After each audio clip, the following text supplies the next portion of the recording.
1. Jamie was in his room on the second floor of his mother's small Cape Cod house in Saddle River, New Jersey, when his life changed. For a while, he had been looking out the window to watch Carrie Dowling's backyard. She was having a party, and Jamie was mad because she hadn't invited him.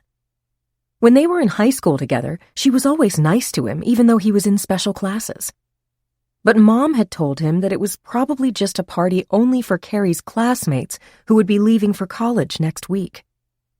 Jamie had graduated from high school 2 years ago and now had a good job stocking shelves in the local Acme supermarket. Jamie didn't tell Mom that if the kids at the party started swimming in Carrie's pool, he was going to go over and swim with them. He knew Mom would be mad at him if he did that. But Carrie always invited him to swim in her pool when she was swimming. He watched from the window of his room until all the kids went home, and Carrie was alone outside on the patio cleaning up. He watched the end of his video. He decided to go over and help her, even though he knew Mom would not want him to. He slipped downstairs where Mom was watching the 11 o'clock news and tiptoed behind the hedges that separated his small backyard from Carrie's big one.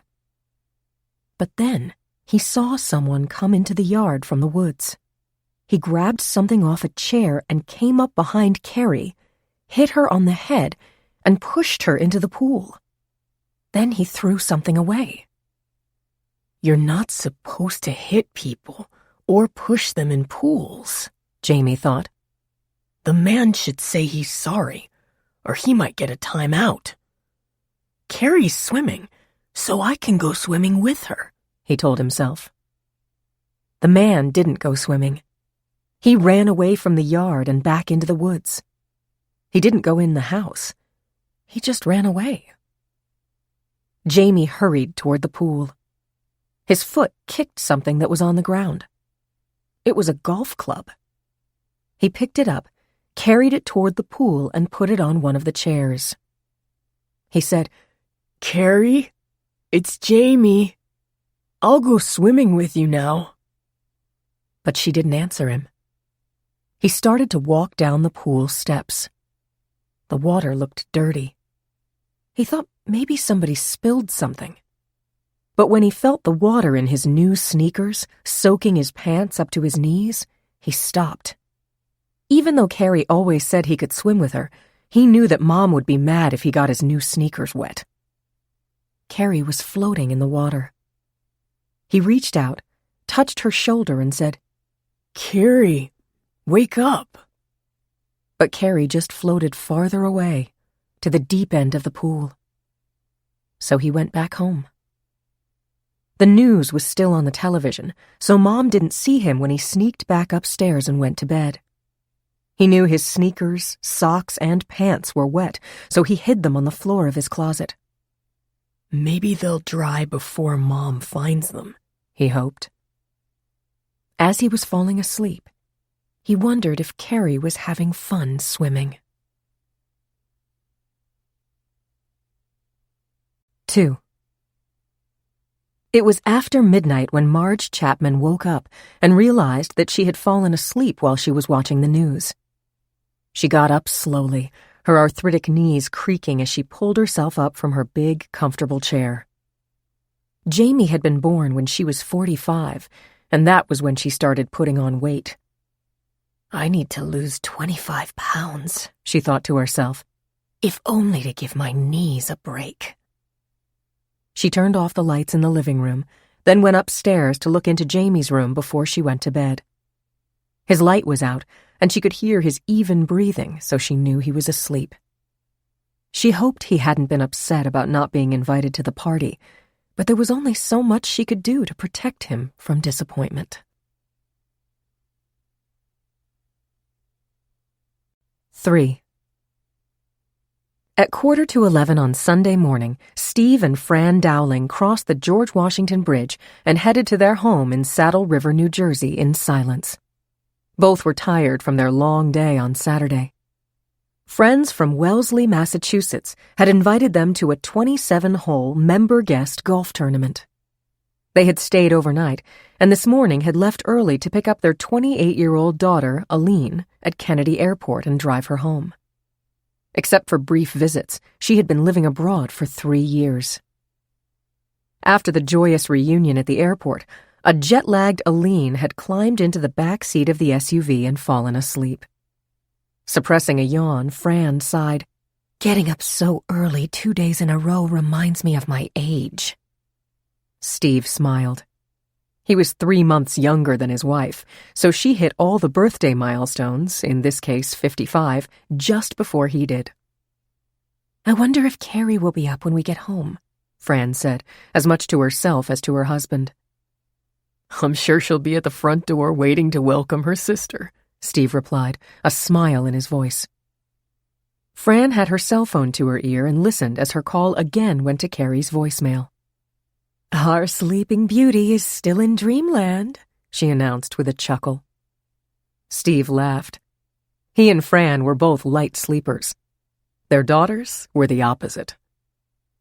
15 minutes later, they pulled into their driveway and woke up Aline.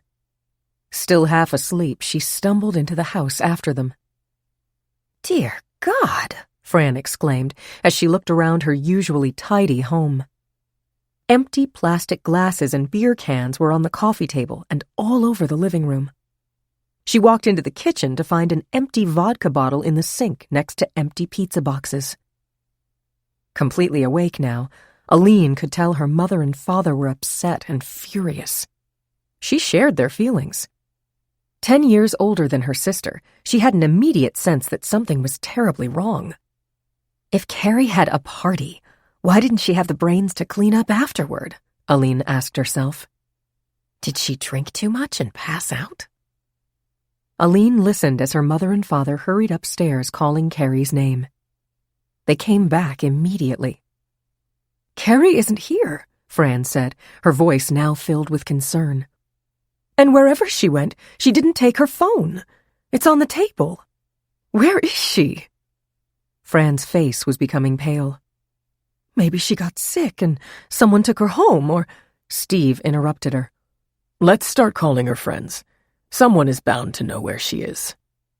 "The lacrosse team roster with phone numbers is in the kitchen drawer," Fran said, as she began hurrying down the hallway. Carrie's closest friends were on the team. "Please let her be asleep at Nancy or Sinead's house," Aline thought. She must have been in really bad shape if she forgot to bring her cell phone with her. At least I can start to straighten up. She went into the kitchen. Her mother was starting to dial as her father read her a phone number. Aline grabbed a large garbage bag from the cabinet. She decided to see if there was any junk on the back porch or the patio and pool area and headed there. What she saw on the porch startled her. A half-filled garbage bag on one of the chairs. When she glanced inside, she saw that it was stuffed with soiled paper plates, a pizza box, and plastic cups. Obviously, Carrie had started to clean up. But why would she have stopped? Uncertain about whether or not to tell her parents what she had found, or to just let them keep making calls, Aline went down the 4 steps to the patio and walked over to the pool. It had been open all summer, and she was looking forward to relaxing with Carrie in it before Carrie left for college, and she began her new job as a guidance counselor at Saddle River High School.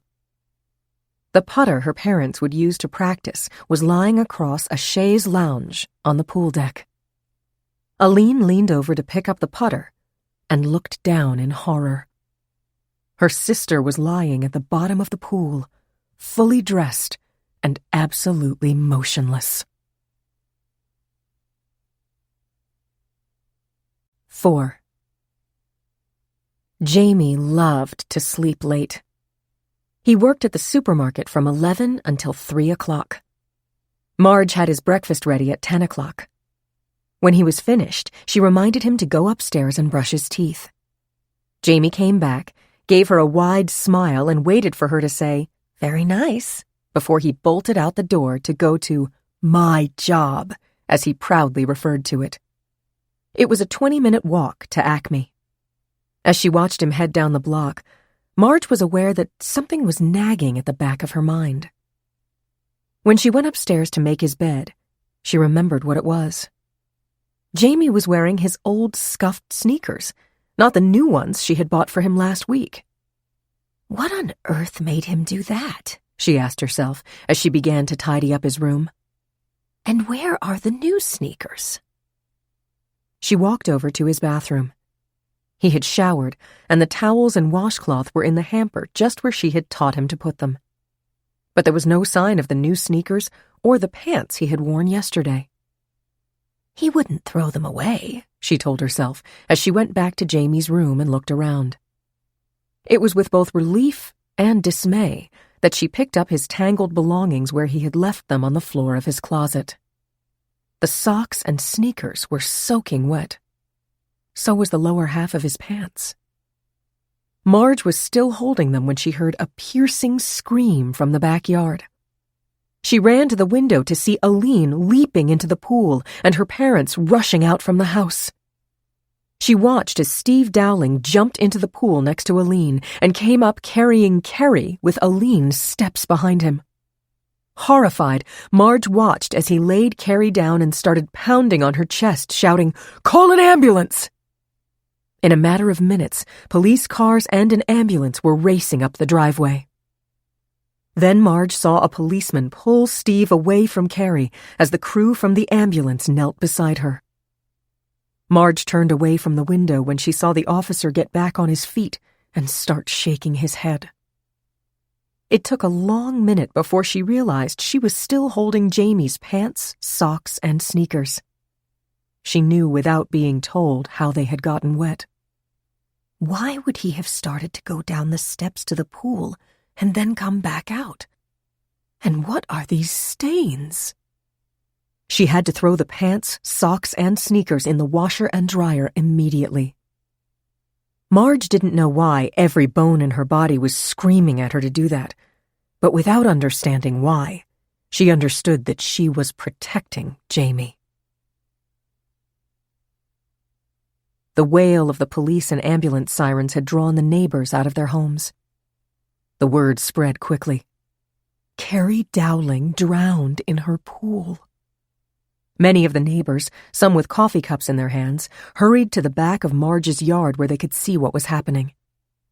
Marge's neighbors lived in the bigger houses surrounding her modest home. 30 years ago, she and Jack had bought their small Cape Cod on this curving, heavily treed property. Their neighbors had been like them, hard-working people in similar homes. Over the last 20 years, the neighborhood had gone upscale. One by one, the neighbors had sold their small homes to developers for double their value. Marge was the only one who had decided to stay.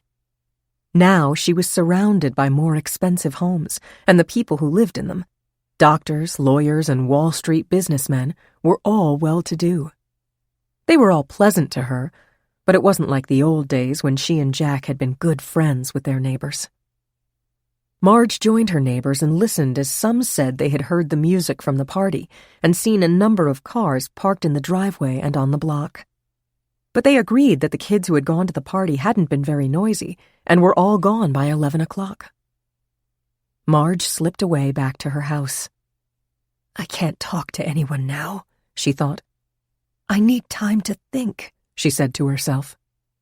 The clunk-clunk sound of Jamie's sneakers in the washing machine made her even more frantic. She left the house for the garage, then pushed the button to open the garage door and backed out of her driveway. Careful to avoid making eye contact with any of her neighbors, she pulled away from the crowd of people gathered in her backyard and the increasing number of police who were on the patio and in the yard behind the Dowling home. 5. When Steve pulled Carrie's body out of the water, he laid her on the ground, frantically tried to resuscitate her, and shouted to Aline to dial 911. He continued to try to force Carrie to breathe, stopping only when the first police car arrived and an officer pushed him aside and took over. Agonizing and praying, Steve, Fran, and Aline watched as the police officer knelt over Carrie, continuing to administer CPR. Less than a minute later, an ambulance came screeching up the driveway and paramedics jumped out. Steve, Fran, and Aline looked on as one of them knelt over Carrie to take over the CPR. Her lips were closed, and her slender arms extended away from her chest. Her lips were closed, and her slender arms extended away from her chest. The red cotton sundress was crumpled and soaking wet on her body. They stared down at Carrie, unbelieving. Her hair was still dripping down on her shoulders. "It would be easier for all of you if you went inside," they were told by one of the police officers. Silently, Aline and her parents walked toward the house. They went inside and huddled at the window. Working swiftly, the paramedics attached leads to Carrie's chest to transmit her vitals to the local emergency room at Valley Hospital. The attending physician quickly confirmed what everyone at the scene already believed. Flatlined. The medic who had taken over the CPR application noticed a trace amount of blood on Carrie's neck. Following his suspicion, he lifted her head and saw a gaping wound at the base of her skull. He showed it to the police officer in charge at the scene, who promptly called the prosecutor's office. 6. Homicide Detective Michael Wilson of the Bergen County Prosecutor's Office was on call that day. He was settled with the newspapers on a chaise lounge at his condominium complex's swimming pool in Washington Township. Just starting to doze, he was startled by the ring of his cell phone, but quickly became alert. He listened as he was given his next case. Teenage girl found dead in swimming pool at 123 Wormus Pines Road in Saddle River. Parents were away when she drowned. Local police report signs of a party at the property. Unexplained head trauma. Saddle River borders Washington Township, he thought. I can drive there in 10 minutes. He got up and started walking back to his unit, the feeling of chlorine on his skin. The first thing I'll do is shower. I might be working for the next 2 hours, 12 hours, or 24-plus hours straight. He grabbed a freshly laundered long-sleeved sports shirt and khakis from his closet, tossed them on the bed, and headed to the bathroom. 10 minutes later, he was out of the shower, dressed, and on his way to Saddle River. Wilson knew that at the time he was called, the prosecutor's office also would have dispatched a photographer and a medical examiner to the scene. They would arrive shortly after him. Saddle River, a borough of just over 3,000 residents, was one of the very wealthy communities in the United States. Despite being surrounded by densely populated suburbs, a bucolic atmosphere pervaded the town. Its minimum 2-acre zoning for homes and easy access to New York City made it a favorite of Wall Street titans and sports celebrities. Former President Richard Nixon owned a home there toward the end of his life. Mike knew that as recently as the 1950s, it had been a favorite site of local hunters. In the early days, small ranch houses were built. Almost all of these were later replaced by much larger, more expensive homes, including its share of McMansions. The Dowling home was a handsome, cream-colored colonial with light green shutters. A cop was on duty on the street in front of the house and had cleared an area for official parking. Mike chose a spot and walked across the lawn to the back of the house. Spotting a group of Saddle River police officers, he asked who had been the first to respond. Officer Jerome Weld, the front of his uniform still wet, stepped forward. Weld explained that he had arrived at the scene at 11:43 a.m. The family members had already pulled the body from the water. Although he was certain it was too late, he applied CPR. The victim was unresponsive. He and other officers had conducted a preliminary search of the property. Clearly there had been a gathering at the home the previous evening. Neighbors confirmed that they'd heard music coming from the Dowling home and observed a large number of young people entering and exiting the house and walking to and from their cars. In total, some 20 to 25 vehicles had been parked on the street during the party. The officer continued, I called your office after I observed the gash on the back of the victim's head. When searching the property, we found a golf club by the pool that appears to have hair and blood on it. Mike walked over, bent down, and studied it carefully. As the cop had told him, there were several long, blood-stained hairs sticking to the putter head and drops of blood spattered on the shaft. Bag it, Mike said, and we'll send it out for analysis. As Mike was talking to the officer, the investigator from the medical examiner's office arrived.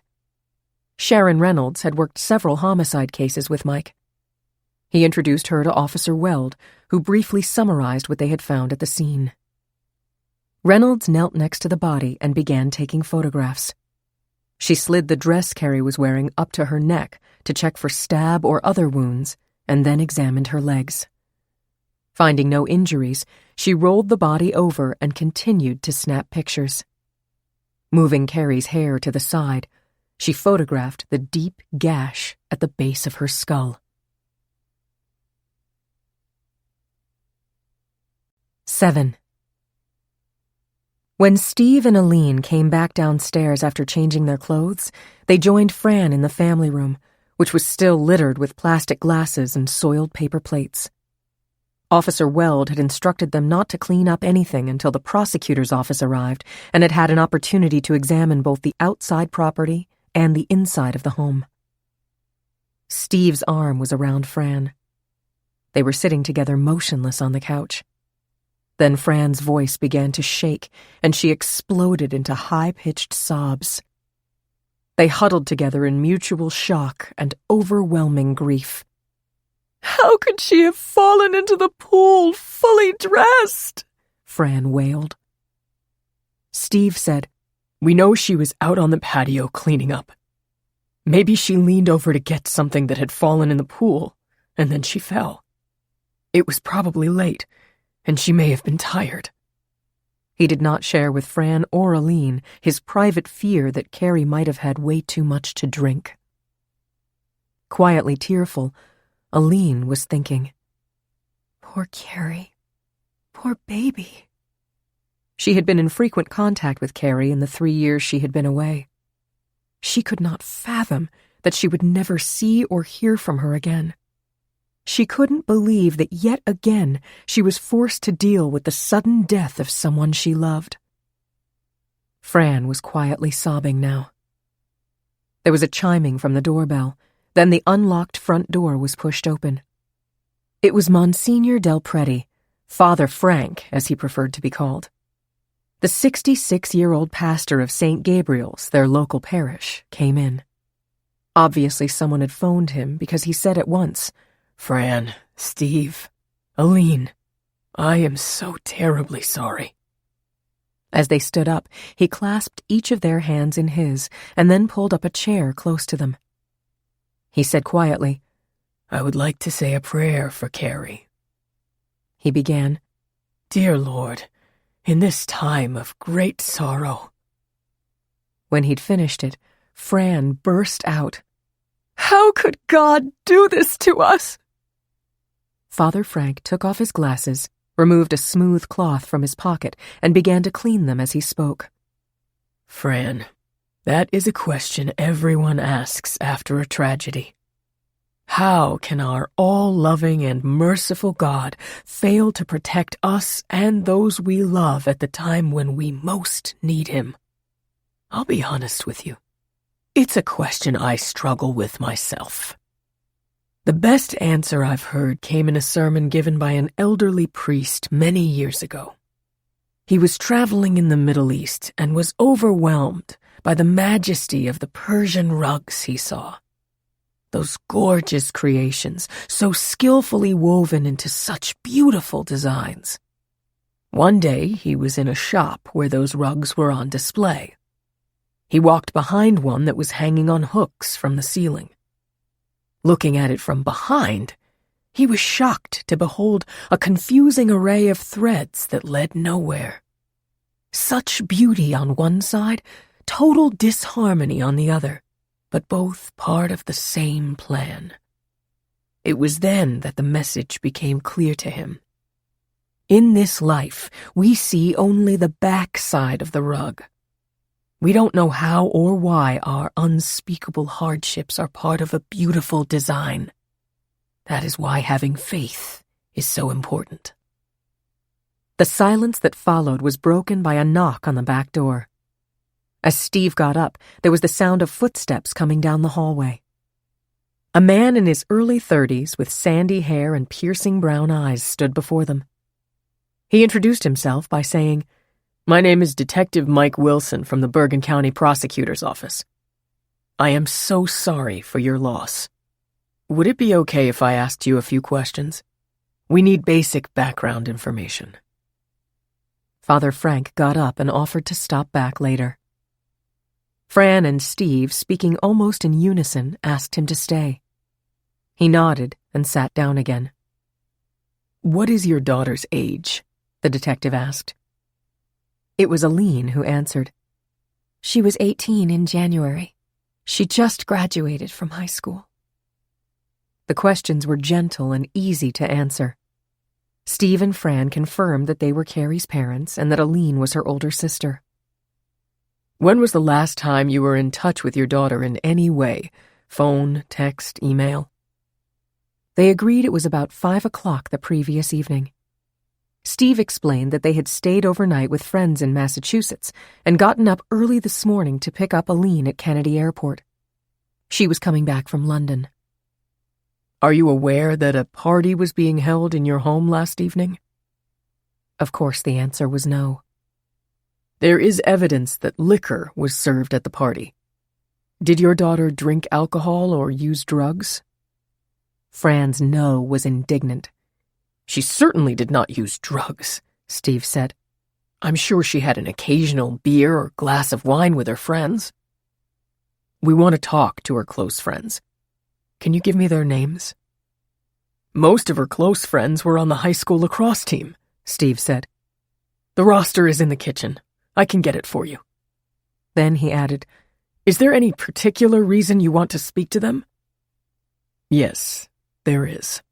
As far as we know, there were a lot of people in your home last night. We want to find out who they were and what went on at the party. Your daughter has a severe injury to the back of her head. We need to know what caused it." "Could she have fallen and hit her head?" "That is a possibility. It is also possible that Carrie was struck with an object. We'll know more after we receive the medical examiner's report." Someone deliberately hit her over the head, Aline thought. They think she was murdered. There was a golf club on one of the chairs by the pool. There is evidence that it may have been used as a weapon. It was Steve who asked quietly, "What are you trying to tell us?" "Mr. and Mrs. Dowling," Wilson began, "we'll know more after we receive the results of the medical examination, but I am sorry to tell you we are treating your daughter's death as suspicious and will investigate it accordingly." Still trying to absorb what she was hearing, Aline said, "I can't believe any of the kids she invited here last night would want to hurt her." "I understand you feeling that way," Wilson said empathetically. "But we have to check out everything." He paused. "Another question. Did she have a boyfriend? Someone special?" Fran spat out the answer. "Yes, she did. His name is Alan Crowley. He was very possessive of Carrie, and he has a terrible temper. If anyone hurt my child, I'm sure he was the one." Mike Wilson did not let his expression change. "Could I see that list now? I also want to know who were her closest friends." "I can help you with that," Steve said quietly. "And one more thing. We did not find a cell phone in your daughter's clothing. Do you know where it is, and would it be okay if we take it?" "Of course. It's on the dining room table," Fran said. "I have a consent form in my car.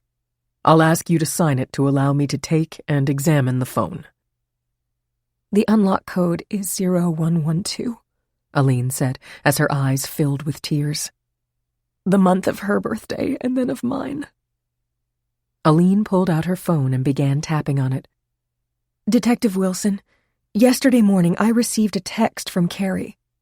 It said, 'I have something very important to talk to you about when you get home.'" Wilson leaned forward. "Do you have any idea what she was referring to?" "No, I'm sorry, I don't. Carrie could be a little dramatic. I just assumed it was boyfriend or college related." "Aline, I might have to speak to you again as the investigation goes forward. Will you be returning to London? She shook her head. No, I'm home for good. In fact, I'm about to start a new job as a guidance counselor at Saddle River High School. Mike paused, then said gently to all of them, I know how awful this is for you. I'm going to ask you to help me in a very important way. Don't share information with anyone about the wound on Carrie's head or our concern about the golf club. As we question others in the coming days and weeks, it is critical that as few details as possible be made public. The Dowlings and Father Frank all nodded in agreement. I will talk to you again before I leave today. And please, don't clean up anything until the investigators go through it and we determine if we need to take anything with us. 8. After returning to the house to have the consent form signed for Carrie's cell phone and laptop, Detective Wilson spoke to the officers who were conducting a search of the Dowling home and property. From there, in his car, he tapped in the cell phone's unlock code and hit the text messages icon. The first 4 were brief notes from girls thanking Carrie for the good time they had at the party. One said she hoped Carrie would be able to patch things up with Alan, while another advised her to dump that jerk and hoped Carrie was okay after the fight.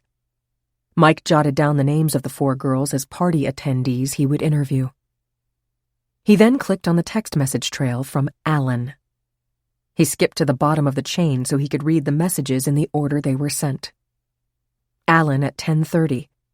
Hope you and Chris are enjoying yourselves. I'm at Nellie's. Felt like decking him. And you. Carrie at 10:35. Thanks for ruining my party. You made an ass of yourself. You don't own me. I'll talk to whoever I want. Do me a favor. Get out of my life. Alan at 11:03. Sorry I lost it. I want to see you now. Bad enough Chris will be after you when you're both at BC. You didn't have to start tonight. Mike wondered if BC meant Boston College. Carrie at 11:10. Don't come over. Tired. We'll finish cleaning backyard, then going to sleep. Talk tomorrow. This is going to be a ground ball, Mike thought, using detective parlance for a case that would be easily solved. Jealous boyfriend? She's ready to move on. He isn't. At least one of her girlfriends telling her to end it. Mike put down the phone. Using his dashboard computer, he accessed the Department of Motor Vehicles records. He typed in Alan Crowley, Saddle River. A moment later, Crowley's driver's license filled the screen. His next call was to the captain in charge of the homicide unit at the prosecutor's office. He gave a summary of what he had found at the Dowling home and Carrie's altercation with her boyfriend at the party.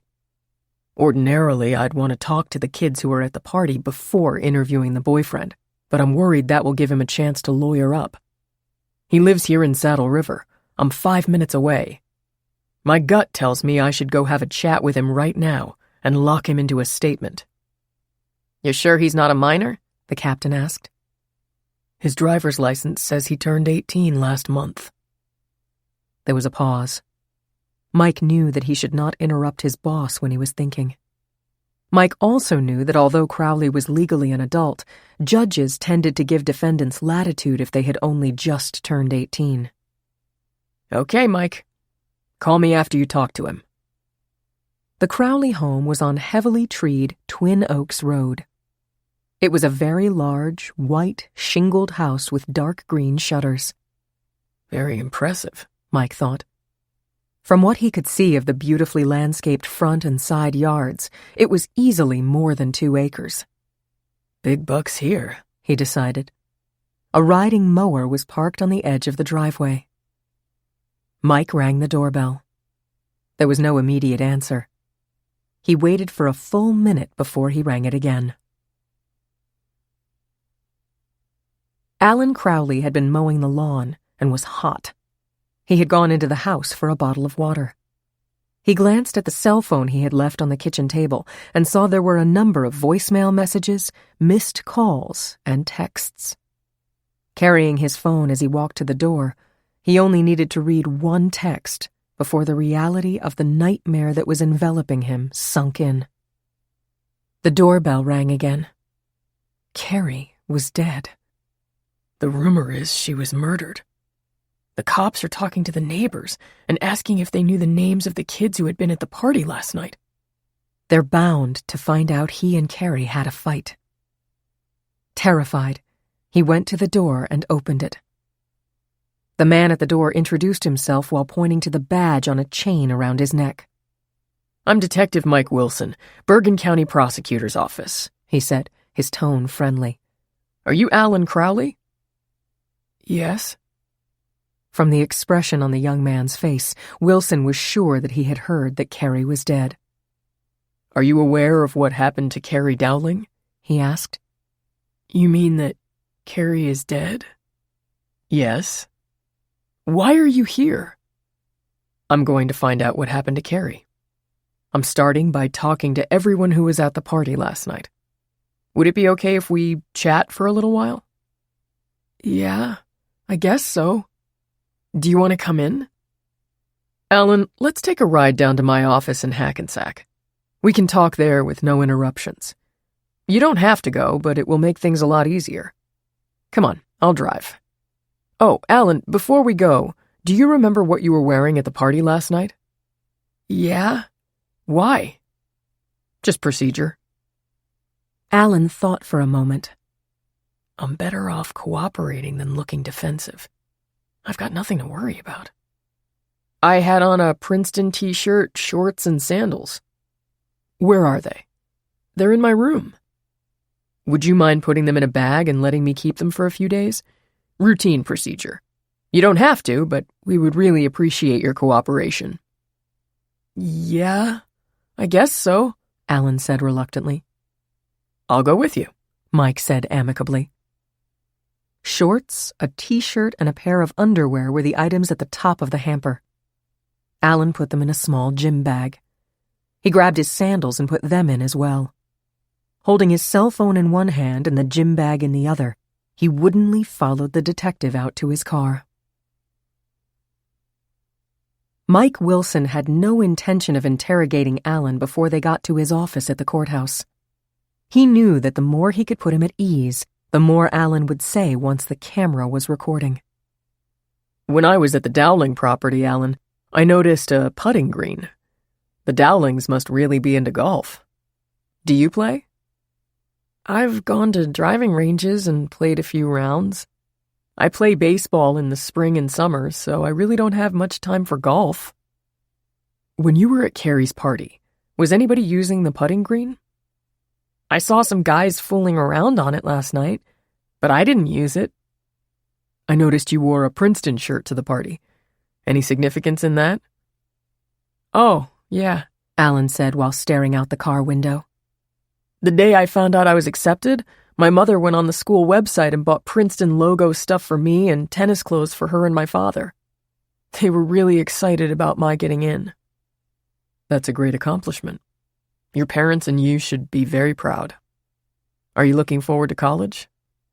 "I'm looking forward to being on my own, Princeton or wherever." Their conversation was interrupted when Mike's phone rang. After he answered, a voice came through the speaker. "Mike, we have a 93-year-old male who was found dead in his Fort Lee apartment by a neighbor. No sign of forced entry." Mike hit a button on his cell phone that took the call off speaker. He put the phone to his ear and listened. Alan welcomed the interruption. He needed time to think. In his mind, he meticulously reviewed every minute of his activities. The fight with Carrie at the party was because Chris was hanging around her, saying that he'd help her get settled in at Boston College. The felt like decking you text he had sent her. "I went to Nellie's because I knew the guys would be there," he thought. "Then I started to sober up. I wanted to make up, so I'll say I wanted to help her clean up. Carrie texted back that she was too tired to clean up, and I went back to her house anyhow." His blood froze at the thought. "They think I killed Carrie. The detective will try to get me to admit it." His mind scurried around for answers. he came up with only one. The guys at Nellie's have to cover for me, Alan thought. If they'll say I was with them until 11:45, I'll be okay. I got home around midnight. Mom and Dad were home, and Mom yelled goodnight to me from their room. I drove fast. I made it home in less than 10 minutes. I wouldn't have had time to go to Carrie's on the other side of town and get home that fast. I'll tell the guys to say I was with them until they left Nellie's. They'll do it for me. That reassurance calmed Alan. He fought to stay calm as he was led into an interrogation room. The first questions were easy ones. How long had he and Carrie been friends? Carrie and I have been together for a year, I guess. Oh, sure, we have arguments. Sometimes Carrie starts them. She likes me to be jealous. Did you have an argument at the party? Yeah, but it was really nothing. This guy Chris has been trying to get between us. He was all over Carrie at the party. Wilson said, I'll bet that got you really mad. It did at first, but I got over it. It's happened before, but we always end up okay. Like I said, Carrie likes to make me jealous. As he answered the questions Wilson was asking, Alan thought, this isn't nearly as bad as I thought it would be. Alan, many people get angry when they're jealous. Do you? Sometimes, but I get over it right away. Okay. What time did you leave the party? Around 10:30. How long had you been at the party? I got there about 7. Alan, it's important that you tell me. Did you have any drugs or alcohol before you got there or while you were at the party? I never do drugs. There were no drugs at the party. I did have a couple of beers. Did anybody leave the party with you? No, I was by myself in my car. Where did you go? I drove 10 minutes to Nellie's in Waldwick and had a pizza with some friends who were already there. Who were these friends? Bobby Whalen, Rich Johnson, and Stan Pierce, friends of mine from the baseball team. Had they also been at the party? No. Had you planned to meet them at Nellie's? No, but I knew they were going to a movie and then to Nellie's. I was pretty sure they'd be there. What time did you get to Nellie's? About 10:40. How long did you stay? I ate and stayed with them for about an hour. What did you do then? I left and drove straight home. Did your friends leave at the same time? Yeah, we all walked out together. What time did you get home? About midnight, maybe a little before that. Was anybody home? Yeah, my mom and dad. They were watching TV in their bedroom. I yelled goodnight. Did they hear you come in? Yeah, my mom yelled goodnight back to me. At any time after you left the party at 10:30 and before or after you went home, did you ever go back to Carrie's house? No, definitely not. Did you call or text Carrie at any time after you left the party? I didn't call her, but I sent her a text and she answered me. Was it about the argument? Yeah, we were both kind of teed off. Wilson did not pursue this further because he had already seen the text messages on Carrie's phone. He also knew that he would get a court order for any other messages or calls Alan had made. Alan, just a few more questions, Mike asked. You have a cell phone, right? Sure I do. You used your phone when you sent texts to Carrie last night, right? Yeah, of course.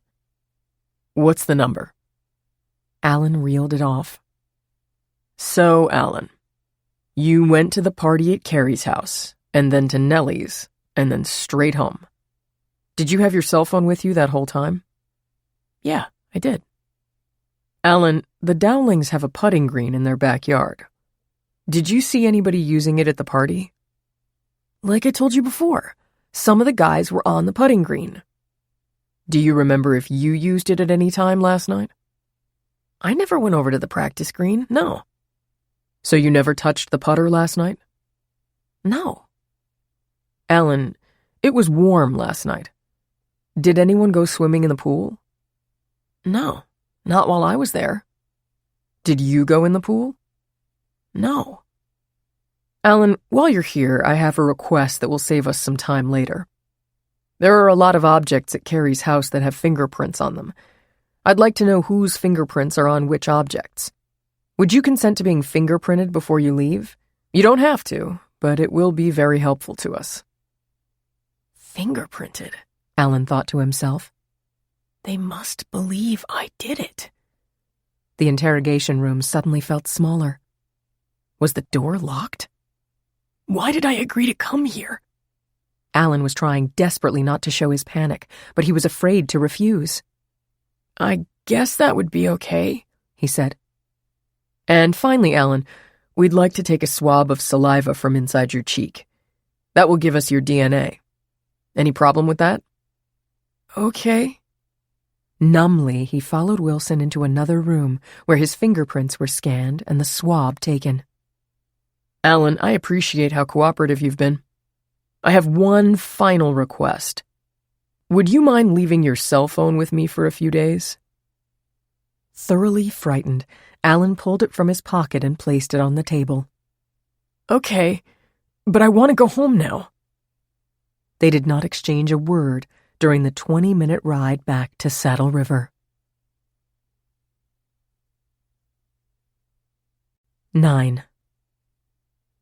The minute Wilson dropped him off, Alan rushed into his house.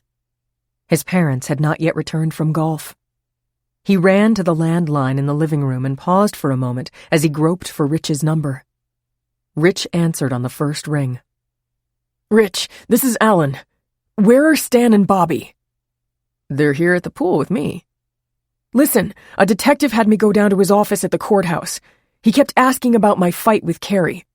I told him that I stayed with you guys at Nellie's until we all left together. You gotta promise you'll back me up. Otherwise, they'll think I killed Carrie. You know I would never hurt her. You know that. Ask the other guys now."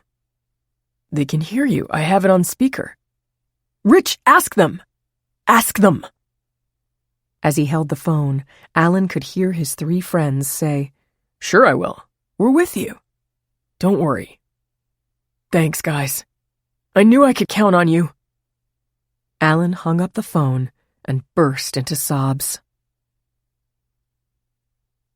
After the call, Bobby, Rich, and Stan looked at one another. All 3 of them were reviewing exactly what happened last night. They still had a hard time believing that Carrie was dead. Like Alan, they would be leaving soon for college. They had gone to a movie and afterward went to Nellie's for pizza. They were there at 10:45 p.m. when Alan had stomped in. All they needed to do was look at his face to know he was angry. He pulled up a chair at the table where they were sitting and signaled to the waitress, pointing at the individual pizzas at the table and indicating he wanted a plain one. It was clear to the others that he had been drinking. Rich asked if he had taken an Uber to Nellie's. Alan's slurred response was, "No, I'm fine." The bigger room by this time was mostly empty. The crowd in the bar area where they were sitting had gathered to watch the Yankees. The game against Boston was in extra innings. The shouts and clapping made the room noisy enough to prevent their conversation from being heard at neighboring tables. Stan was the first to speak. "Alan, it's pretty obvious you've been drinking a lot. This is a popular hangout for cops. The Waldwick police station is right around the corner." "Don't worry about me," Alan snarled. "I got here okay. I'll get home okay." "What's eating you?" Bobby asked, annoyed at Alan's tone. "It's not even 11. How was Carrie's party? Is it over already?" "It sucked," Alan said. "I walked out. That jerk Chris Coble was hanging all over Carrie. I told him to leave, and Carrie started in on me." "She'll get over it," Bobby said. "You two are always fighting and making up." "Not this time. Right in front of me, Chris was telling her they should try to arrive at BC at the same time so he can help her move in. He's moving in on her, and didn't care if I heard him." Before the other 3 could comment, Alan heard a ping from his cell phone signaling that he had received a text. He reached into his shirt, pulled out his phone, and quickly read a message. It was from Carrie. Using 2 fingers, he typed a response. The waitress came over with his steaming pizza, and Alan asked for a Coke. As he devoured the slices and sipped his drink, it was obvious he was calming down and sobering up. The other three sensed that the exchange of texts had toned down the argument. They started following the Yankee game more closely when each team hit 3-run home runs in the 12th inning. After 15 minutes, Alan pushed back his chair. Carrie said everybody had to be out by 11 o'clock. It's 20 past. I'm going to swing by her house and straighten things out. Fine, Bobby said. Good luck, Stan added. Are you sure you're okay driving? Rich asked. Why don't you stay and watch the game? I'm fine, Alan said, in a voice that made it clear the conversation was over. A minute later, the waitress came over with Alan's check. Not seeing him, she asked, "Is one of you taking care of this?" Give it to me, Rich said. I'll collect from him tomorrow, assuming he remembers he came here tonight. 20 minutes later, the Yankees scored the winning run, and they decided it was time to call it quits. They piled into Stan's car, and he dropped them off at their homes. 10. It was much too early to pick up Jamie at his job. Instead, Marge slipped into a pew at St. Gabriel's Church and began to pray. At 2:30, she drove to the Acme parking lot and managed to find a spot where she could see him the minute he left the store. She spent that half hour in continued prayer. Dear merciful, blessed Mother, please help the Dowlings find a way to cope with their tragedy. And please, don't let it be that Jamie had something to do with it. Jack, if only you were here to help us. He needs you. It was a prayer she had made to her husband over the 5 years since he had his fatal heart attack. Dear God, you know he would never hurt anyone. But if he thought he was just playing, and he's so strong, please. An image of Jamie holding Carrie underwater haunted Marge's mind. Suppose Jamie saw her in the pool and started to go down the steps. Maybe when she was swimming near him, he reached down to grab her. They used to play a game. Who could stay underwater longer? Suppose he held her under until she was... Marge's agonized thinking was broken only by the sight of Jamie coming out of the store holding 2 heavy grocery bags in each hand. She watched as he followed an older woman to her car. Jamie waited while she used her key to pop open the trunk. He hoisted up the bulging plastic bags and placed them gently into her trunk. He is so strong, Marge thought with a shudder. Jamie closed the trunk and started across the parking lot. He walked over to a waiting limo and shook hands with his coworker, Tony Carter, who was opening the door and stepping into the back seat. Marge heard Jamie yell, "Have fun!" as the SUV pulled away. A delighted smile came over his face when he saw her. Waving the way he always did, with his palm pushed forward and his fingers back, he walked over to the car, opened the door, and got in beside her.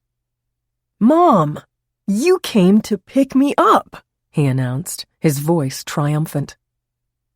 Marge leaned over and kissed her son as she smoothed back the sandy hair on his forehead. But Jamie's happy smile quickly evaporated, and his voice became very serious. "Mom, are you mad at me?" "Why would I be mad at you, Jamie?" For a long moment, a troubled look came over his face. That moment gave Marge time to look at him and, as always, realize what a handsome young man he was. Jamie has Jack's blue eyes and even features, his 6-foot height and perfect posture. The only difference was that Jamie had been deprived of oxygen during a difficult birth, and it had damaged his brain. She could see that he was trying to remember why she might have been upset with him. "My sneakers and socks and jeans got wet," he said haltingly. "I'm sorry, okay?" "How did they get wet, Jamie?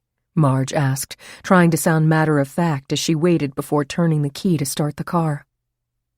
Jamie's eyes were pleading. Don't be mad at me, Mom. Oh, Jamie, Marge said quickly, I'm not mad at you. But I just need for you to tell me what happened when you went over to Carrie's pool.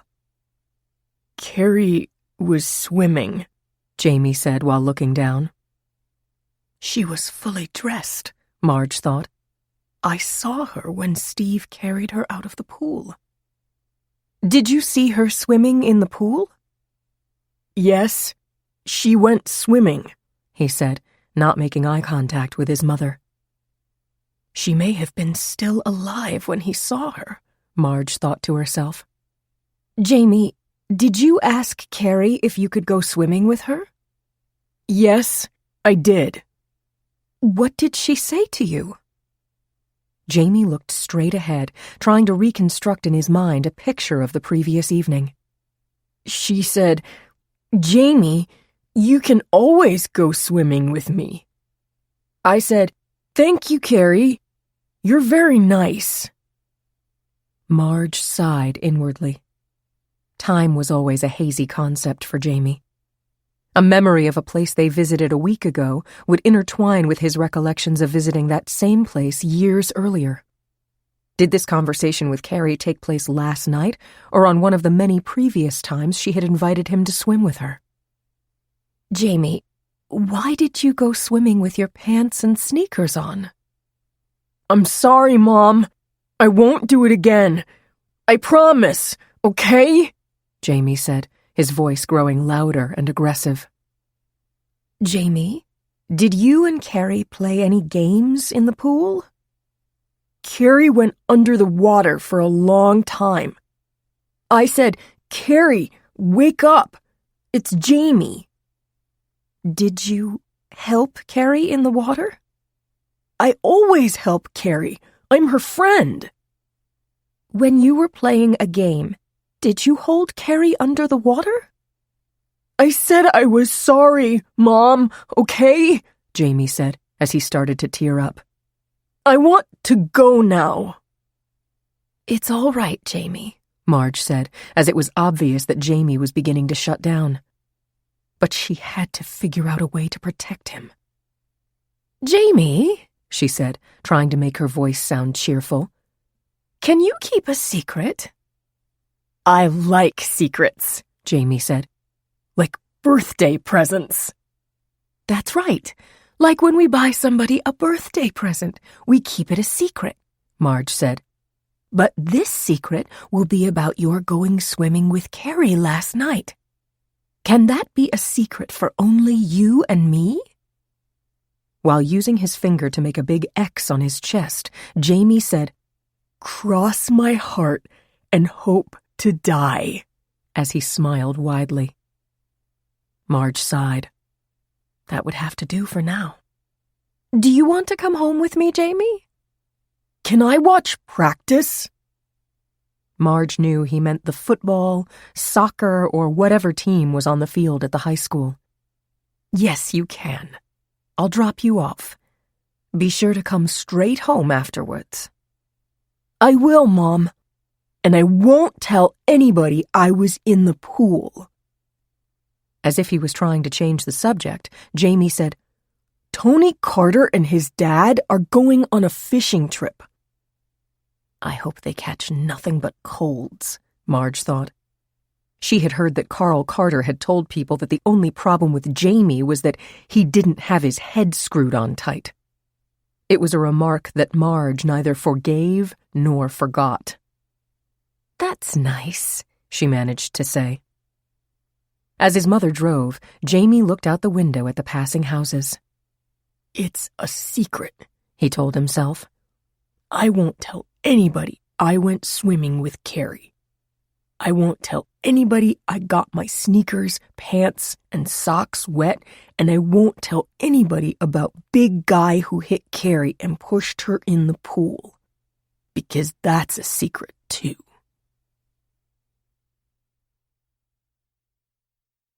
"11. The instant he pulled into his driveway, Doug Crowley became irritated. I told Alan the lawn should be mowed by the time we got home. Look, the front is only half finished. The consternation on June's face matched her husband's. Their avid tennis playing kept them in good shape. Both were on the short side. Doug was 5 feet 9 inches tall, with salt and pepper hair combed over to cover a growing bald spot. His even features always hinted at a scowl. June's cap-length brown hair did not do enough to soften her narrow lips and frequent frown. June and Doug had been 33 years old when they married. By then, June had her nursing degree from Rutgers, and Doug was working as a software engineer. They were joined at the hip by their mutual desire to have a beautiful home, become members of a country club, and retire by age 60. They were goal-oriented and insisted their only child be the same way. To arrive home and find a job not completed and the mower sitting in the middle of the front lawn irritated June as much as it did Doug. She was fresh on her husband's heels when they went through the door shouting their son's name. When he did not answer, they went through the rooms and found him lying atop his unmade bed, crying. As one, they began to shake him. Alan, what happened? What's the matter? At first, Alan could not answer. Finally, he looked up at them. Carrie was found dead in her pool, and the police think I did it. Doug was practically shouting. Why do they think you did it? Because we had an argument at her party. It was in front of a lot of the other kids. And when the detective was here, he... A detective came here? June shrieked. Did you talk to him? Yes, for a little while. He drove me to his office and asked me some questions. Doug looked at his wife. Did the detective have a right to do that? I don't know. He did turn 18 last month. She looked at her son. Alan, exactly what happened to Carrie? His voice halting, Alan told them what he had learned. Carrie had been found in her pool this morning. They think somebody hit her over the head and pushed her in and she drowned. It ran through June's mind to tell Alan that they knew how much he had cared about Carrie. There would be time for that later. Right now, the tremendous impact of what they had heard and how it might affect Alan made it absolutely necessary to protect her son any way she could. As she questioned him, she became more and more frantic. 12. After dropping Jamie at the high school, Marge drove down the block toward her home. Grace, her next-door neighbor, was watching for her from the patio on her front lawn. As soon as Marge parked the car, Grace waved her over. Can you believe it? That poor girl, Carrie, was murdered. She had one of those teen parties that kids have when their parents are away. The police are talking to all the neighbors. They rang your doorbell. They asked me if I knew who lived in your house. I told them about you and Jamie and said I didn't know where you were. Marge tried to conceal her anxiety. Grace, did you say anything about Jamie? I told them that he is a very nice young man with special needs and didn't go to the high school anymore. I guess they want to talk to everybody in the neighborhood who might have seen something. I suppose so, Marge agreed. I'll see you later. When Jamie came home a few hours later, Marge could see that something was disturbing him. She didn't have to ask him what it was before he said, The girls on the soccer team were sad because Carrie went to heaven. Jamie, a policeman is going to come and talk to us about Carrie because she got sick in the pool and went to heaven. Remember, you won't tell him that you went over to the pool. The words were barely out of her mouth before the bell rang. Jamie started up the stairs to his room. When Marge answered the door, it was not a policeman in uniform, but a man in a suit. I'm Detective Mike Wilson from the Bergen County Prosecutor's Office, he said. Yes, come in, Detective, Marge said as she gestured toward the living room. We can sit in here and talk. After they settled into 2 chairs facing each other, Mike said, As I'm sure you are aware, Mrs. Chapman, your neighbor, Carrie Dowling, was found dead in her family's swimming pool this morning. I did hear about it, Marge sighed. A terrible tragedy. Such a lovely young girl. Mrs. Chapman, my understanding is that you and your son live in this home? Yes, just the two of us. Were the two of you home last night after 11 o'clock? Yes, we both were. Was anyone else with you? No, just us. Let me tell you why I am particularly interested in speaking to you and your son. When I was called to the Dowlings' home this morning, I stood at their backyard pool and looked around. Above the tree level, I could clearly see the upstairs room in the back of your home. That means anyone who was in that room might have seen something that could be helpful to our investigation. Of course, Marge said. I'd like to see that room before I leave. How is that room used? It's a bedroom. Your bedroom? No, it's Jamie's bedroom. May I speak to him? Of course. Marge walked over to the stairs and called up to Jamie. Detective Wilson interrupted her.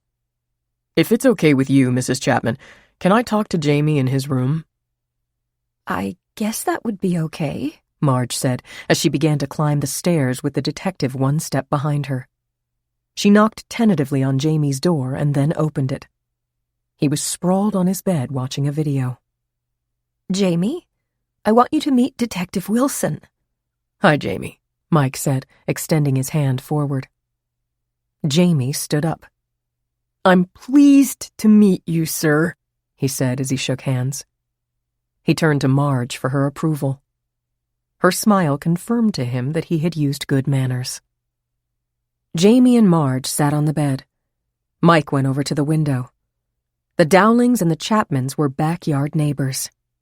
He looked down at the Dowling swimming pool, then sat in the chair opposite the bed. Jamie, I just want to talk to you for a few minutes. You know Carrie Dowling, don't you? Yes, she's in heaven. Wilson smiled. That's right, Jamie. She went to heaven. But her parents and the police want to find out what happened before she went to heaven. There was a party last night at Carrie's house. Carrie didn't invite me. I know you weren't there, Jamie. It was for the kids who just graduated. I'm older. I'm 20 years old. I just had my birthday. Well, happy birthday, Jamie. Wilson went over to the window. Jamie, I can see Carrie's backyard and pool from here. So that means if you were in your room last night, you could too. I didn't go swimming with Carrie, Jamie said as he looked at his mother with a conspiratorial smile. Mike smiled. I know you didn't, Jamie. Did you see Carrie in her backyard cleaning up last night? I help clean up at the Acme, where I work from 11 o'clock to 3 o'clock. So you didn't see Carrie in her backyard, or see her go into the pool last night? I did not go swimming with Carrie. I promise, Jamie said as he put his arm around his mother and kissed her. Okay. Thank you, Jamie. Mrs. Chapman, I'm going to leave you my card. Sometimes people recall things later. If you or Jamie think of anything that might be helpful to our investigation, please contact me. They walked downstairs and accompanied Wilson to the front door. After Marge closed it behind him, Jamie gave her a triumphant smile and exclaimed, I kept the secret! Marge put her fingers to her lips and uttered, shh. She was terrified that the detective might have lingered on the porch and heard Jamie. Heart in her throat, she walked over to the front window. With a sigh of relief, she watched Wilson step off the end of her driveway, open the front door of his car, and get in. Mike started the car, but paused before he started driving. Why did he have the feeling that something about Jamie's answers sounded rehearsed? 13. While Mike Wilson focused on the 4 girls whose text messages were on Carrie's phone, Detectives from the prosecutor's office met at the homes of Carrie's other friends who had been at the party. In most cases, the mother or father or both sat in. Usually, they sat on the couch on either side of their son or daughter, so tightly together that their arms were squeezing each other. Detective Harsh, who began the questioning, started with a statement to put them at ease. I want you to know right off the bat that this investigation is not about trying to charge or arrest anyone who engaged in underage drinking that night. We know that a lot of people were. There were vodka and beer bottles all over the Dowling home and property. We don't know if anyone was using drugs that night. We do have to ask you if you were drinking or using any drugs because it's possible that that could have affected your perceptions that night or your memory today. But again, we're not looking to get anyone in trouble for those reasons. What we do want to know is if there were any arguments or fights that night, particularly any that involved Carrie Dowling. There had been 31 individuals at Carrie's party. 8 girls had witnessed Alan and Carrie having an argument. None of the girls admitted to having anything more than a couple of beers. They all adamantly denied that there were any drugs at the party. One of the girls, Kate, who described herself as Carrie's best friend, cried as she spoke. Alan got furious because Chris Coble kept hanging around Carrie and talking about all the fun they were going to have at Boston College. It was clear that he wanted to go out with her. I hoped they would start going out. I thought Alan was being a jerk. Why did you think that? Because he's so possessive of Carrie. In June, when he heard Chris had asked Carrie to go to the senior prom, he told Chris that Carrie was his girl and never to ask her out again. I told Carrie that Chris was a much nicer guy than Alan and she should smarten up and dump Alan. Then at the party, Alan had been drinking a lot of beer. He picked a fight with Chris. Carrie stepped between them and started yelling at Alan. He took off and slammed the door behind him. How did Carrie react to that? She looked upset for a minute, but then she shrugged it off and said forget it. What time did Alan leave? I'm not sure. It was 10:30, maybe 11:15. Did Alan come back? No. And what time did the party break up? We all got out by 11. That's when neighbors call the cops if there's any noise. Did anyone help Carrie clean up? She said she'd do it herself. She wanted all the parked cars off the block by 11 o'clock. Carrie was very nervous about what she would do if a cop showed up when the party was still going. I have 2 last questions. Did you go out on the patio at any point in the evening? Oh, sure I did. Did you notice a golf club out there? Oh, yes, I did. The Dowlings are big golfers. They have a practice putting green on the side lawn. A couple of the guys were putting with it. 14. The unreality of what had happened to Carrie was a nightmare that dominated the few hours that Aline managed to doze on Sunday night. The events, from the first moment she had found Carrie's body in the pool, were a soundtrack running at fast-forward speed. The cop doing CPR and then shaking his head. The detective herding them into the house, trying to absorb the unspeakable. Father Frank trying to make sense of the senseless. Neighbors pouring in, offering to help in any way they can. Help with what? Grandpa Dowling in the nursing home in Florida, who would be too sick to make the trip. Mom's mother and father would be flying in tomorrow. People bringing in food that they could only pick at. Mom's constant sobbing. Dad, white-faced, lips tight.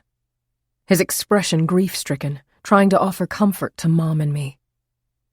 The exhaustion of the flight home and the time change made it possible for me to fall asleep for an hour or so. And then the kaleidoscope began. At 7 o'clock, Aline sat up, threw aside the covers and dragged herself out of bed. The day, cloudy and promising rain, was in keeping with the way she felt. She had tied back her long brown hair with a scrunchie, but it had slipped off during the night. She went over to the mirror on the dresser opposite the bed. It was as though Carrie was standing beside her, staring into it.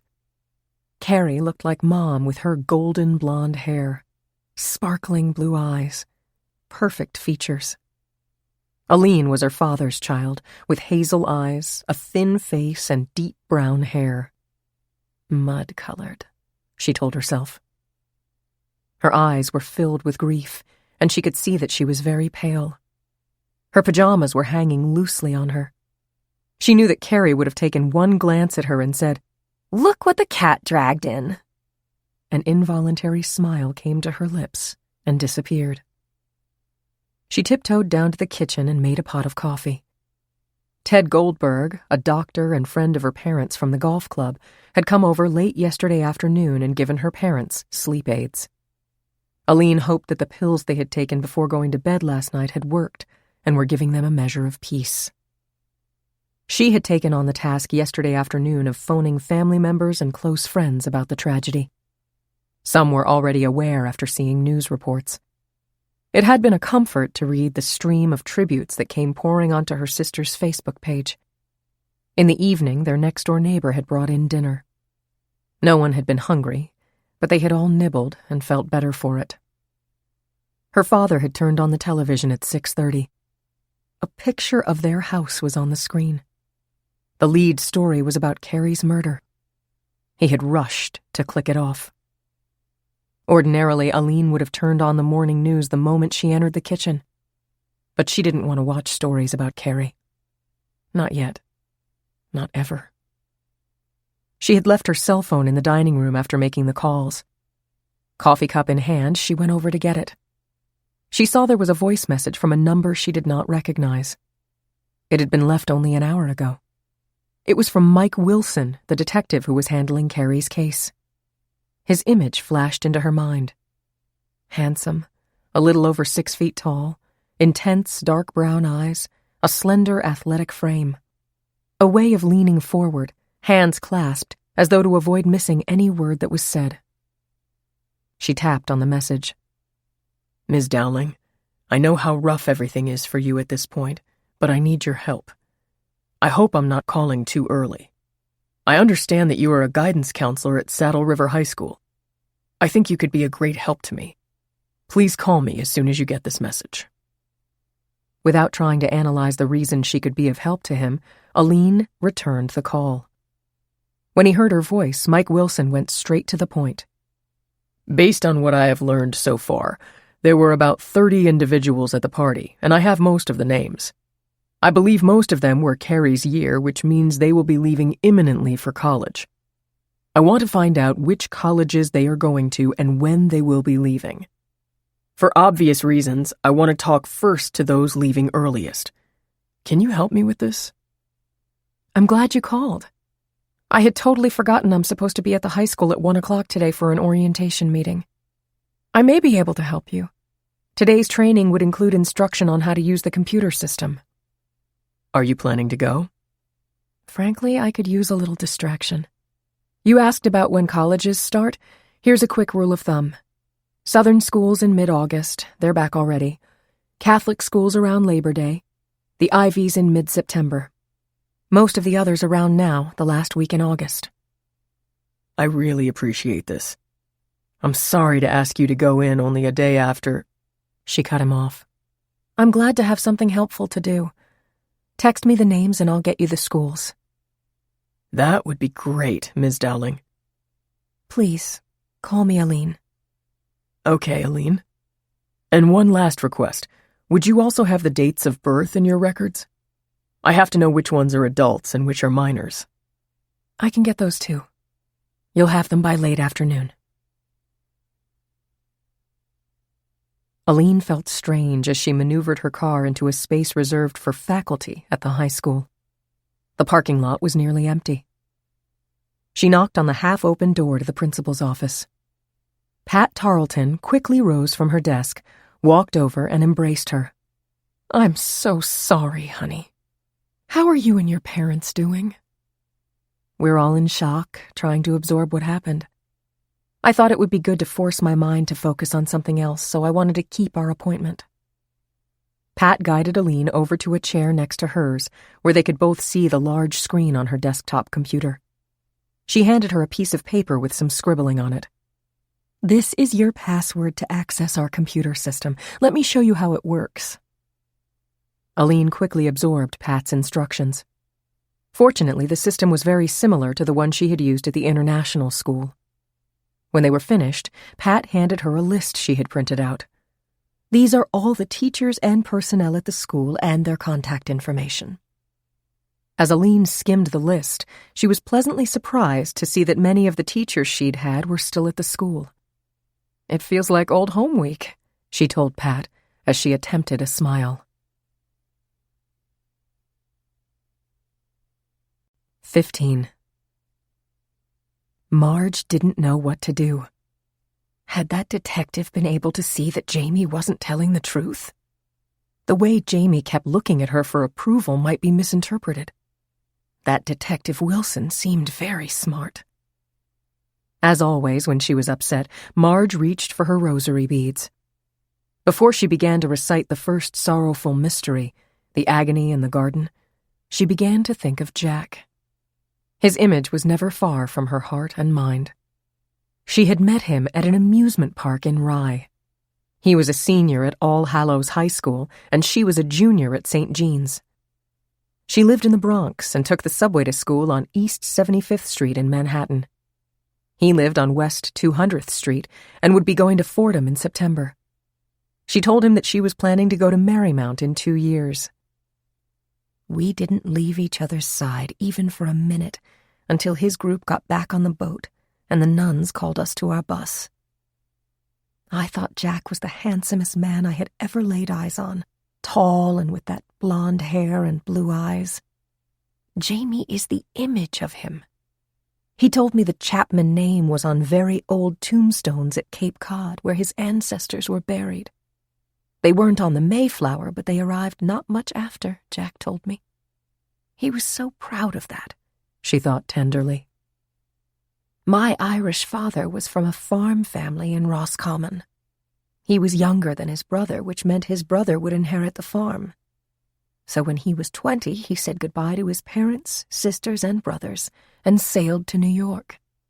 He met my mother there, and they got married when she was 19 and he was 22. Like us when we got married, Marge thought. I was 20 and left college after my sophomore year. Jack was 24. He had left college after his freshman year, deciding instead to get his electrician's license. He liked working in construction. Oh, Jack, I wish you were here now. We had given up hope of having a baby, and then when I was 45, I became pregnant.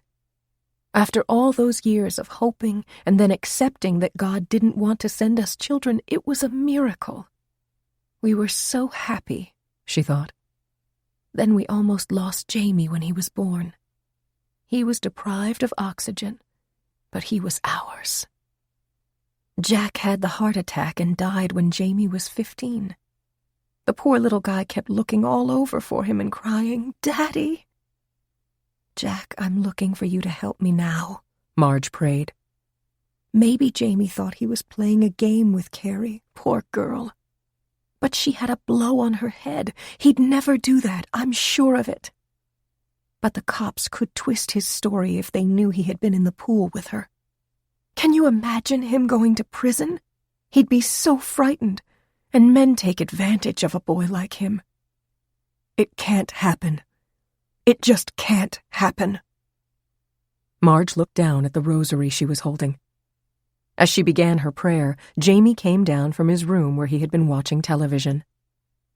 I didn't tell anyone about going swimming with Carrie, he said.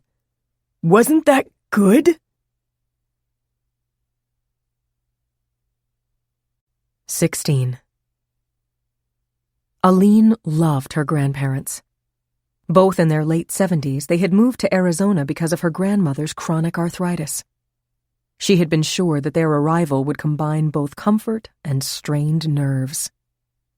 The minute they were in the door, her grandmother, shoulders slouching, her arthritic fingers clutching a cane, wailed, "It should have been me! Why this beautiful child? Why? Why?" Aline's first thought was, because you never go into pools. Her grandfather, strong and healthy for his age, said, I understand she was having a party when you people were away. That's what happens when kids are left unsupervised. It was more of an accusation than a consolation. That's what I've been telling Steve, Fran chimed in. Aline exchanged a glance with her father.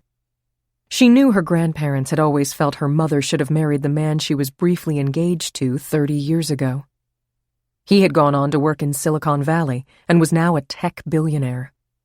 Her father, a partner in an accounting firm, made a very good income, but it did not include a private plane, a yacht, a mansion in Connecticut, or a villa in Florence. Normally, her father let their criticism roll off his back. Aline was worried about how he would react this time. A roll of his eyes was their unspoken message. Don't worry. They'll be gone in 3 or 4 days. On Wednesday, Aline suggested to her father that she go with him to make arrangements for a wake on Thursday and a funeral on Friday morning. She was afraid her mother would have a total breakdown if she had to choose a casket. But it was her mother who decided that Carrie would be buried in the gown she had worn to her senior prom. It was a beautiful, pale blue, full-length organdy, and Carrie had looked lovely in it. At 1 o'clock on Thursday afternoon, dressed in newly purchased black clothes, the family gathered solemnly in the funeral home. When Fran saw Carrie's body in the casket, she fainted. Why? Why? Aline's grandmother wailed as Steve caught his wife before she collapsed. But Fran did manage to find enough inner strength to be on the receiving line when visitors started arriving. As news cameras clicked from their locations across the street, the neighbors, teachers, and students from the high school and friends from long ago arrived. By 3 o'clock, the line looped around the block. Aline found herself watching to see if Alan Crowley would appear, but there was no sign of him. She didn't know whether to be relieved or angry. Remembering the way her mother felt about him, she knew it was better that he had not shown his face. Some of Carrie's former lacrosse team members arrived with the coach, Scott Kimball. He was an attractive man with a disciplined body and dark brown hair. Wearing high heels, Aline was eye level with him. He had tears in his eyes as he took Aline's hand on the receiving line. I know how you feel, he said.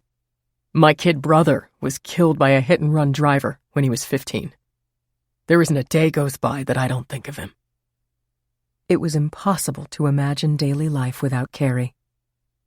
The haunting question of who had murdered her was on everyone's mind. Aline heard her mother tell people she was absolutely convinced it was Alan Crowley. I was trying to keep her away from him, Fran murmured. With all the boys who were interested in Carrie, why she chose that one, I don't know. He was always so jealous of her. He had a bad temper. Now look what he's done to her. There was a hint of early September in the air on the morning of the funeral. Even though the sun was shining brightly, the breeze was cool. Following Carrie's casket up the aisle in the processional renewed Aline's sense of unreality and detachment. Carrie and I should be at the pool together, going over what stuff she should take to college, she thought. Not here. Not here. Father Frank's homily was comforting. As he said, we do not understand why these tragedies occur. It is only faith that gives us the comfort we need. Father Frank told again the story of looking at life from the wrong side of the beautiful Persian rug. To Aline, it had even more meaning than when he was with them the day she found Carrie in the pool. The question of whether Alan would dare to show up was constantly on her mind. She watched as people approached the communion rail, but did not see him or his parents. That was a relief. The sight of him would have driven Mom crazy, she thought. But as Aline and her parents followed the casket out of the church, she did catch a glimpse of Alan. He was kneeling in the last pew in the far corner, his head buried in his hands. 17. Because of her stepfather's job transfer, sophomore Valerie Long and her family had moved from Chicago to Saddle River. The transition was made even harder because they had moved over Christmas, and she had started at the high school in January. Tall for her age and looking younger than her 16 years, she had green eyes, jet black hair, and pale skin. The promise of future beauty was in her face. An only child, her widowed mother had remarried when she was 5. Her stepfather was 20 years older than her mother. They rarely saw his 2 grown children who lived in California. Valerie was sure he considered her excess baggage. Her timid and retiring nature had resulted in extreme shyness. Last winter at school, Valerie had found herself outside already formed cliques and friendships. This made the adjustment even harder. It was in the spring that things began to change for her. Fast and well-coordinated, she had excelled at lacrosse freshman year at her previous school. She was hoping that if she made the team at Saddle River, that would create easy opportunities to make new friendships. As usual, things did not work out the way she expected. Coach Scott Kimball immediately recognized her talent and put her on the varsity squad. The varsity was all seniors except for 2 juniors and her. She would have preferred to play on the junior varsity with the sophomores and freshmen, but she didn't want to disappoint the coach or her teammates. It was Carrie, the team captain, who first admired Valerie's skill on the field and also recognized how shy she was. Carrie went out of her way to chat with Valerie and tell her how good she was. She became, in essence, her big sister and the closest thing Valerie had to a confidant. Carrie's sudden death was a stunning blow to Valerie. She could not bring herself to go to either the wake or the funeral, but stood alone across the street, watching the casket leaving the church and being lifted onto the hearse. When she walked away, she was still unable to feel the release of tears. 18. Marge's close friend was the Crowleys' housekeeper, Brenda. Brenda and her husband Kurt, a retired plumber, lived in Westwood, New Jersey, a few miles from Saddle River. Kurt Niemeyer had often worked on construction projects with Jack Chapman. Like Jack and Marge, the Niemeyers had lived in a small Saddle River ranch house before the prices of real estate had gone up dramatically. They had sold and bought a house in nearby Westwood and a small place at the Jersey Shore. While Kurt was enjoying retirement, Brenda found herself restless. In the early years of their marriage, she had been a housekeeper to bring in extra money. She realized she had enjoyed the work and was good at it. Some people go to a gym. I get my exercise by cleaning. She decided to look for that kind of work to fill her days. The result was she worked 3 days a week as a combination housekeeper and cook. She and Marge had remained close over the years, and when she confided gossip to Marge, Brendan knew it would not go any further. A medium-sized woman with short gray hair and narrow shoulders, she liked her job at the Crowleys, but did not like them. She considered June Crowley stuck up and cheap, and her husband full of himself and a total bore. The one person in the family she cared about was Alan. The poor kid got stuck with those 2. In their eyes, he can't do anything right. When he gets an A in school, it should have been an A+. I know he's got a temper, Brenda often thought to herself, but I swear those 2 drive him to it. Their constant hope was that in September, Alan would be enrolled in an Ivy League college so they could brag to their friends. They're always after him, Brenda confided to Marge. If I were in his boots, I'd have applied to the University of Hawaii just to get away from them. Of course, I wasn't there over the weekend when that poor girl was killed. But I gather that when the Crowleys found out that a cop had come over and talked to Alan, they hit the ceiling. And now all I hear around town is that everyone thinks that Alan did it. The way the Crowleys are carrying on, I swear, I wonder if they don't think so themselves. 19. The business of picking up the pieces after Carrie's death began to fall into place. Aline helped her mother with the personal notes to the people who had sent floral tributes to the wake. By unspoken understanding, they had closed the door to Carrie's room. The bed, still freshly made, was covered by the blue and white coverlet Carrie had chosen when she was 16. Her clothes were in the closet. The woolly lassie dog that she had carried under her arm when she was a toddler was perched on a bench in front of the window. Originally, the plan was to place Lassie in the casket with her, but at the last minute, Fran had told Steve and Aline that she wanted to keep it. Fran had been adamant that they find a contractor to demo the pool, to remove any trace that it had ever existed. Steve had persuaded her to compromise. They would close the pool for the season. They would decide next spring if they should get rid of it. In these 10 days before school opened, Aline had tried to sort out her own thinking. Carrie and I were different siblings hatched in the same nest, she thought. Carrie was so beautiful from the moment she opened her eyes. Aline was 10 years old then, too skinny, with teeth that obviously would need to be straightened, and mousy brown hair that hung limp on her shoulders. But I adored her. There wasn't ever sibling rivalry. It was just that we were two different people. I used to beg Mom to be the one who pushed her in the baby carriage. But then there were other differences. From day one, I was a voracious reader. I threw myself into books. I wanted to be Jane Eyre or Catherine running on the moors with Heathcliff. I wanted to show how smart I was. From the first grade, I wanted to be first in the class, and I made it. The only sport I got into was tennis, and I loved it because it was so competitive. 40 Love was music to my ears. Columbia was my first choice for college, and I got in.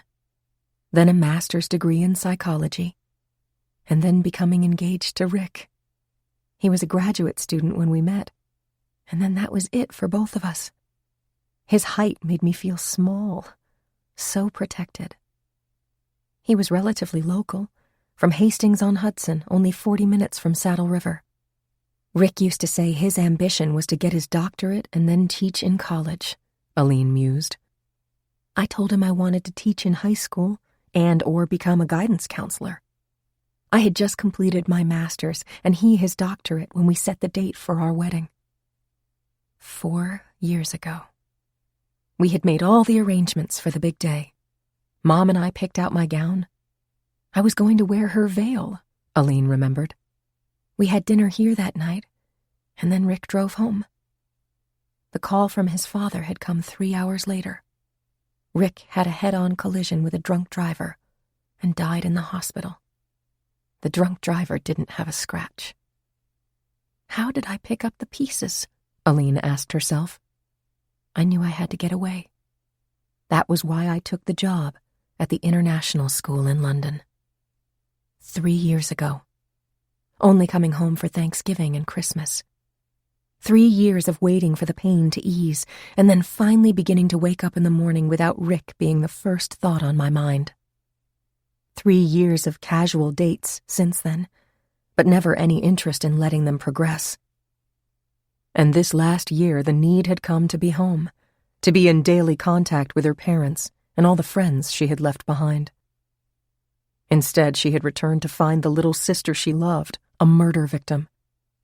There is something I can do, she thought, and that is to be here for them. She had intended to get her own apartment in Manhattan, but that could wait. Who had taken Carrie's life? Who could have done that to someone who had so much promise, who had her whole life to live?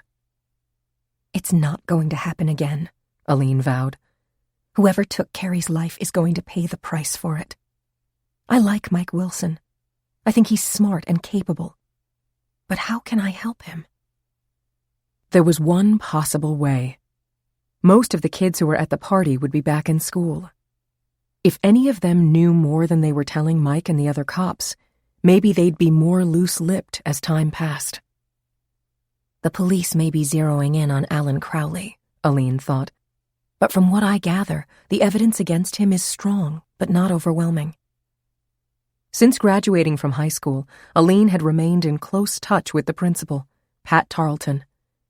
A month earlier, Pat had emailed her about an opening in the guidance department. Would she be interested? It was the job she wanted, and the timing was right. With Carrie having graduated, she would be spared the awkwardness of having her big sister work at the same school. 20. Marge was living in a state of suspended animation. Instinctively, she had felt that when Detective Wilson stopped in the day Carrie's body was found, he had observed Jamie looking for her approval. Although she believed he had not told anyone about going into Carrie's pool, it was always possible he would blurt it out to someone. It didn't help that sometimes out of the blue he would refer back to it with her.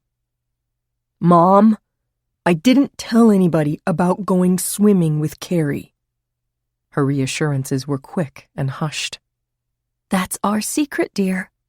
We don't talk about secrets." Every day when she left him at the Acme Market, she held her breath until she picked him up. Without realizing why, she found herself driving him both ways instead of letting him walk. As soon as he got home, she would ask him who he had talked to at work and what they had spoken about. Sometimes he would finish his answer with a triumphant smile. "And I didn't tell anybody I went swimming with Carrie." Marge was conflicted. She wanted to keep track of anyone he was speaking to. On the other hand, were these conversations making him think even more about what happened the night Carrie died? It made things worse when he suddenly began to talk about the big guy in the woods. Jack's affectionate nickname for Jamie was the big guy. Trying to sound casual, she asked him, "What about the big guy, Jamie?" "He hit Carrie and pushed her in the pool," he said matter-of-factly.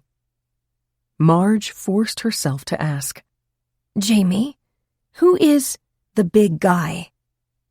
"Daddy called me the big guy. Remember, Mom?" Her throat went dry. Marge whispered, "I remember, Jamie. I remember." Marge knew that she could not bear the burden alone. Her consuming worry was that the police might try to blame Jamie, especially since he had told them about swimming with Carrie. But she knew it wasn't right to hide the truth from them. The previous evening, Jamie had told her a big guy had come around from the bushes after the first guy left, and he had hit Carrie on the head and pushed her in the pool. But if Jamie told that to the police, they would compare him to Alan Crowley. Alan was medium height and on the thin side. Jamie was 6 feet 1 inch, and not fat but broad. Sometimes he calls himself Big Guy, Marge thought. If he says this to the police, they might think that the big guy Jamie was describing was actually Jamie himself. If they believe that, they might arrest him. He'd be so frightened. He's so easily manipulated. He always wants to please. He'll happily say anything they want to hear. Marge felt again the familiar tightness in her chest. Her doctor had warned her to take a nitroglycerin tablet whenever that happened. By the end of the day, she had taken 3 tablets. "Dear God, don't let anything happen to me," she begged. "He needs me now more than ever." 21. Mike's next stops were the homes of the 4 girls who had texted Carrie after the party. Each set of their parents had agreed to allow their daughter to talk. He rang the bell of Betsy Finley and met her and her parents. He was invited to come into the living room. Betsy sat on a couch wedged between her parents. Wilson settled into a chair opposite the couch.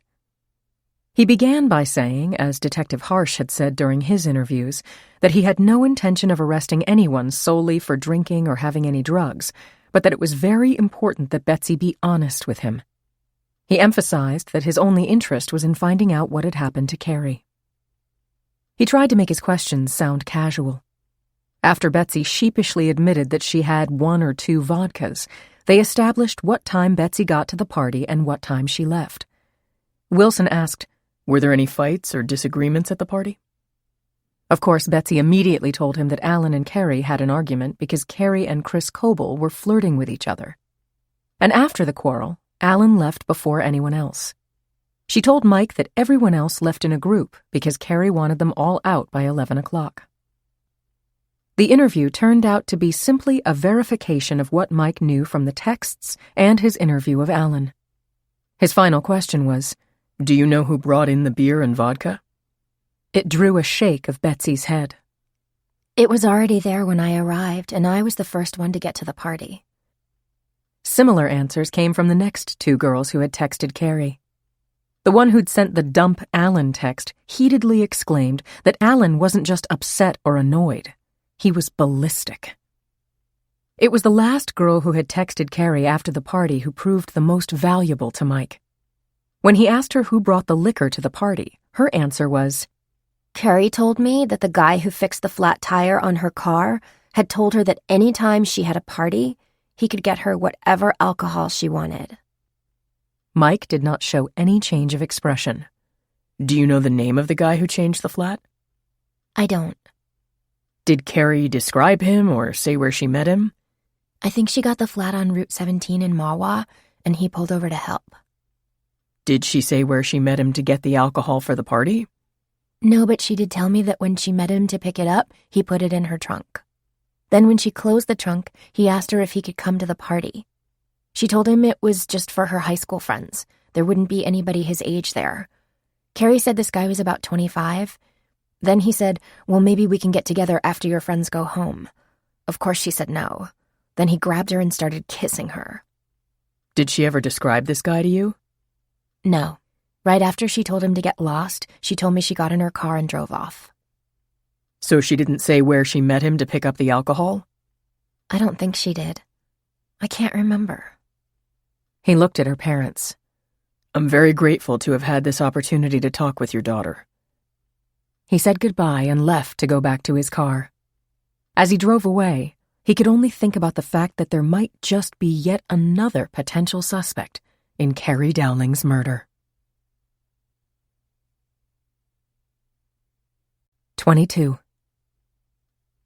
The sun was streaming through the windows of the rectory. Marge sat opposite Father Frank in his office.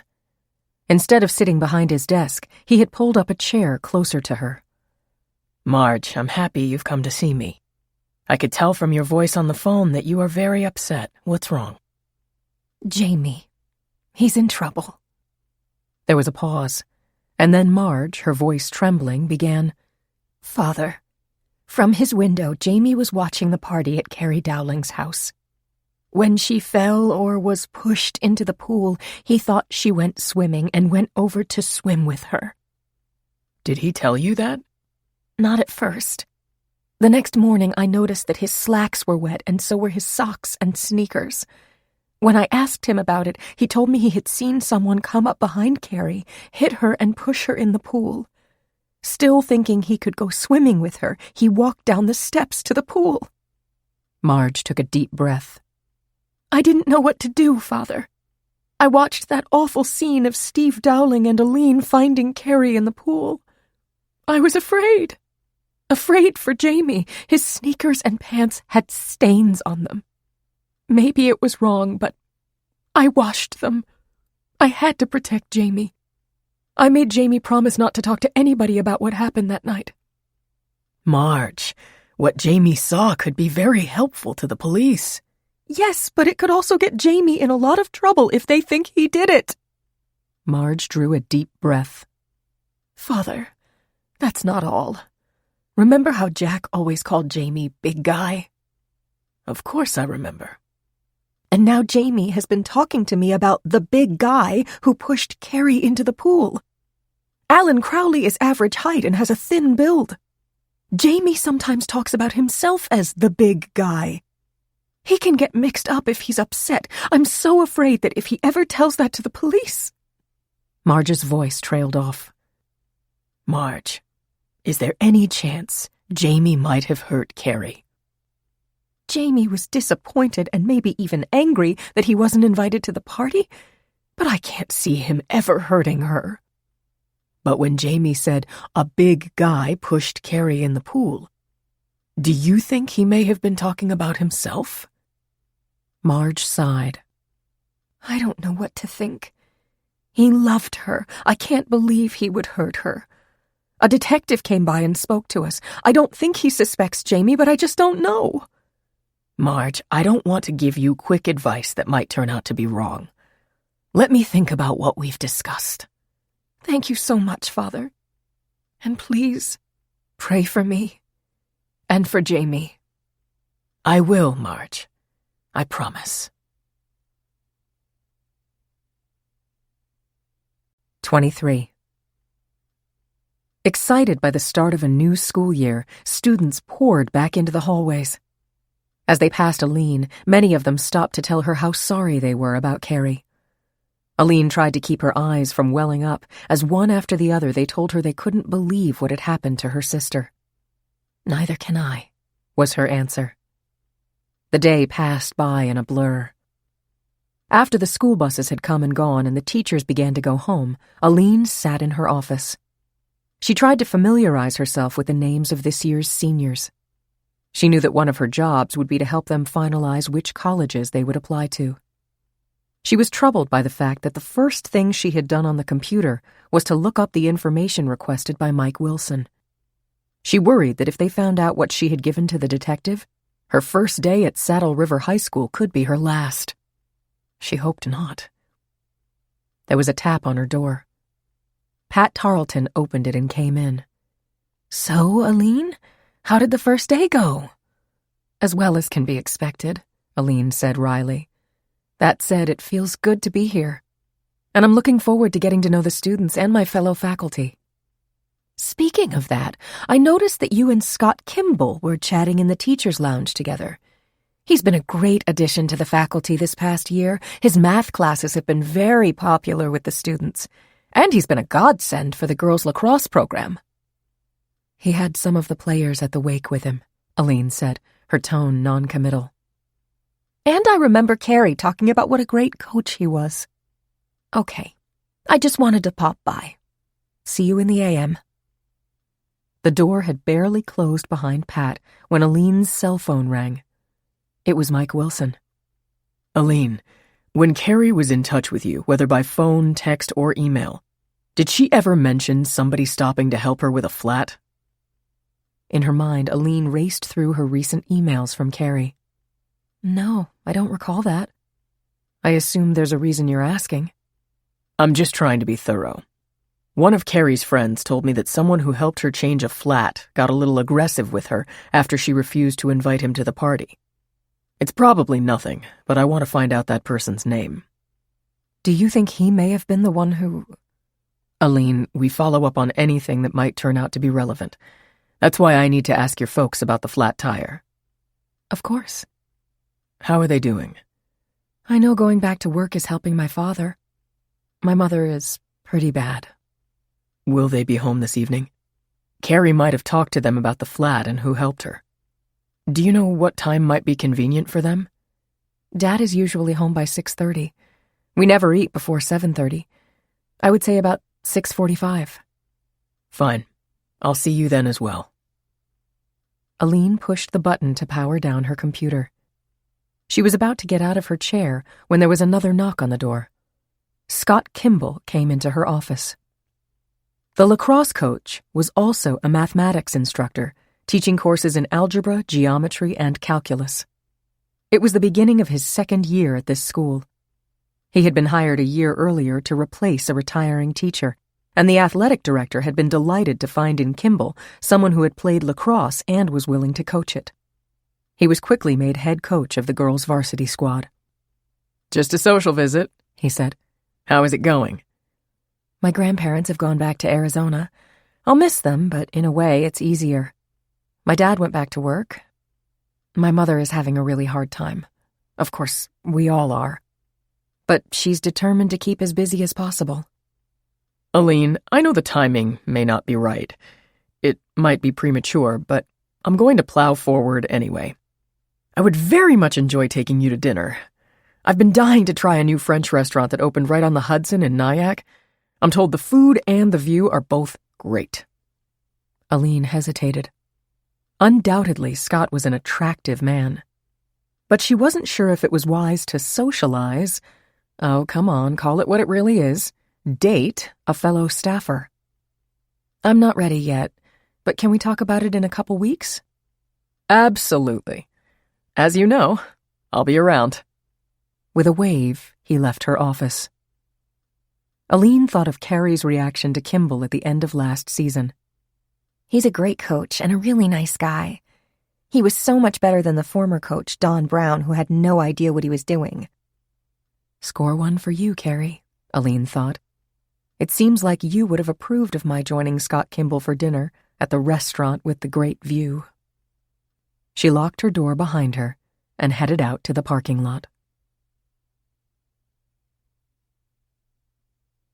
24. True to his word, Mike Wilson rang the doorbell at precisely 6:45. Aline had told her parents that he wanted to stop in.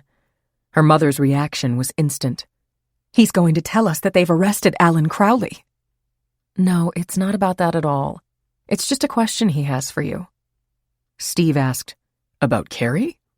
Yes, it's about a flat tire Carrie had. Carrie never had a flat tire, Steve said firmly. Well, tell Detective Wilson that. When Mike arrived, Aline wanted to avoid having the meeting in the family room. That was where the three of them had been sitting when Mike told them that Carrie's death was not an accident. Instead, she suggested that they go into the living room. When they were seated, Mike explained the reason for the meeting, reporting what he had told Aline.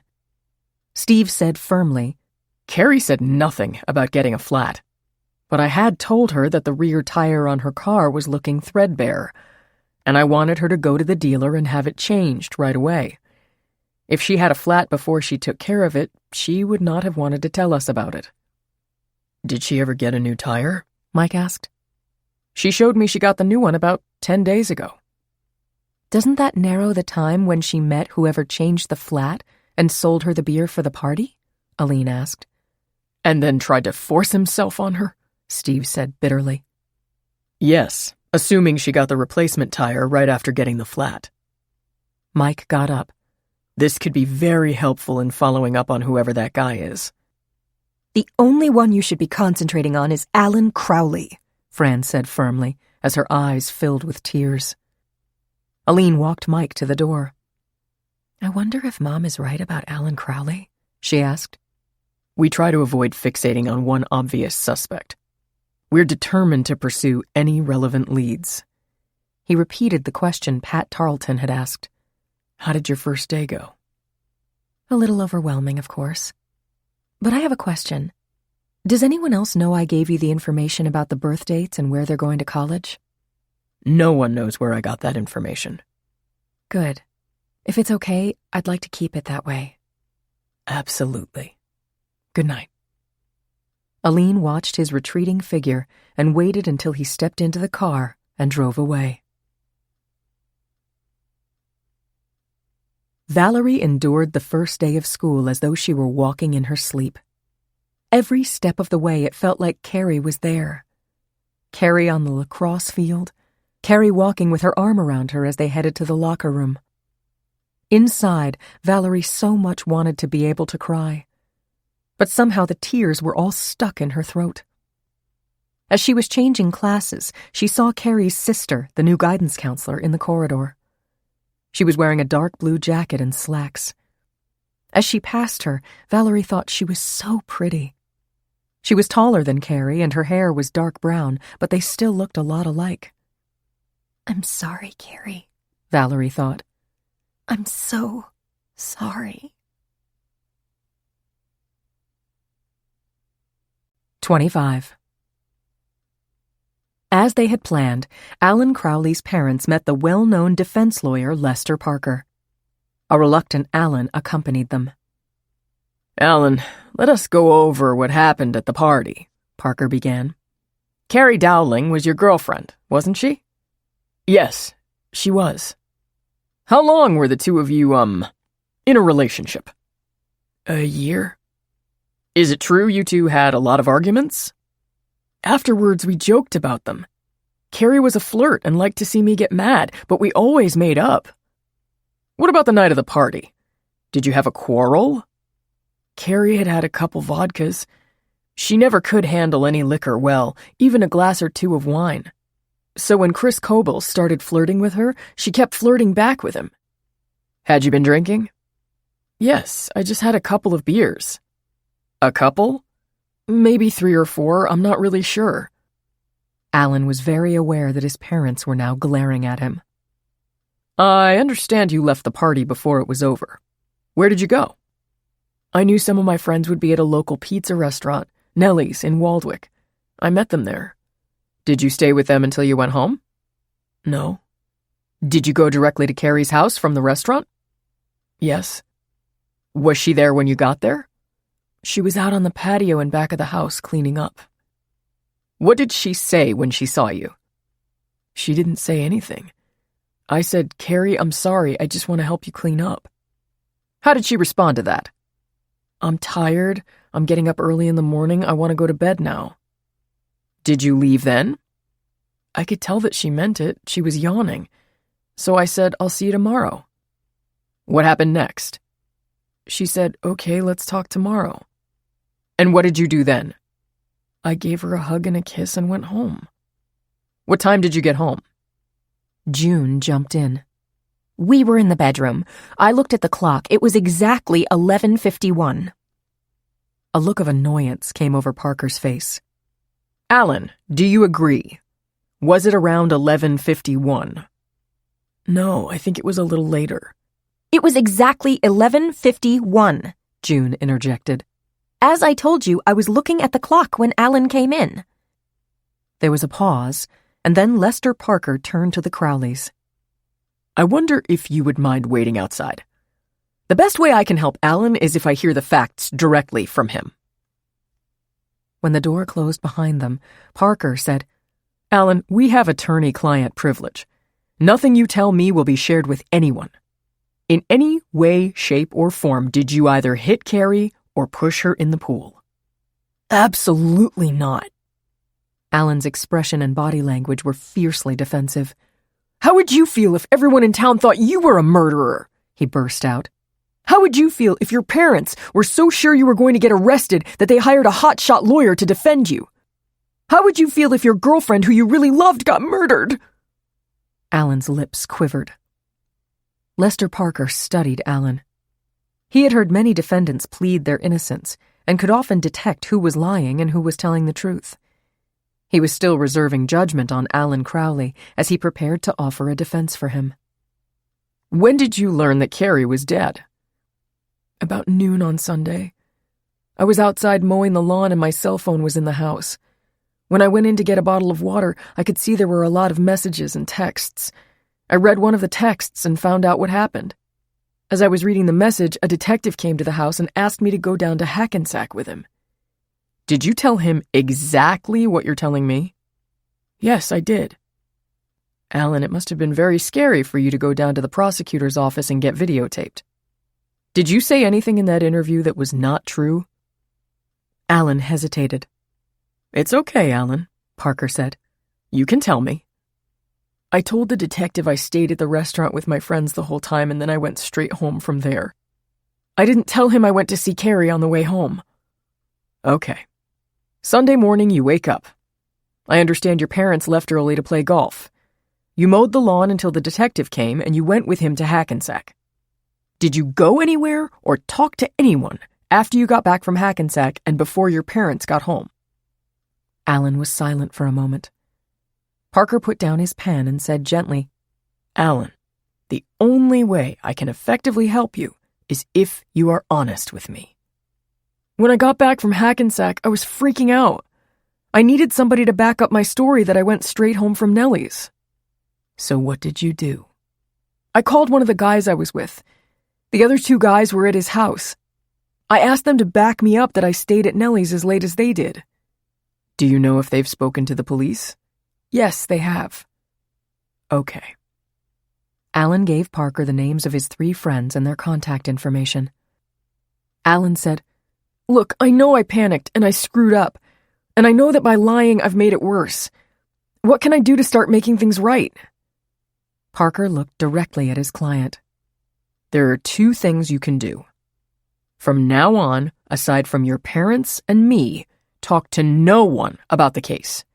If anyone contacts you, refer him to me." Alan nodded. "The other thing you can do is when you go home, tell your parents what you just told me. They're going to find out anyway, so let's get that difficult discussion behind us right away." 26. In the morning at breakfast, Steve announced that he was coming home early and he and Fran were going to the movies. Fran had not yet come down from their room. Over a quick second cup of coffee, he said to Aline, "I think I need to get your mother out of the house. I told her that last night after Detective Wilson left, and she agreed. She's so fixated on the idea that Alan Crowley murdered Carrie that she's telling that to everybody she speaks to. I told her that until there is real proof, we have to keep an open mind. But even after all that Detective Wilson told us about the man who sold Carrie the beer, she is still fixated on Alan's guilt." Steve carried his empty coffee mug over and placed it in the sink. "One night every week, a theater in Norwood is running the old classics. Greer Garson is still one of your mother's favorite actors. She'll enjoy seeing Random Harvest on the big screen. It starts at 5 o'clock, and then I'll take her out to dinner. Do you want to join us for the movie, dinner, or both?" "Thanks, Dad, but I'll pass. I want to catch up on some stuff at school. I'll pick up something for dinner on the way home." The next day at school was a little easier than the one before. Aline had always been good at remembering names and faces. After she passed one of the students in the hallway, she remembered that she had seen her before and where it was. This was the girl who had been standing across the street from the church when the Mass for Carrie was over. I wonder why she didn't come in, Aline asked herself. She was in her office until 6. She had left her door partially open and Scott Kimball looked in. "Obviously working late again," he said. "A little," Aline replied. "Is there any chance that when you're ready to wrap up, you'll have dinner with me? I know I asked you only yesterday, but the question just popped into my head. You know, it might be a nice change." "Are you tempting me with the French restaurant you were talking about?" "Absolutely." "Then my answer is oui." They laughed together. Aline declined Scott's offer to ride with him and instead took her own car to La Petite restaurant. Scott had told her he lived in Fort Lee. Driving her back to pick up her car at school would take him way out of his way. On the way over, she started to have second thoughts. She berated herself for agreeing to go to dinner with him. She went over in her head why it was foolish to alter the business relationship of 2 faculty members who worked in the same school. Just this once, she told herself. Absolutely just this once. She began to relax at the restaurant. La Petite turned out to be every bit as good as Scott had promised. In the 3 years she had taught at the international school in London, it had been easy to take the train through the Channel to Paris. It was a trip she had made every few months while she lived in England. She would stay at a small hotel on the left bank that overlooked Notre Dame Cathedral. She made regular visits to the Louvre and other museums, as well as boat trips on the Seine. Along the way, she had developed a passion for French food. At the same time, she had perfected her natural gift for languages. Her goal was to become fluent in French and to speak it without an American accent. When their waiter introduced himself with a French accent, she saw an opportunity to practice. Scott then surprised her by following her lead. His command of French was very good, but his American accent was clearly discernible. After listening to the specials, they gave their orders. As they sipped the Bordeaux Scott had chosen, he said, "I took a semester in France when I was in college. It was a program where I took courses in French and lived with a French family." "Total immersion?" Aline asked. "That was the idea," Scott chuckled. "But when I was with the other students, it was really easy to slip back to speaking English." "I wish I had had an opportunity like that," Aline said. "Whatever you did, your French is better than mine." "There's a reason for that." She told him about her frequent trips to Paris. They compared notes on different places they had visited in and around Paris. The conversation shifted to the high school, and Scott shared his impressions of his fellow teachers and the administration. It was only over coffee that he brought up Carrie's name. Aline, I've had a wonderful time tonight. Part of me wants to tell you about how great a young woman Carrie was, but I'm reluctant to introduce a topic that might upset you. No, it's okay. I saw Carrie through the eyes of a big sister. If I had it to do over again, I would not have been away as much as I was the last 3 years. What was it like to be her coach? She was really special. She wasn't the best player on the team, but she was very good, and she had a natural ability to lead. The best compliment you can give a player is that she made her teammates better when she was on the field. When the evening ended and she was driving home, Aline realized that she had enjoyed the dinner very much. Scott was a very nice guy, and he was good company. 27. The results of the autopsy revealed that Carrie had been killed instantly by a massive blow to the back of her skull. There was almost no water in her lungs, indicating she had not been breathing after being struck. The alcohol level in her blood was .06, the equivalent of a person her size consuming 2 to 3 drinks. There was no evidence of sexual assault. The state lab's analysis of the golf club verified that it was the weapon that had been used on Carrie. The strands of hair on the head of the putter were matched with samples of her hair. The specks of blood lifted from the club contained Carrie's DNA. Fingerprints on the rubber grip would be virtually impossible to collect, but there were 5 identifiable prints on the shaft that potentially could be matched. Mike began the process of identifying the prints by going first to Steve and Fran Dowling. It was, as he had expected, a difficult meeting. Once again, he swung by at about 6:45 p.m. when Steve would be home. When he explained his reason for being there, it caused Fran to cry out in near hysteria. "Are you telling me that our golf club was used to kill my little girl?" Fran, Detective Wilson is telling us that he needs to identify whose fingerprints are on the club. Obviously, he wants to know which are ours and eliminate them. You can have them taken at the Saddle River Police Station, Mike said. They'll forward them to the prosecutor's office. We'll go there tomorrow morning, Steve assured him. Aline put her arm around her mother. "Mom, we all want to see whoever hurt Carrie get caught." Fran repeated what she had said before. "It was Alan Crowley." Turning to Wilson, she said, "Do you have his fingerprints?" Yes, but let's wait for the total fingerprint analysis to be complete. Aline again walked him to the door. "Mike, I've been thinking and thinking about that text Carrie sent me the day before her party. I say this with love. Carrie had a little bit of the drama queen in her. Whether it was a quarrel with a boyfriend or a dispute with a teacher, she always quickly said what was on her mind. In the text she sent the day before the party, she referred to something very important, but didn't say what it was. That's not the way Carrie usually did things." Aline, Mike said, I know how hard all this is for you, but I can see that you are a great comfort to your parents. His hand brushed hers as she opened the door for him. Aline, I promise you and your mother and father that we are going to find out who did this to Carrie and your family, and that person will go away for a very long time. At that time, maybe we'll be able to try and put our lives back together, Aline said, but there was doubt in her voice. 28.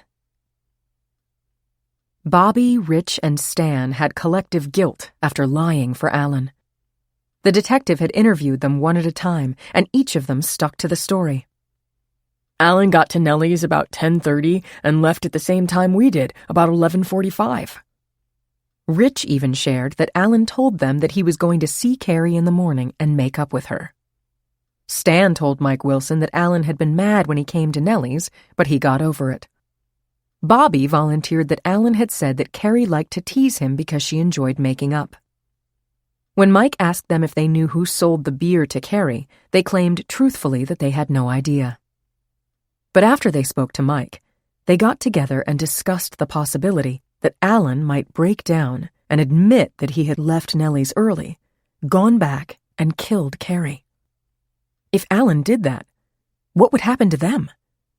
Would they end up in jail for lying? The three of them, together and individually, worried about that. They tried to reassure one another, but they still had visions of getting arrested and going to jail.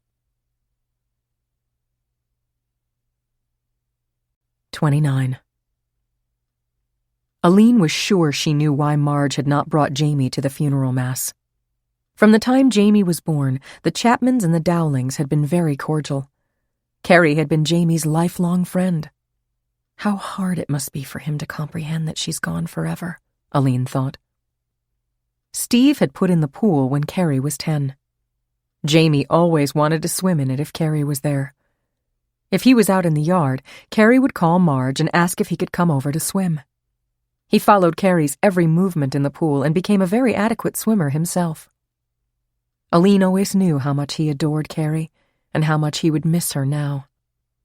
When the company came in to close the pool for the winter, she noticed Jamie watching them from his side of the hedge that separated the backyards. Impulsively, she walked over and spoke to him. "Jamie, how are you?" she asked. I'm sad. "Why are you sad, Jamie?" Because Carrie went swimming and then to heaven. "I know, Jamie. I'm sad too." My daddy went to heaven, so Carrie is with him. Jamie's eyes were filling with tears. Aline felt herself on the verge of breaking down. She didn't want to do that in front of him. She said, "I'll see you soon, Jamie," and went back into the house. 30. Mike Wilson decided that his next move would be to go to Nellie's and verify the time that Alan and his friends had been there and when they left. He phoned the restaurant and was told by the manager that the same wait staff that had been on duty Saturday would be there this evening. It turned out to be easy to find the waitress he wanted to speak to. Gladys Moore had been telling everyone that she had served Alan Crowley the night that poor girl was murdered. Wilson got to the restaurant at 7, spoke to Gladys briefly, and was told she could take time to talk to him in about 15 minutes. The tempting smell of pizza reminded him that he was hungry. He ordered a margarita pizza and a glass of beer. As she had promised, Gladys came over to his table and sat opposite him. "Carrie used to come in here with her friends," she said. "She was such a beautiful girl. To think that she was murdered the very night that I was serving pizza to those boys." Do you remember what time they got to the restaurant? 3 of them, not the boyfriend, Alan Crowley, came in around 10 o'clock. The Yankees were playing, so they took a table near the bar so they could watch the game. When did Alan join them? Mike asked. It was about 10:30. You should have seen the look on his face. What do you mean by that? Mike asked. He looked so angry. You'd think he wanted to kill somebody. He was so rude to me. He didn't ask for anything, just pointed to the pizza the other boys were eating, indicating that's what he wanted. Just between you and me, I think he avoided talking because he had been drinking. When I brought his order, he was texting on his cell phone. Okay, Mike said. He arrived at 10:30. Let's say you took his order at 10:35. How long does it take to make the pizza? About 10 minutes. So you brought him his order at 10:45. What happened next? When he finished it, he just walked out without paying. If you can remember, what time was that? Let's see. He talked to the boys for a while. I noticed he was on his phone, texting some more. What time do you think it was when he left? I know it was a little after 11, not later than 11:15. Let's focus on his 3 friends. Do you remember what time they left? They stayed until the end of the game. Mike had checked. The game had ended at 11:46. Thank you, Gladys. You've been very helpful. I may ask you at a later date to come down to my office and give an official statement. A delighted smile came over Gladys' face. I'd love to. I can make it any time you want.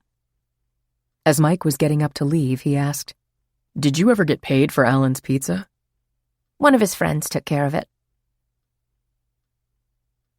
Mike went to the prosecutor's office, where Assistant Prosecutor Artie Schulman was waiting for him. Artie was the chief of the homicide unit. Artie, can we talk in my office? He asked. It will be easier.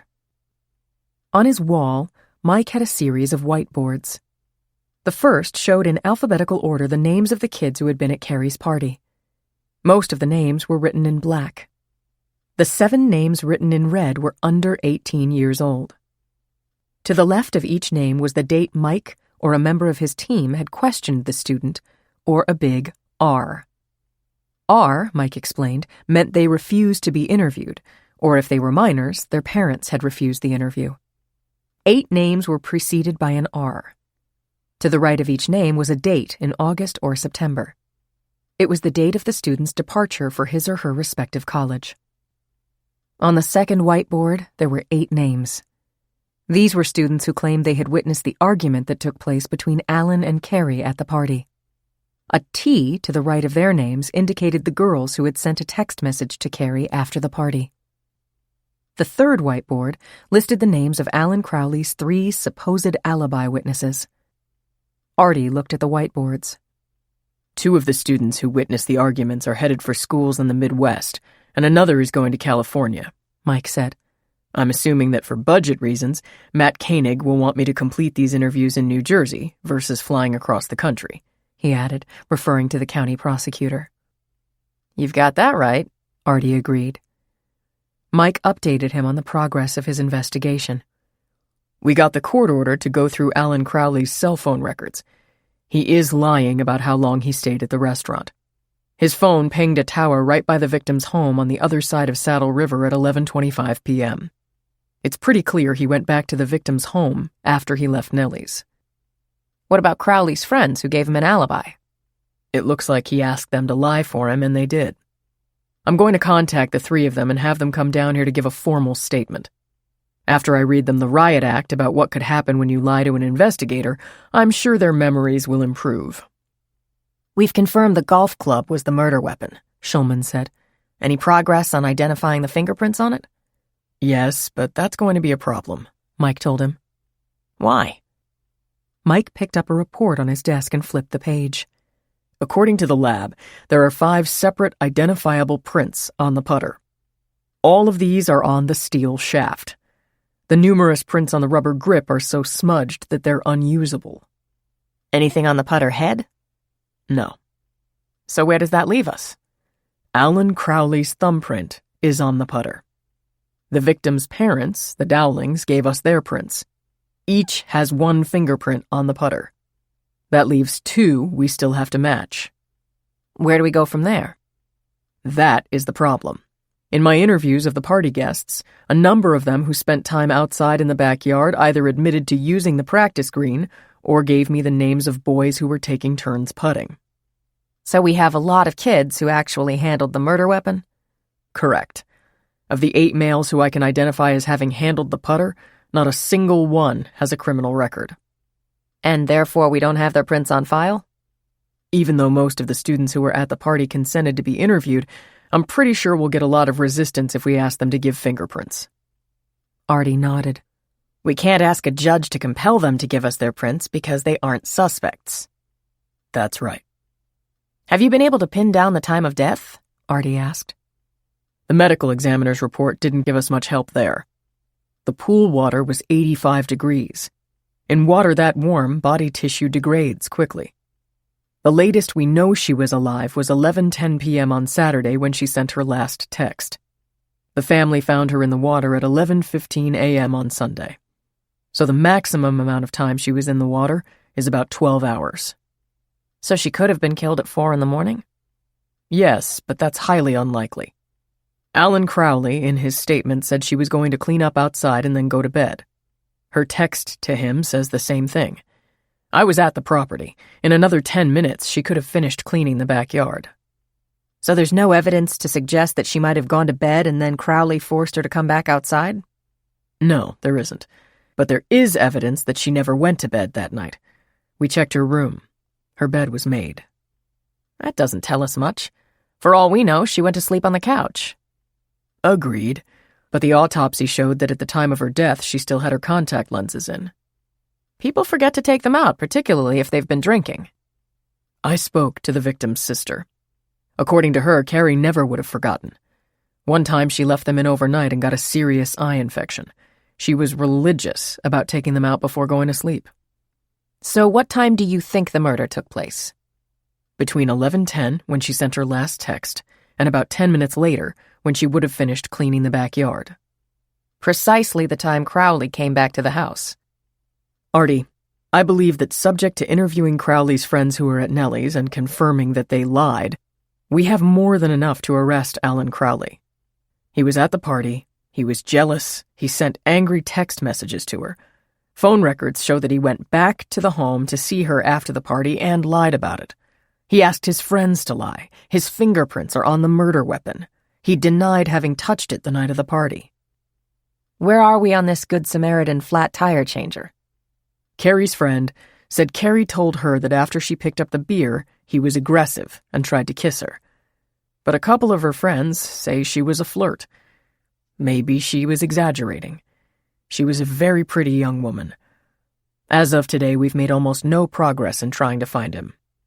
I wish we could have nailed that down, but everything really seems to point to Crowley. And we can't talk to Crowley any further because Lester Parker won't allow us. All right. Get back to me after you question his 3 friends. How soon can you talk to them? Wilson checked his whiteboard. One of them is taking a term off. 2 of them are in college locally and have agreed to come back. They're coming in to talk to me this afternoon. 31.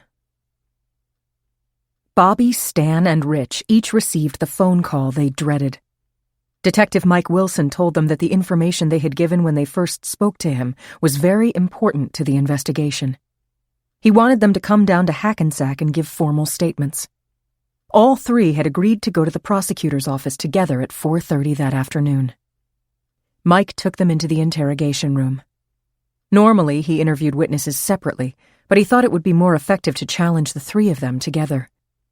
All of them had sweating palms as they sat in the 3 chairs on one side of the conference table.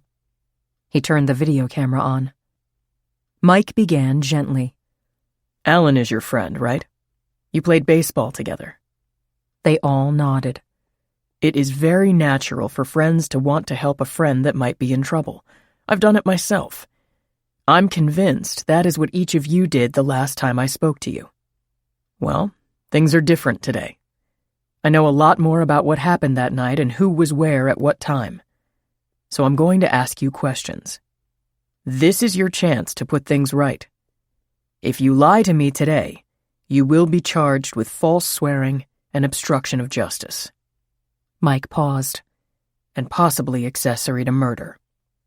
Now let's get started. Words tumbled out of the mouths of all 3 of them.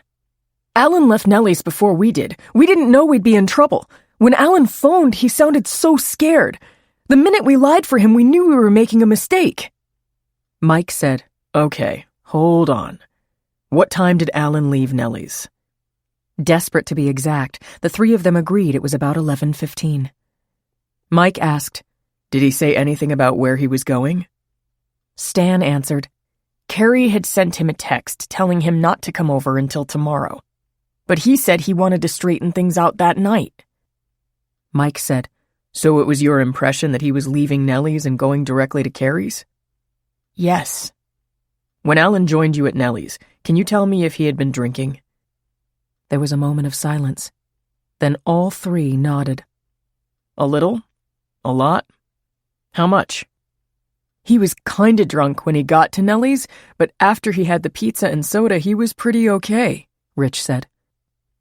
The 3 affirmed that they were together at Stan's pool that Sunday afternoon when Alan phoned and asked them to lie for him. I thank you for coming here today. You did the right thing by telling us the truth.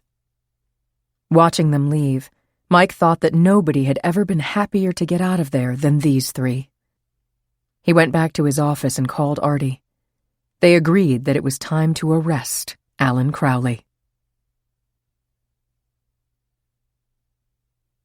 32. June and Doug Crowley felt somewhat relieved after their meeting with Lester Parker. They drove directly home with Alan. When they were inside, June went into the den and settled there with a satisfied sigh. Doug and Alan followed her in. Lester Parker may be expensive, but I believe he's worth it, June observed. Her expression changed. Fran Dowling is telling everyone that you killed Carrie, she said, looking at Alan. I'm going to have Parker write a stiff letter to her, saying that we are going to sue her if she continues her malicious defamation. I agree, Doug said heartily. They both looked at Alan, expecting his approval. Mom, Dad, there's something I have to tell you. Oh my God. He's going to tell us he killed her, June thought, her blood running cold. I wasn't honest with you or the detective in Hackensack about where I was after I left the party. I did go to Nellie's, but on my way home, I went to Carrie's house. Alan, don't tell us you killed her, June begged. A suddenly white-faced Doug gripped the arms of the chair, preparing for the worst. I killed her? That's what you two have believed all along, Alan snapped. Here's what really happened. I went back to make up with Carrie and help her clean up. We spoke for a few minutes. She told me she was tired and going to bed. She said she would get up early in the morning to clean up. I kissed her goodnight and came straight home. Then why did you lie to the detective? Doug asked. Because I knew it would look bad for me. We had a fight at the party and everybody saw it. I sent her some nasty text messages which I'm sure the cops know about. If I admitted going back to her house, I was afraid how that would look. Alan, June said. You know your father and I are behind you no matter what. No matter what? What does that mean? You're behind me even if I killed her? Alan stood up. Well, you might as well know I not only lied to the detective, I asked my friends to lie and say I was at Nellie's with them when I was really at Carrie's. Doug and June were too stunned to react. Alan looked at his mother. You better not send that letter to Mrs. Dowling, he said bitterly, and stalked out of the room. 33. Brenda was in the kitchen when she heard raised voices coming from the den. Knowing every inch of the house and blessed with exceptionally good hearing, she knew exactly where to go when she wanted to listen to Crowley conversations.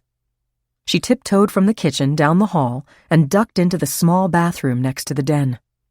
She brought a roll of paper towels and a bottle of Windex in case she had to look busy. The words, "He lied to the detective," swirled around in her brain. Always sympathetic to Alan because of the Crowleys' demands on him, she began to wonder. Why would he have lied to the cops? There's no way he would hurt Carrie. She couldn't wait to get over to talk to Marge after she finished preparing dinner for the Crowleys. She was glad to see Marge's car as she drove up her street. When Marge answered the door and invited her in, she pointed up the stairs. Brenda, Jamie's having a really bad day.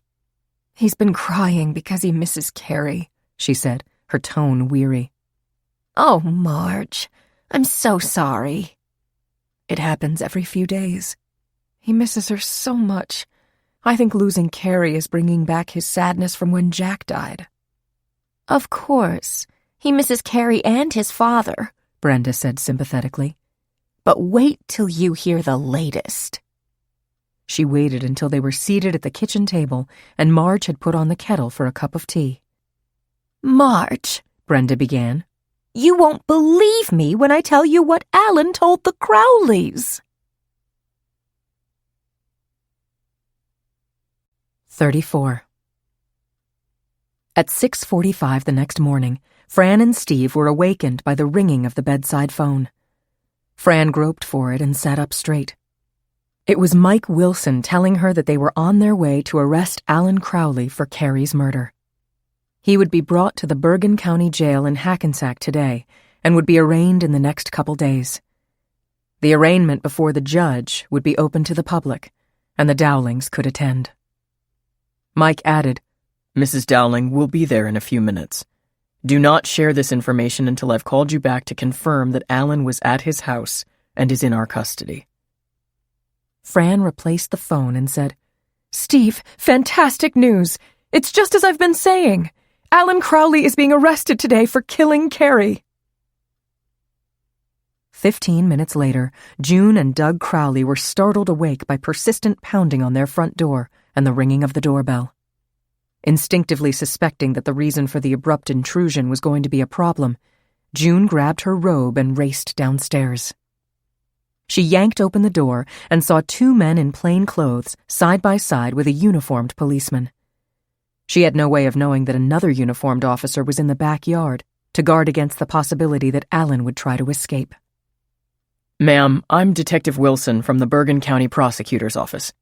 We have a warrant for the arrest of Alan Crowley and a search warrant for the premises, he told her. Is he here at this time? My son is represented by counsel, by Lester Parker. Have you spoken to him? Your son has the right to speak to his attorney later. We are here now to arrest him. Without being asked, Wilson pushed open the door and stepped past June Crowley into the house. His fellow detective and the officer followed him. By this time, Doug and Alan were tumbling down the stairs in time to hear the word arrest. Alan gripped his father's arm as the words sank in. He was dressed in only a t-shirt and boxers. He looked at Mike Wilson. Can I at least get dressed?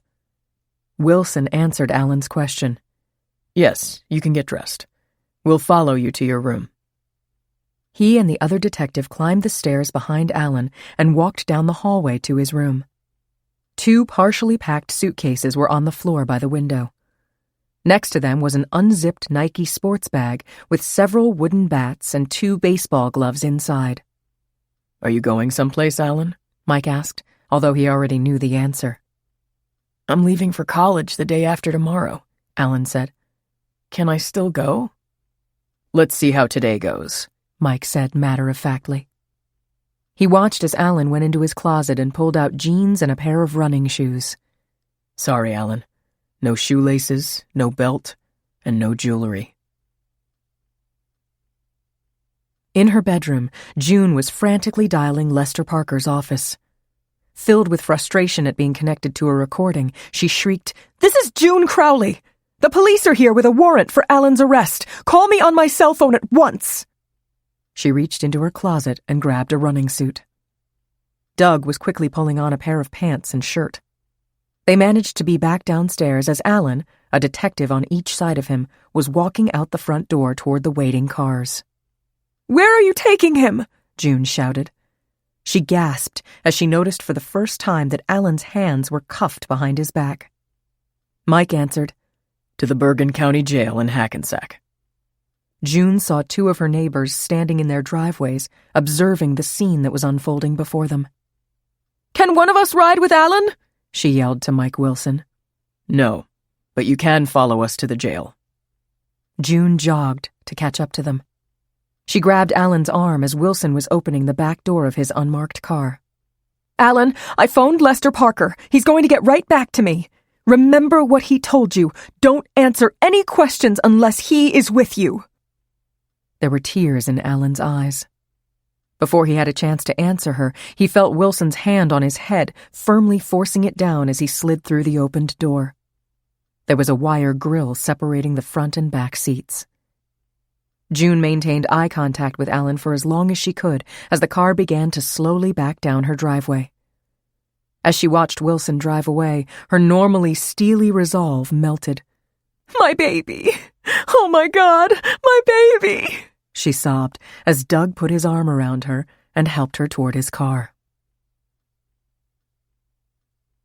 After turning off Hollywood Avenue, the detective's car accelerated onto Route 17.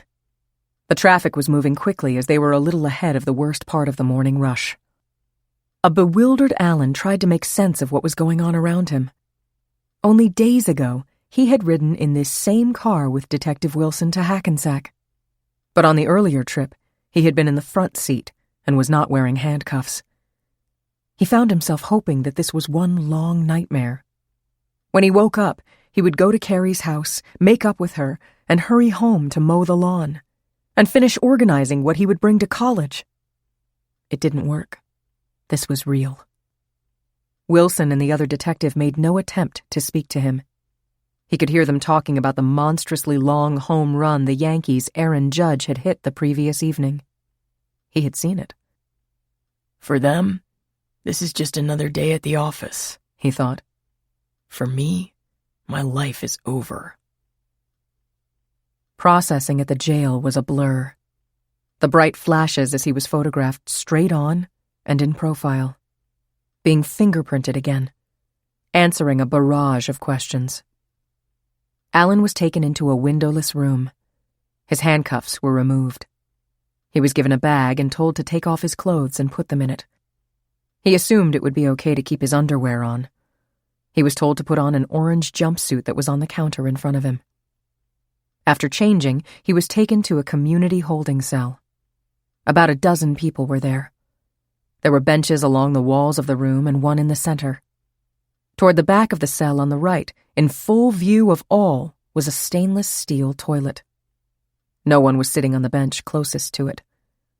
Alan took a seat on a bench near the cell door. About half the people in the cell appeared to be around his age or a little older. One prisoner sitting by himself in the corner smelled to high heaven. Everybody was sitting, mostly with their heads down. There were a few conversations going on. A loudmouth was sharing his experiences with someone who had never been arrested. Alan heard another one explaining the difference between jail and prison. If you incarcerated for up to 364 days, you in jail. 365 days or more, you in prison. Alan had not eaten breakfast and was very hungry. He made eye contact with a middle-aged man on the bench opposite him. Is food something you ask for, or do they bring it when they're ready? The man smiled. They just bring it. But believe me, it's nothing you'd ask for. There was no clock that he could see, and watches weren't permitted. After what he thought was several hours, a guard began unlocking the cell door. Behind the guard was an older man pushing a cart with numerous paper bags on the top tray. Alan was handed a brown paper bag. Inside was something wrapped in wax paper. He put it on his lap and opened it. The thickness of the stale roll covered the 2 slices of bologna deep inside. He assumed the gooey white substance was mayonnaise. The man opposite him had seen the expression on his face. I guess they were out of filet mignon, he said as he bit into his sandwich. Fearful that dinner would not be any better, Alan forced himself to eat half of it. Also in the bag, compliments of the state of New Jersey, was a plastic bottle of water.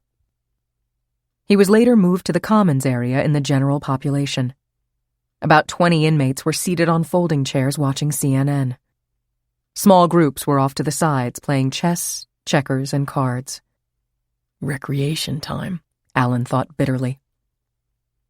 In the late afternoon, they were marched into what passed for a dining room.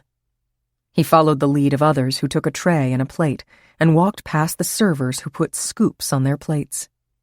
The utensils were plastic. He spotted a half-filled table where the inmates appeared to be near his age. They were exchanging stories about why they had been arrested. 2 of them had been caught with heroin. Another was serving a drunk driving sentence, his 3rd. They looked at him, obviously expecting to hear his story. My girlfriend died in an accident. They're blaming me. Which judge you got? I don't know. After dinner, they were herded back to the community room. One of the inmates who had been at the dinner table asked Alan, You play chess? Yeah, I do, he said as he followed the other prisoner to a table. In the time he had been in the jail, it was the only hour that passed relatively quickly. A few minutes after the game ended, the prisoners stood up and formed a queue along the wall. Back to the cells, Alan's chess opponent announced. See you tomorrow. The guard unlocked a cell and directed him into it. There were bunk beds along the left wall. A stainless steel toilet was in the right corner. A very small window overlooked the parking area behind the courthouse. A man who appeared to be in his 30s in the lower bunk glanced at him as he came in, but then went back to whatever he was reading. Alan wanted to find out where he could get something to read, but he was too nervous to ask. The top bunk was his, but Alan was uncertain about what to do. There was no ladder. In order to hoist himself up, he would have to put 1 foot on the lower bunk. Should I ask permission, or just do it? Better not to disturb him, Alan thought, as he put a foot on the lower end of the bottom bunk and vaulted himself to the top. He waited apprehensively for a protest from below. There was none. The mattress was thin and lumpy. The blanket and sheet had a strong smell of disinfectant. Alan put his hands behind his head on the small pillow and stared at the ceiling. It was several hours before he fell asleep. It was a challenge to tune out the loud snoring emanating from the bunk beneath him. He was startled awake by the sound of voices, footsteps, and cell doors sliding open. Following a line of prisoners, he went to the same room where he had had dinner the previous evening, this time for breakfast. He had just followed the procession to the recreation room when a guard barked, "Alan Crowley." Alan meekly raised his hand. "Let's go," the guard said, gesturing him to follow. He was led down a long corridor with doors on each side. Above each door was a plate that read, "Attorney-Client Room," followed by a number. The guard opened the door to number 7. Alan spotted Lester Parker seated at the table with his briefcase next to him. He took a chair opposite him. "Alan, how are you doing?" Parker said as they shook hands. "I'm undefeated in chess," Alan said wryly. Parker smiled. "I've spoken to the assistant prosecutor. We went over the charges against you. They'll bring you into court tomorrow at 11. I'll be there." "After court tomorrow, will I be getting out of here?" "I can't say with certainty what's going to happen tomorrow, but I'm going to make a strong argument that you be allowed to go home." "Will my parents be there? In court?" "Yes, and they want you home just as much as you want to go home. I'll see you tomorrow. And remember, talk to no one about your case." 35. Word of Alan Crowley's arrest had begun to spread in the afternoon. Aline saw students in their breaks between classes, at their lockers, staring down at their phones. NorthJersey.com had been the first to report the story. She picked up her phone, but then decided against calling her mother. When she drove up the driveway a few minutes before 6 that evening, Steve pulled in right behind her. When they were both out of their cars, she said, "I am sure that Alan's arrest will be on the television news tonight." Steve nodded. "Yes, I was thinking the same thing." As he opened the front door, Steve called, "Fran?" In here. Steve and Aline went to the den, where Fran had the TV on Channel 2. They watched in silence as the segment that had been on the 5 o'clock news was repeated. Steve moved quickly to where Fran was sitting and put his arm around her. "Are you okay?" he asked. Yes, she said. in fact, I'm... She paused. Glad is not the right word. I'll never have real peace, but when Alan goes to prison, I'll have some sense that justice has been served. "Mom," Aline said, "remember, Alan's only been accused of the crime. That doesn't mean—" Steve interrupted her. "They usually don't arrest somebody until they've got the right guy and have enough to convict him." Aline, why are you defending him? Fran snapped. He killed your sister and then he lied about it. "Mom, Dad, please," Aline said. "I'm not trying to start a fight." When Carrie and Alan were going out, they were constantly quarreling, breaking up, and then getting back together. They repeated that cycle a bunch of times. But after they quarrel at Carrie's party, this time he comes back to the house and kills her? I don't know, it just doesn't add up. What doesn't add up? Fran said heatedly. You know he lied about coming back to the house after the party. I understand that, but listen to me. Kids who are barely 18 are incredibly insecure. I work with them every day. They think they're adults, but they're not. When you confront them, they look for the easy way out, even if that means lying, Aline said, her voice rising. I'd be really nervous if a cop showed up today and took me in for questioning. I can only imagine how panicky I would have been 10 years ago when I was 18. Fran was having none of it. You can rationalize this as much as you want. I don't care if he was a scared young kid. Alan Crowley killed Carrie and he's going to pay for it. Fran, Aline, Steve interrupted. The last thing we need to do is quarrel with each other. The truth will come out at the trial. Fran had the last word. At the trial when he's found guilty, you mean? 36. Alan was taken from the jail and escorted into the adjacent courthouse, where he appeared before a judge at about 11:30 a.m. The guards seated him next to a waiting Lester Parker. His parents sat on one side of the courtroom, in the first row of the spectator seats. His mother gasped when she saw him in the orange jumpsuit. This time his hands were cuffed in front of him. On the other side of the courtroom, in the front row, were Fran and Steve Dowling. When they made eye contact with him, he turned away. The assistant prosecutor read the charges against him. Murder, possession of a weapon for an unlawful purpose, the golf club, and tampering with witnesses. The judge, a balding man with glasses pushed high on his forehead, turned to Lester Parker. Counsel, how does your client plead? Not guilty, Your Honor. Turning to the assistant prosecutor, the judge stated, Your office has moved to detain the defendant pending trial. The assistant prosecutor began, Your Honor, the state has a very strong case against Alan Crowley. Our investigation has revealed that he attended a party at the home of Carrie Dowling the night of her death and became extremely jealous when another young man spoke to her. We allege that later in the evening, after everyone else was gone, he returned and struck her in the back of the head with a golf club. She fell into the pool in the backyard of her home. Her family discovered her body in the pool the next morning. He lied to a detective regarding his whereabouts at the time of the crime and induced several friends to lie on his behalf. They have since admitted that they lied.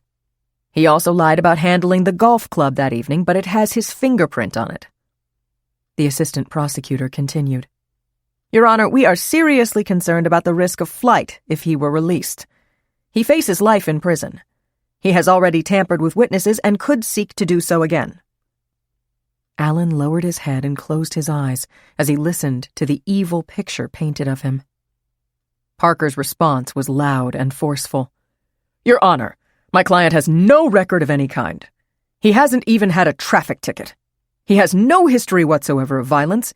He has lived in the same house in Saddle River with his parents since he was born. He is their only child. He graduated from high school 3 months ago and is scheduled to begin college at Princeton within a few days. He has absolutely no resources of his own. Parker continued, Your Honor, I have been provided with some of the investigative reports. The prosecutor failed to mention that there were no witnesses to the crime. He also failed to mention that there are at least 2 other unidentified fingerprints on the golf club. One of those fingerprints may belong to the perpetrator of this terrible crime. The reports also indicate that Carrie had had an encounter with a young man who had very recently stopped to help her change a flat tire. The victim told friends that this young man had bought the alcohol for her party, but had become angry and aggressive with her when she declined his request to be invited to the party. This person has never been identified, but should be considered a person of considerable interest in this investigation. Your Honor, we no longer have a bail system. You either detain the defendant or you don't. It would be a travesty for him to spend a year or more in jail awaiting trial. We intend to vigorously defend against these charges. The state has no basis whatsoever for considering him to be a threat to anyone in the community or a flight risk. Solemnly, the judge reflected upon the arguments. This is a difficult decision. The defendant is charged with a heinous crime. I consider most carefully the prosecutor's arguments in support of detention.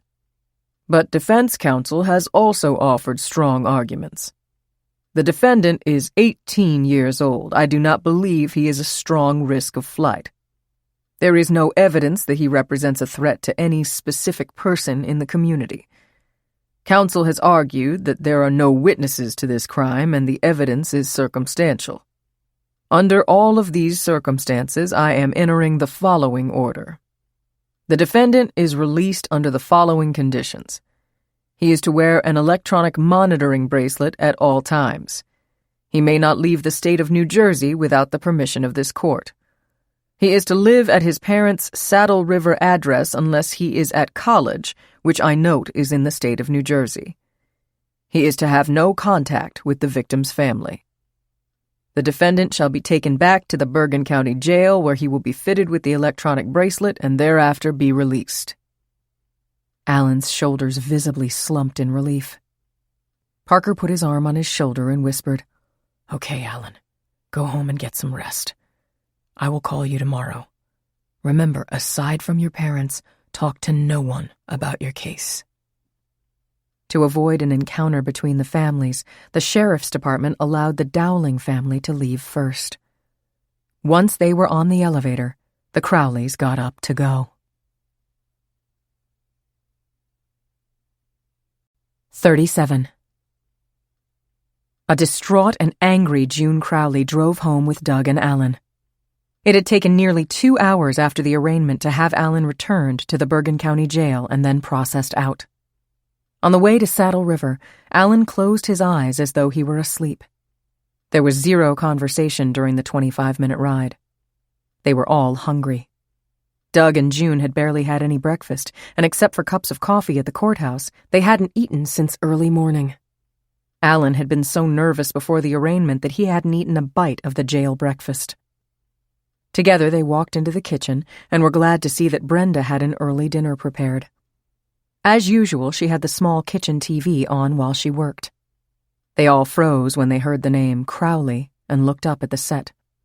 On screen was Alan, handcuffed and in the orange jumpsuit, being led into the courthouse. The reporter was saying, "Alan Crowley, the boyfriend of murdered teen Carrie Dowling, was in court this morning. He was arraigned before Judge Paul Martinez on charges of murder, possession of a weapon for an unlawful purpose, and witness tampering. He pleaded not guilty. After being fitted with an electronic bracelet, he was released into the custody of his parents.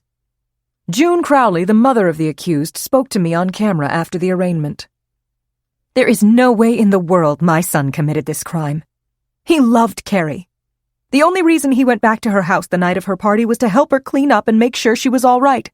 The police scared the hell out of a kid who had just turned 18. They snatched him from our home on a Sunday morning when my husband and I were not home, drove him to the prosecutor's office, interrogated him, and intimidated him into lying.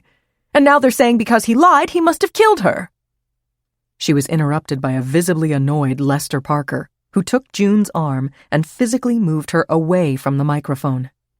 He stated firmly, "A vigorous defense will be mounted on behalf of Alan Crowley. When all the facts are known, he will be vindicated. There will be no further statements from the Crowleys before the trial." An awkward silence followed when the news station moved on to the next story. Brenda said, "The meatloaf, vegetables, and potatoes just need to be warmed." She gave Alan a sympathetic smile. "I'll let you eat in peace," she said as she hurried toward the door. 38. Marge and Jamie were having dinner in the kitchen when Marge turned on the television to get the 6 o'clock news. The lead story was the arraignment of Alan Crowley. She watched as Alan, pale and tense, left the courthouse with photographers and reporters chasing after him. "That's Alan Crowley," Jamie said. "I didn't know you knew Alan," Marge said. "He's Carrie's friend, before she went to heaven." "Yes, he is." "He kisses her." "Yes, he does," Marge said. "He kissed her before she went swimming and went to heaven." "Jamie, are you talking about the night of Carrie's party? When you went swimming with her?" "I promised not to talk about that." "This time it's okay, Jamie. What did Alan do after he kissed Carrie?" "He gave her a hug and went home." "Then what happened, Jamie?" "The big guy hit Carrie and he pushed her in the pool." "Jamie, are you sure?" "Cross my heart. Daddy used to call me big guy, right, Mom?" "Yes, Jamie, that's right. But remember, we don't talk to anybody about what happened the night Carrie went to heaven. That's our secret." "Cross my heart, Mom. I didn't tell anyone." Following his usual routine, after dinner, Jamie went upstairs to watch television. Heavy-hearted, Marge stayed at the kitchen table and made herself another pot of tea. She was starkly aware of what Jamie had told her. If Jamie was describing what he saw the night Carrie was killed, then Carrie was still alive when Alan left. Might Alan have come back and killed Carrie? I guess that's possible, she thought. But why would he do that? The big guy Jamie is referring to clearly is not Alan. But who is it? If Jamie talks about the big guy to the detective, and Jamie tells him Jack used to call him the big guy, they might assume he was talking about himself. I can only imagine how the Crowleys are feeling right now. How would I feel if Jamie got arrested? He'd be so frightened.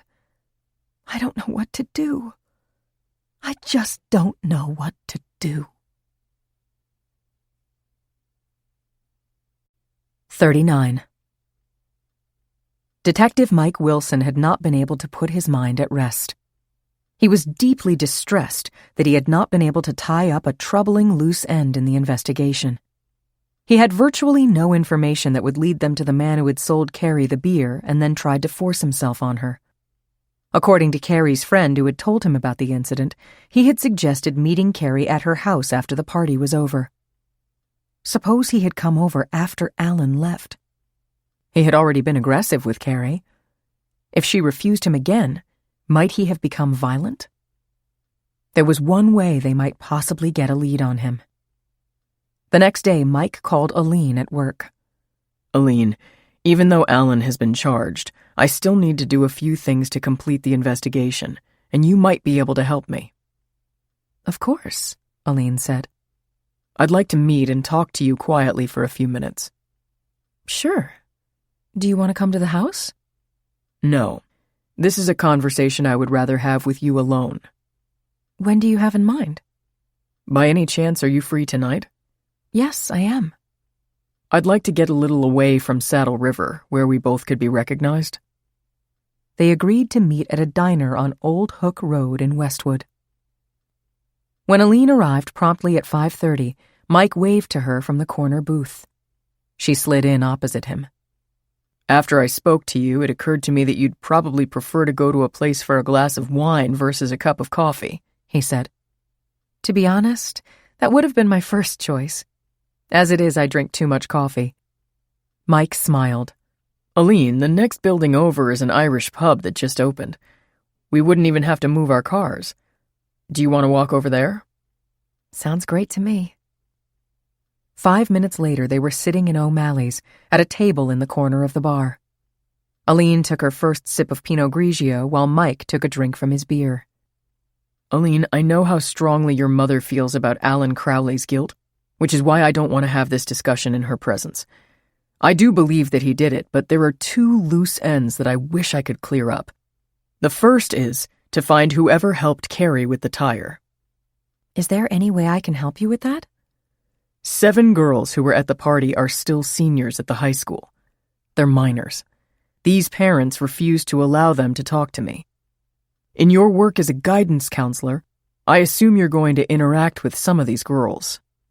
At some point, I probably will. It makes sense that they might want to talk to you about Carrie. Possibly. Carrie told one girl about the guy who helped her with the tire. She might have told some of these girls as well. If they talked to you about Carrie, could you somehow work that into the conversation? Aline exhaled. You must know I'm on really shaky ethical ground here. The privacy rules for guidance counselors are very strict. I understand that. I'm not looking for personal information on these girls. Maybe I don't even have to know the name of the girl who shares something with you. But if any of them knows something that will lead me to that guy, it will be enormously helpful. If I give you a list of their names, could you get them to talk about Carrie and bring up the subject of the guy who helped her with the tire? Aline considered for a minute. Once again, she knew that she would be taking a chance on losing her job. On the other hand, she had seen the disbelieving look on Alan Crowley's face when he had been photographed leaving the courtroom in prison clothes and handcuffs. If there was even the slightest chance that he was innocent. I'll do it, she said firmly. Mike's serious expression brightened. Thank you. It's a lead that may not go anywhere, but I need to follow it through. He picked up the stein of beer on the table in front of him. A glass of beer hits the spot at the end of the day, he said. And so does a glass of wine. He leaned his glass forward. A toast to that. They clinked glasses. You said there was something else you wanted to talk to me about? Aline's tone of voice was more of a question. It may be nothing, but that last text Carrie sent you the day of the party sticks in my mind. You had said she was something of a drama queen, but I wonder if you've had any ideas about what she might have been referring to. I've asked myself the same thing over and over, Aline said slowly. The answer is no. Carrie would write something like, "Got A's in 2 classes, celebrating that our team won 3 games in a row." But never anything like, "Something very important to talk to you about." Aline, from my interviews, I have learned that Carrie and Alan would break up and then get back together the next day. Do you think there's any chance that the text was referring to him? Aline shook her head. The answer is, I simply don't know. I thought you'd say that. Mike took a sip from the beer. What I'm asking you to do is to encourage those girls to talk to you about Carrie. Ask if she told any of them what was so very important. This time, Aline did not hesitate. Yes to that request, too. Then we're on the same page. Mike paused, then added, I'm getting hungry. Any chance you might stay for dinner? I just came upon this place last month. Wherever they found the chef, he's excellent. That's the second dinner invitation in a few days, Aline thought. Her parents were having dinner with friends at the club. Why not? Aline asked herself. I hope they have corned beef and cabbage, she told Mike.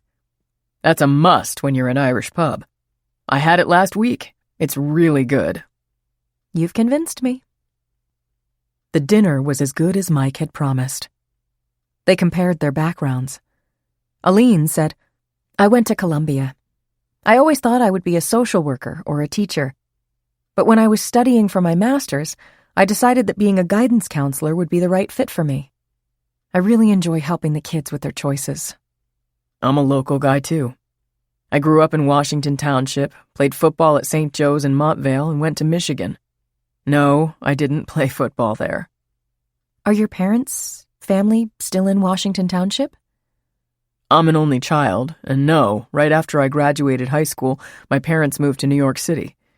Dad walks to his law office, and Mom loves being closer to the arts. And what did you do after you finished Michigan? After I graduated, I realized I wanted to work in criminal justice. I got a master's at John Jay in Manhattan. I was on the police force in Waldwick for a couple years before I got the position in the prosecutor's office. This past June, I finished a grueling 4 years of going to Seton Hall Law School at night. You sound very ambitious. What are you going to do with your law degree? The first thing I'm going to do is try to pass the bar exam. After that, I'm not sure. But if I want to move up the ladder in police work, having a law degree will be very helpful. Have you worked with families like mine, where a family member was murdered? In the 6 years I've been at the prosecutor's office, unfortunately, many times. As a guidance counselor, I'm supposed to be a bit of an expert on coping strategies. I know how bad it is for me, but I can see that my father and mother are torn apart. I wonder if anything will ever bring them peace. When the trial is over and justice has been served, that's when the real healing will start. I hope so, Aline said. They certainly helped me when I was going through hell. At the query on Mike's face, she told him about losing Rick to a drunk driver. What happened to the driver who killed him? He was found not guilty because a friend lied for him. Nobody saw the accident. We really believe that his passenger, who was his friend and who hadn't been drinking, switched places with him before the police arrived. Other witnesses who were at the party said that when he left, and this was just a few minutes before the accident, he had been drinking heavily and he had been driving. And it was his car. But I guess the jury just wasn't sure and they let him off. Sometimes those things happen.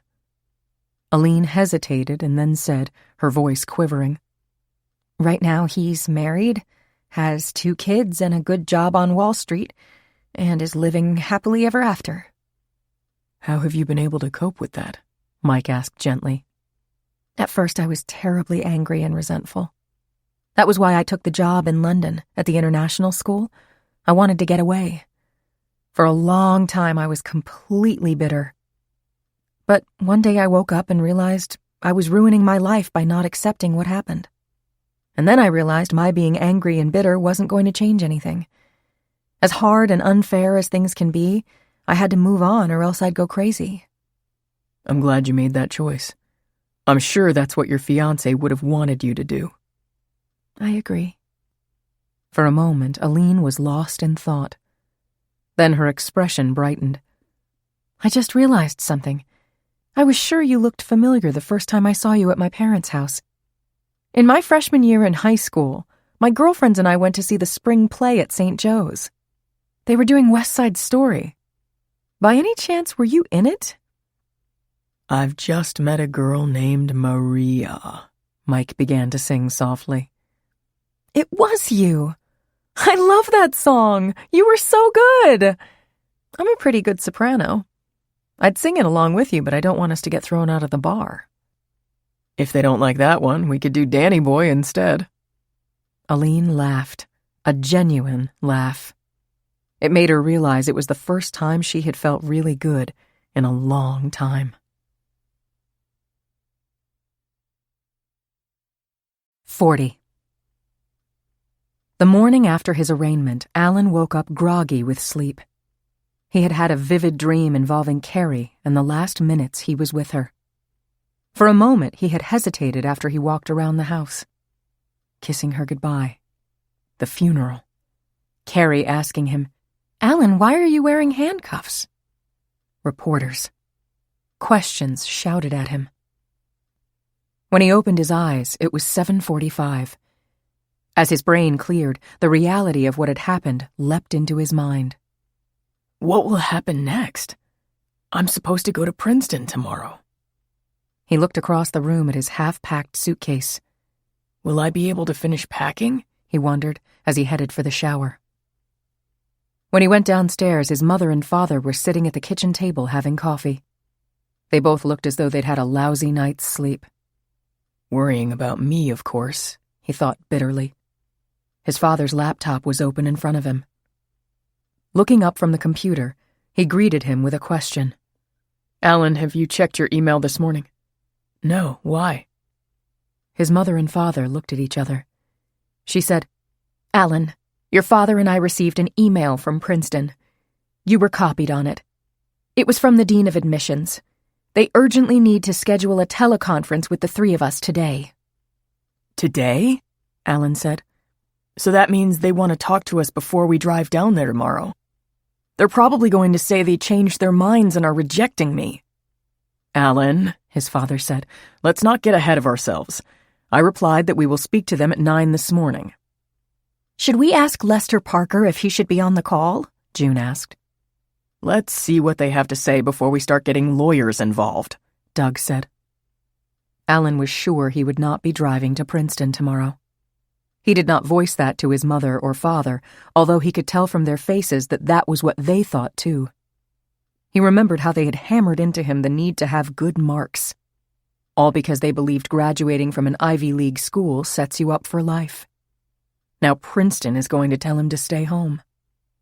His mother suggested making him French toast, his favorite.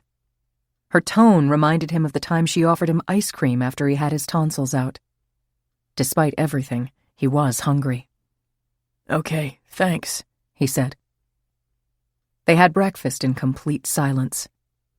At 1 minute before 9, his father dialed into the teleconference number provided in the email. He put the phone on speaker.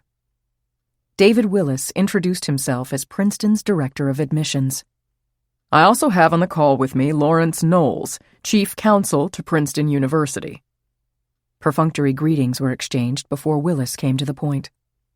Alan, we are aware of the unfortunate circumstances in which you find yourself. We have come to the conclusion that it would be in the best interest of all parties if you were to defer enrollment until your personal situation is satisfactorily resolved. June said, "But we are planning to drive him for freshman registration tomorrow." I know that, Mrs. Crowley. That is why we are speaking today. Doug jumped in. You said if you were to defer enrollment. Is this Alan's choice, or are you telling us this is what he has to do? I'm sorry if I was not clear.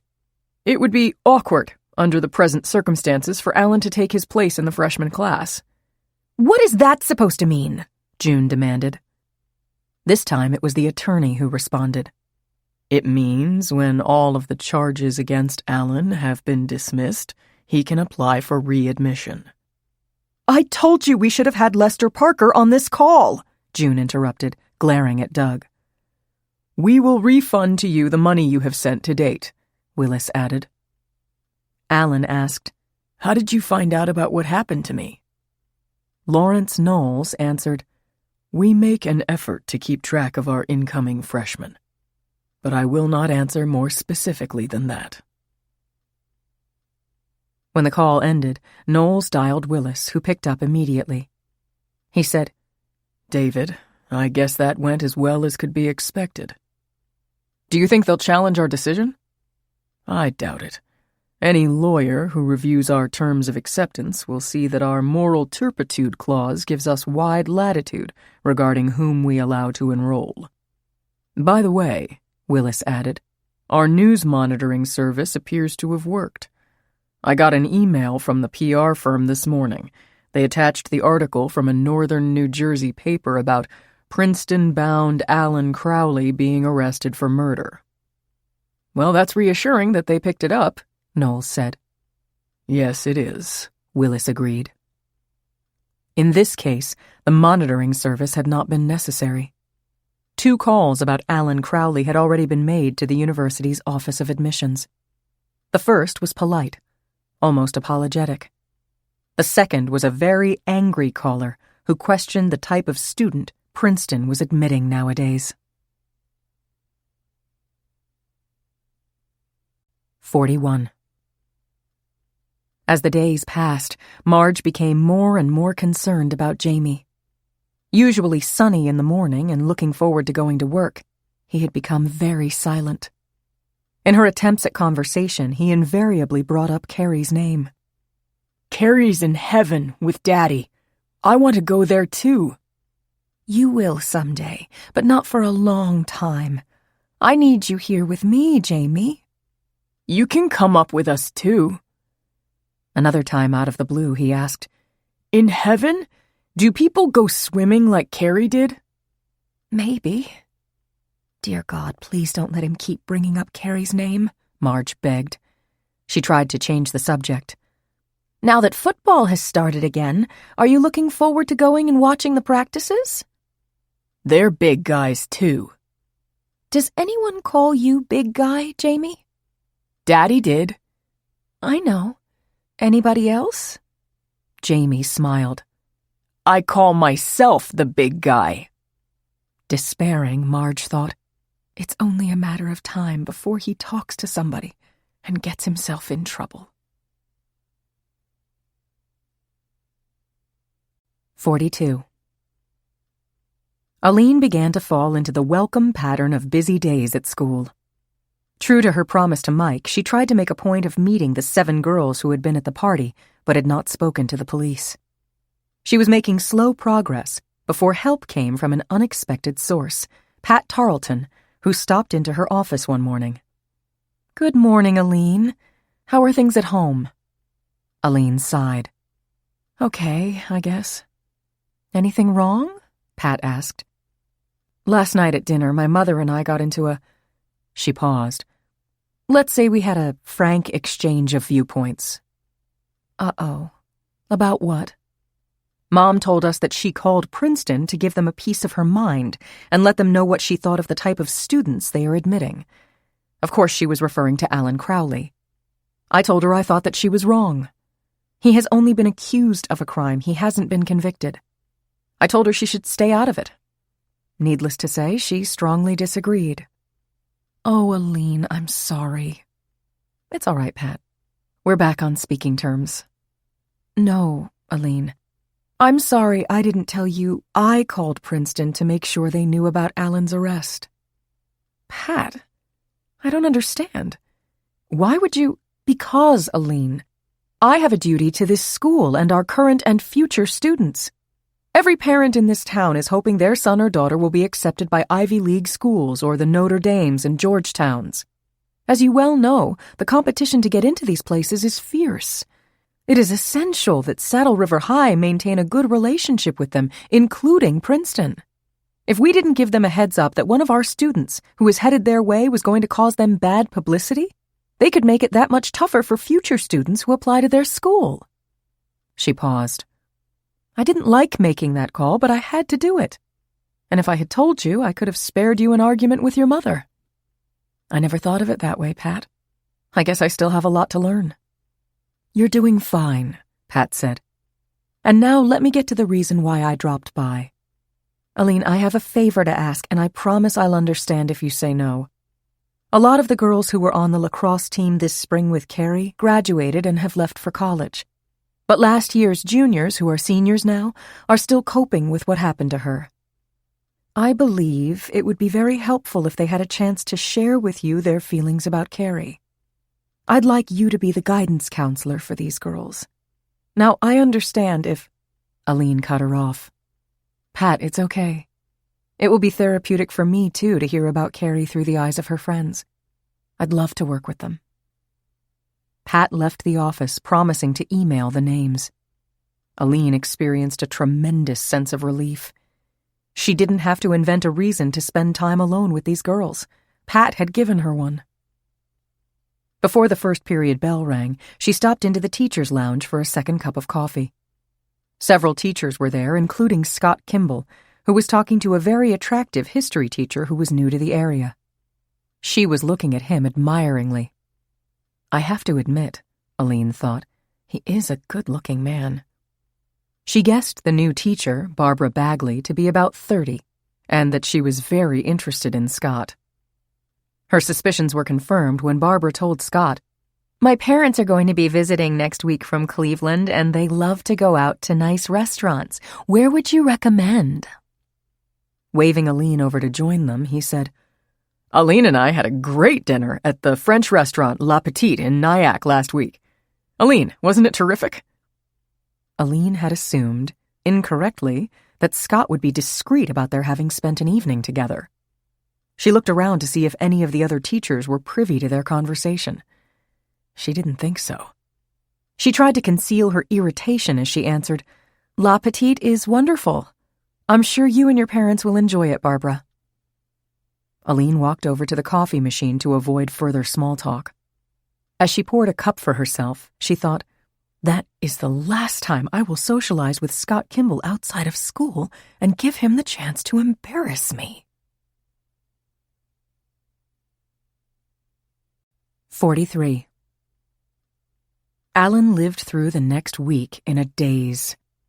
He remembered unpacking his suitcase, hanging up some clothes and putting the rest in the dresser. Mom made sure I was neat, he thought. She'd give me a smack if I left clothes on the floor. He didn't know what to do with himself. His father suggested that he try to find a temporary job. Temporary? He asked himself. How long is that? Until I go to trial and get convicted of murder? Carrie's face was always in his mind. The fun things they had done together kept jumping back into his memory. The senior prom last May. The ride down to the shore afterward. Even though it was very late, they both got up early and took a walk on the beach. Again, he could feel the warmth of the sand under his bare feet and hear Carrie's voice. Alan, you were the best-looking guy at the prom. I'm so happy you let me pick your tux. It was perfect. And I was also the luckiest guy at the prom because I was with the most beautiful girl in the room. Every day after breakfast, he had driven to visit her grave. He stopped after noticing someone taking his picture next to the Dowling monument. The next day, it had appeared on the front page of the Record newspaper. Before he was arrested, he had always had a good appetite. Now it felt as if anything he ate stuck in his throat. His mother's constant reminders to eat made him feel even more stressed. Finally, he burst out, "Mom, are you trying to fatten me up for my trial to show what good care you're taking of me?" Alan, these outbursts of yours are the kind of thing you pulled when you were a child. I didn't tolerate them then, and I'm not going to tolerate it now. I can understand that you are upset, but so are your father and I. We're not taking our anxiety out on you. Don't take yours out on us. Right to the end, Alan thought. Mom will run her tight ship. As usual, she had the last word. And don't forget, the only reason you are in this situation is because of your temper. If you hadn't quarreled with Carrie and had just told the truth, you'd be at Princeton right now. After that exchange, Alan vowed to say as little as possible to either of his parents. Unable to sleep at night, he slept most of the day. His mother went back to her job as a critical care nurse at Englewood Hospital. His father had only taken 2 days off at the time of his arrest. He was back to catching the 7:14 a.m. train to the city. The only one whose company he looked forward to was Brenda, their longtime housekeeper. Her sympathy and concern for him was a welcome change from his parents.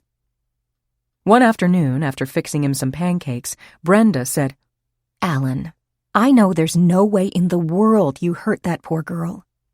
Everything is going to be okay for you. I can feel it in my bones, and my bones never lie. A ghost of a smile came over Alan's face. Take care of those bones, Brenda. They're the only things that believe in me. By now, all of his friends had left for their colleges. He had not heard from any of them. The several texts and emails he sent received no response. He could understand why Rich, Stan, and Bobby were angry at him. But why had his other friends dropped him? Did he really have to ask? The sense of isolation was suffocating. His father was right when he said he should try to get a job. But on a job application, they ask if you have ever been arrested. How should I answer? Yes, I'm charged with murder and I'm wearing an ankle bracelet, but don't worry, I didn't do it. After sleeping a good part of the day, Alan began to take long walks at night. He would drive to a walking trail and, carrying only a flashlight, he would take comfort in the solitude and quiet of the woods. 44. 7 players from last year's lacrosse team were still students at the high school.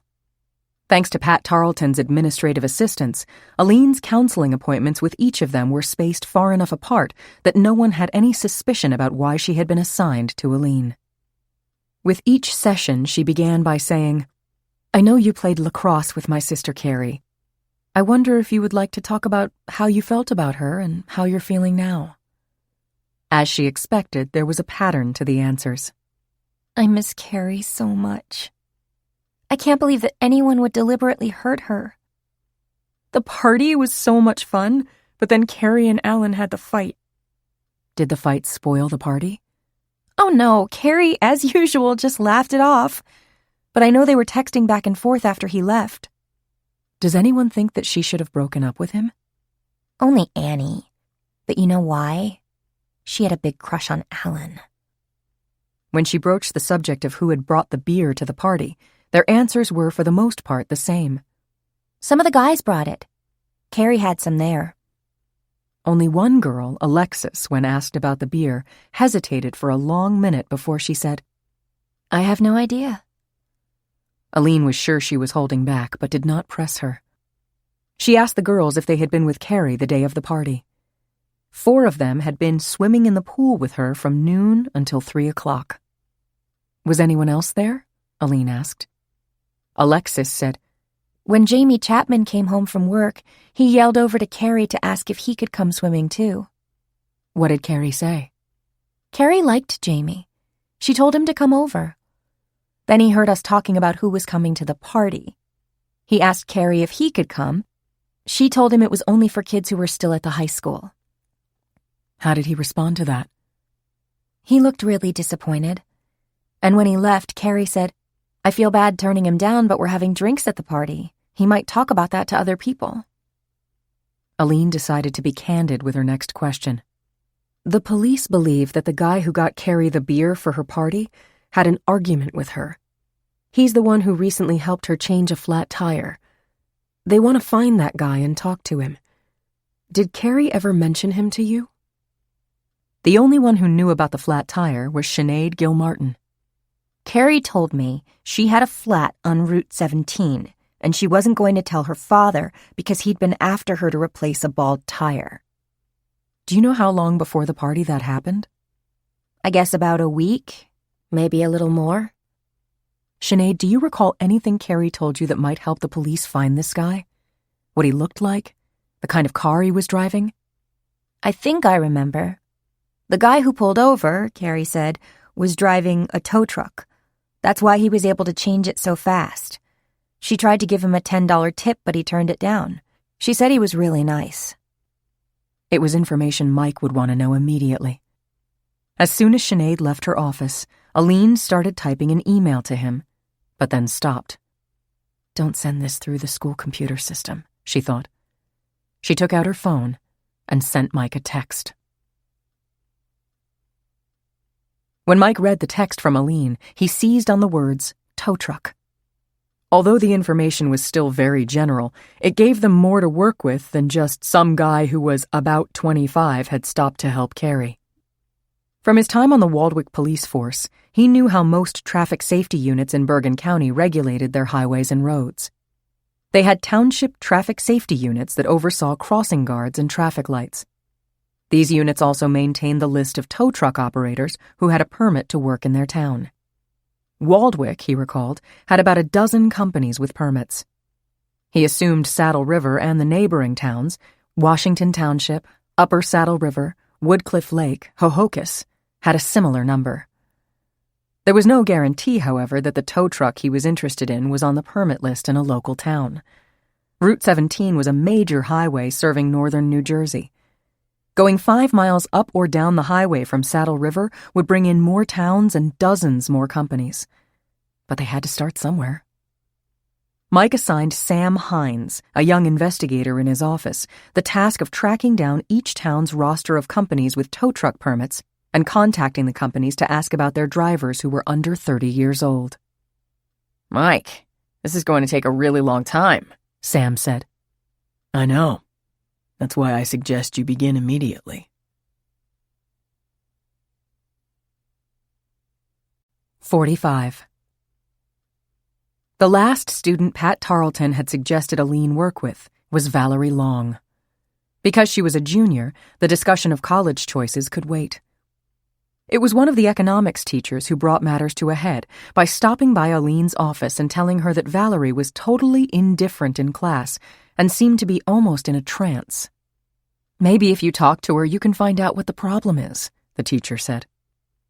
The next day, Aline scheduled a meeting with Valerie. When the girl came into her office, the sad expression on her face and in her eyes was clearly visible. Aline wondered if grief over Carrie's death might be the cause of her malaise. She decided to go directly to that subject.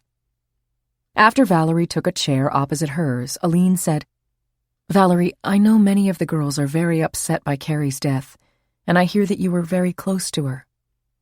I loved Carrie. She was my best friend in school. Then I can understand why you feel so bad about her death. No, you can't.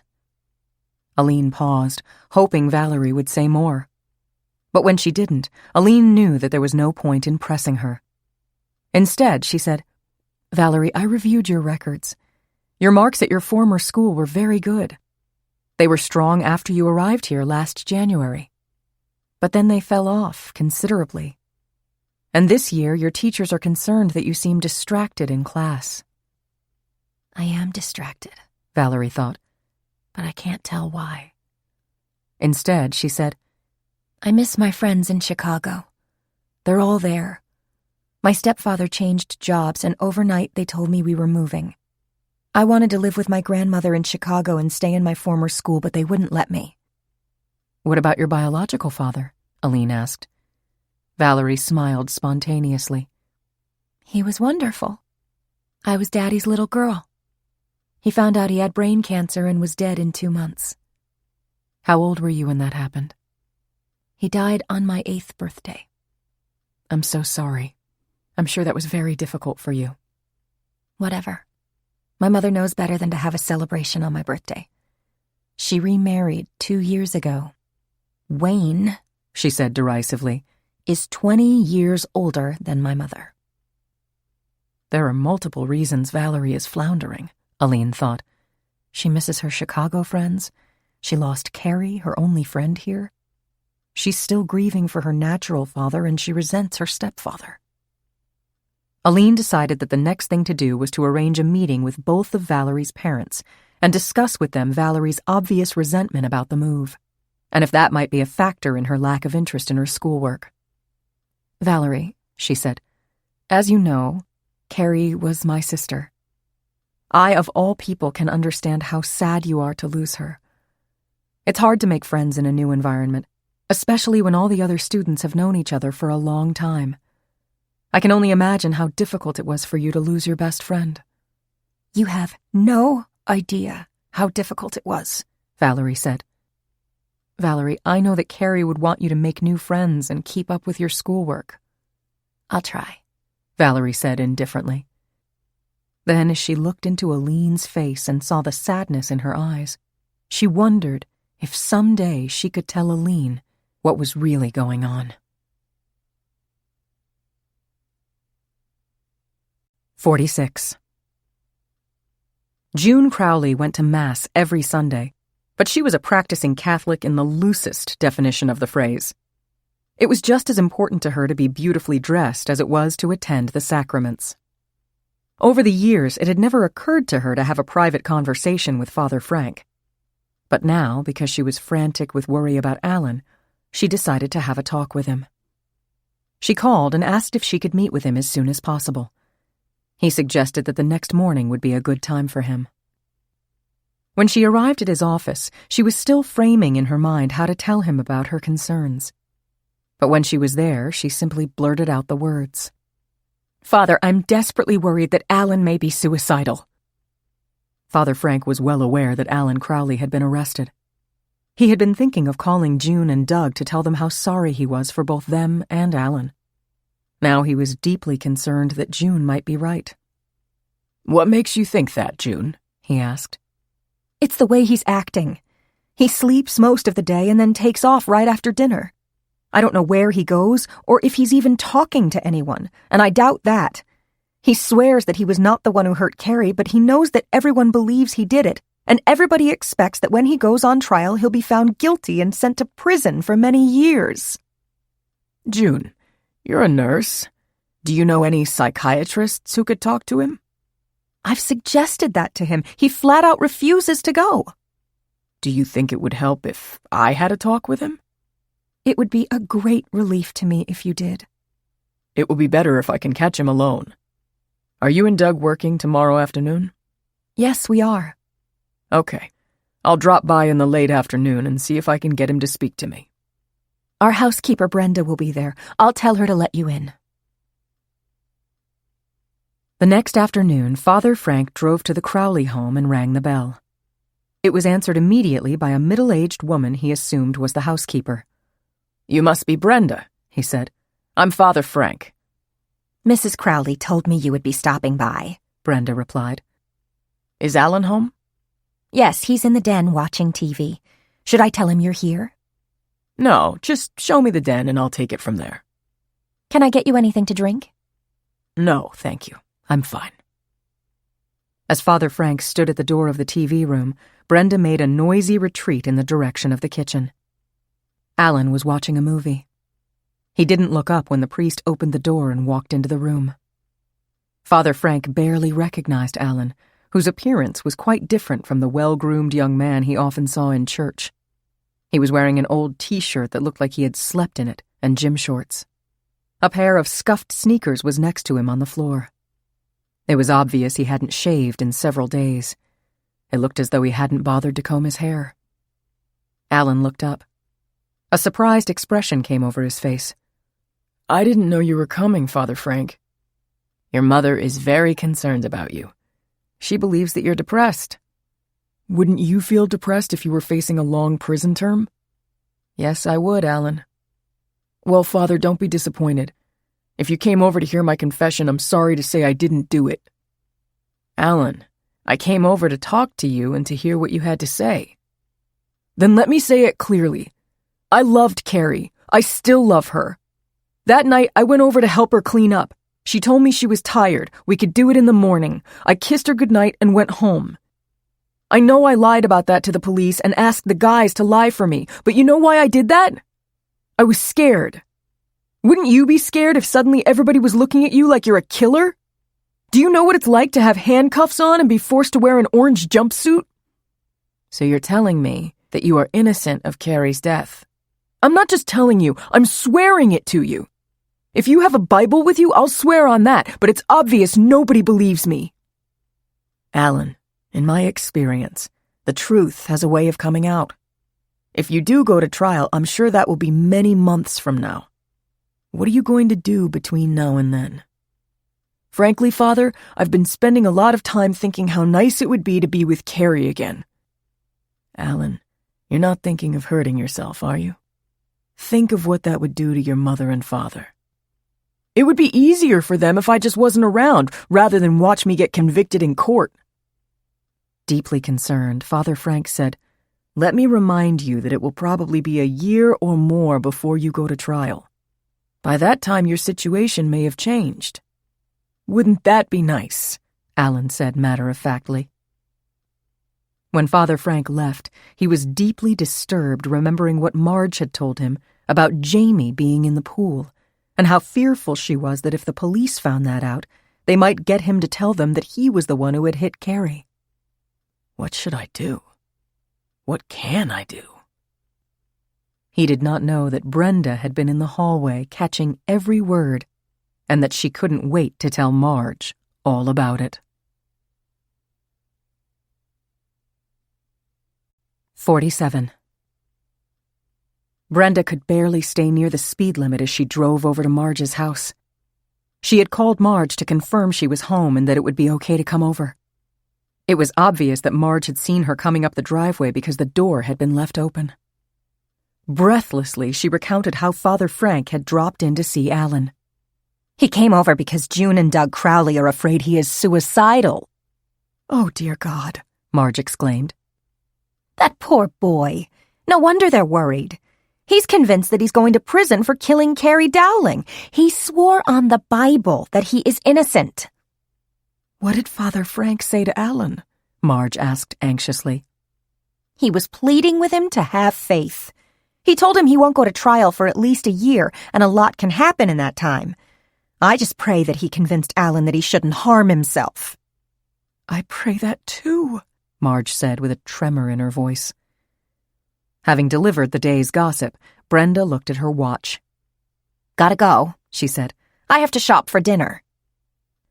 Marge sat trembling at the thought that Alan would commit suicide. She distracted herself from that thought by turning on the 5 o'clock news.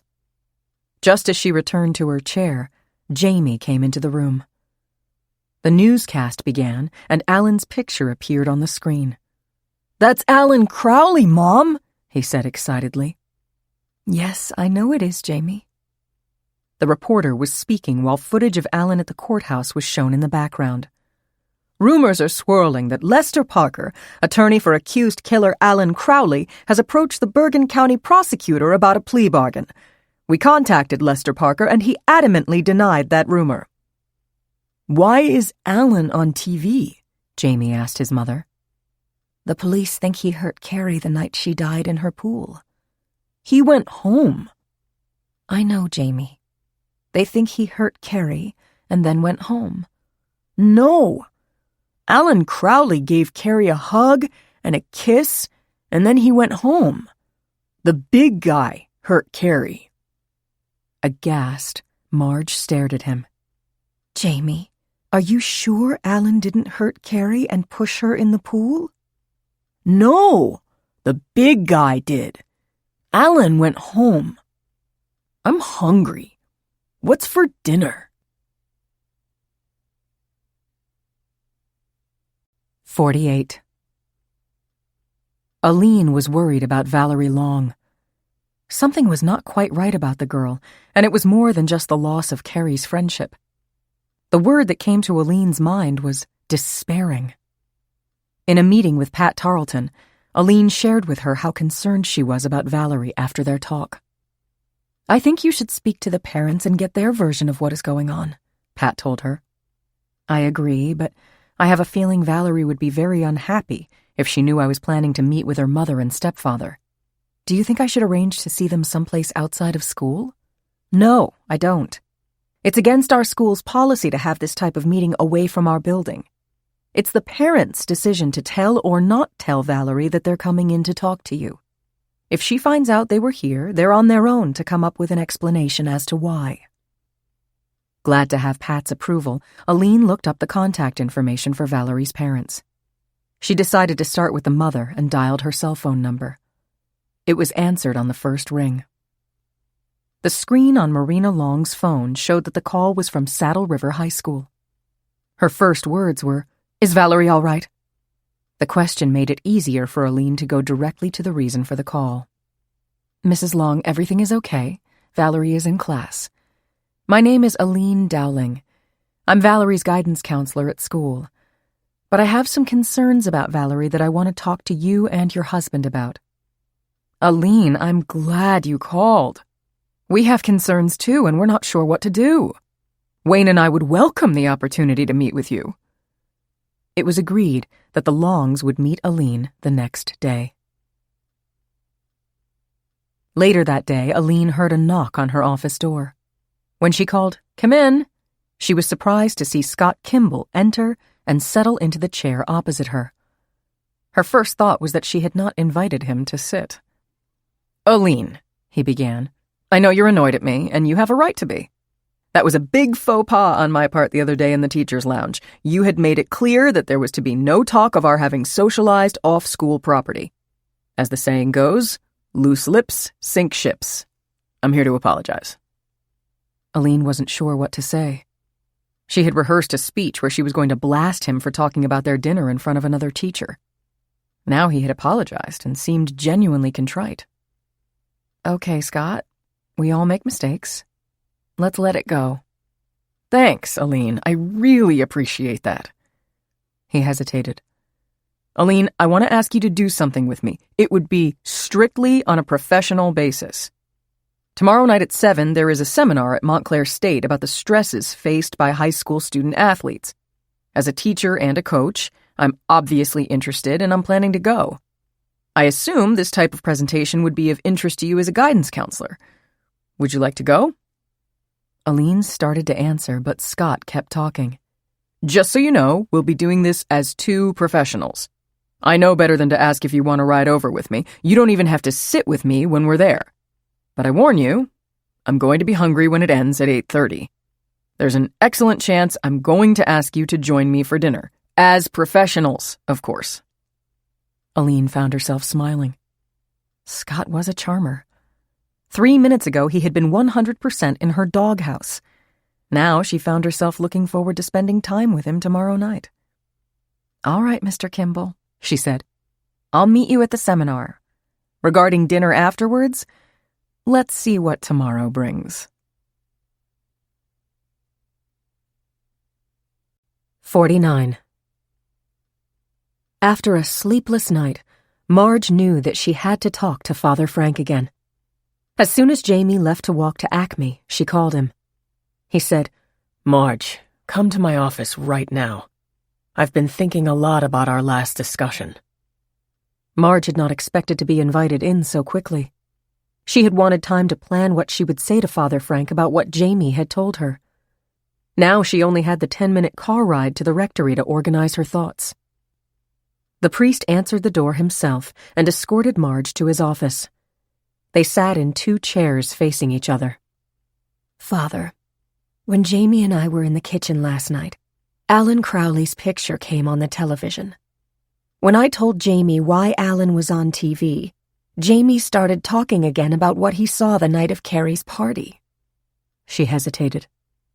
Father Frank said, "Marge, I can see you're upset, but I think it will help if you just tell me what is worrying you." "I know you understand that Jamie's memory can be hazy. He mixes together things that didn't happen at the same time." "I know that, Marge," Father Frank said sympathetically. "Last night, Jamie was very specific when he described what he saw happen to Carrie." "What did he say?"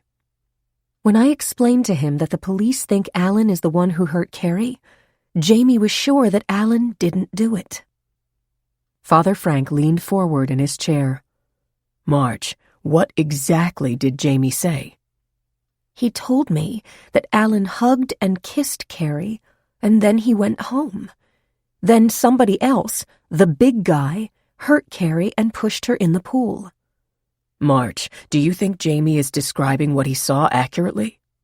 Yes, I do. But I don't know what to do. Tears began running down Marge's cheeks. She reached over and began to fumble in her pocketbook. Father, is there some place I could get a glass of water? I'm sorry, Marge, Father Frank said as he headed toward the kitchen. I should have offered earlier. When he returned with the water, he noticed how pale she looked. Are you okay? Marge reached for the water glass, took a sip, and swallowed a pill. Honestly, Father, I'm having some problems with my heart. When I'm feeling stressed like I am right now, I have to take one of these. It's a nitroglycerin pill. Father Frank waited while she took a few more sips of water. Oh, these pills are miraculous, she said. I feel better already. Marge continued. About Jamie. If what he told me is true, Alan Crowley is innocent. But how do I let Jamie talk to the police and risk having the police think Jamie hurt Carrie? I told you how Jack would call Jamie the big guy. If Jamie tells the police the big guy hurt Carrie, they might think he's talking about himself. Father, I want to help Alan Crowley, but I can't do it if it means getting Jamie in trouble. Marge, I don't believe for a minute that Jamie was the one who hurt Carrie. I know you don't either. Wouldn't it be best to tell the police what Jamie said and just have faith in the system to work? I don't know, Father. I just need more time to think about it.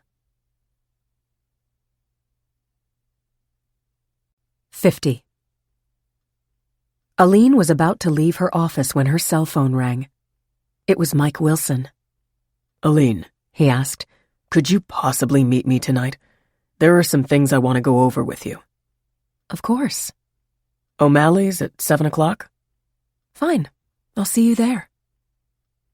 When she arrived at O'Malley's, Mike was waiting for her. He was seated at the same table in the corner they had chosen the last time. It appears that you are a creature of habit, Aline said. Guilty as charged, Mike replied. My, aren't we formal? Aline said, noting how handsome Mike looked in his jacket and tie. Whenever I testify in court, I wear my Sunday best. I spent this afternoon getting grilled by a defense attorney. Who won? Aline asked. If they don't find this defendant guilty, there is no justice in the world. The waiter approached the table. Mike asked, Are we both creatures of habit? Aline nodded. A Pinot Grigio for the lady, and I'll have a Coors Light. So, Aline, how is the world of guidance? Sometimes easy and sometimes not. I've got a depressed student I'm really worried about. Her parents are coming in to meet with me tomorrow. Oh, I have a potential update on Alan Crowley. Really? Princeton is aware of the accusations against Alan. My understanding is that in cases like these, they insist that the students stay home. She decided against sharing with him that her mother and Pat Tarleton had contacted Princeton. I'm not surprised, Mike said. Colleges have media tracking services. They would have picked up reports that Princeton-bound Alan Crowley has been accused of a crime. Mike took a long sip of his beer and then asked, How are your parents doing? I guess as well as can be expected. My mother is so sure that Alan is guilty. I think it's given her some peace that he's been arrested. The families of victims often react that way. They consider it the first step toward justice. It might be a good idea for your mother to join a victims' support group. I've seen people who were helped a lot. I'll send you some information on the groups. Thanks. I appreciate that. Aline, let me get to the main reason I asked you to meet me tonight.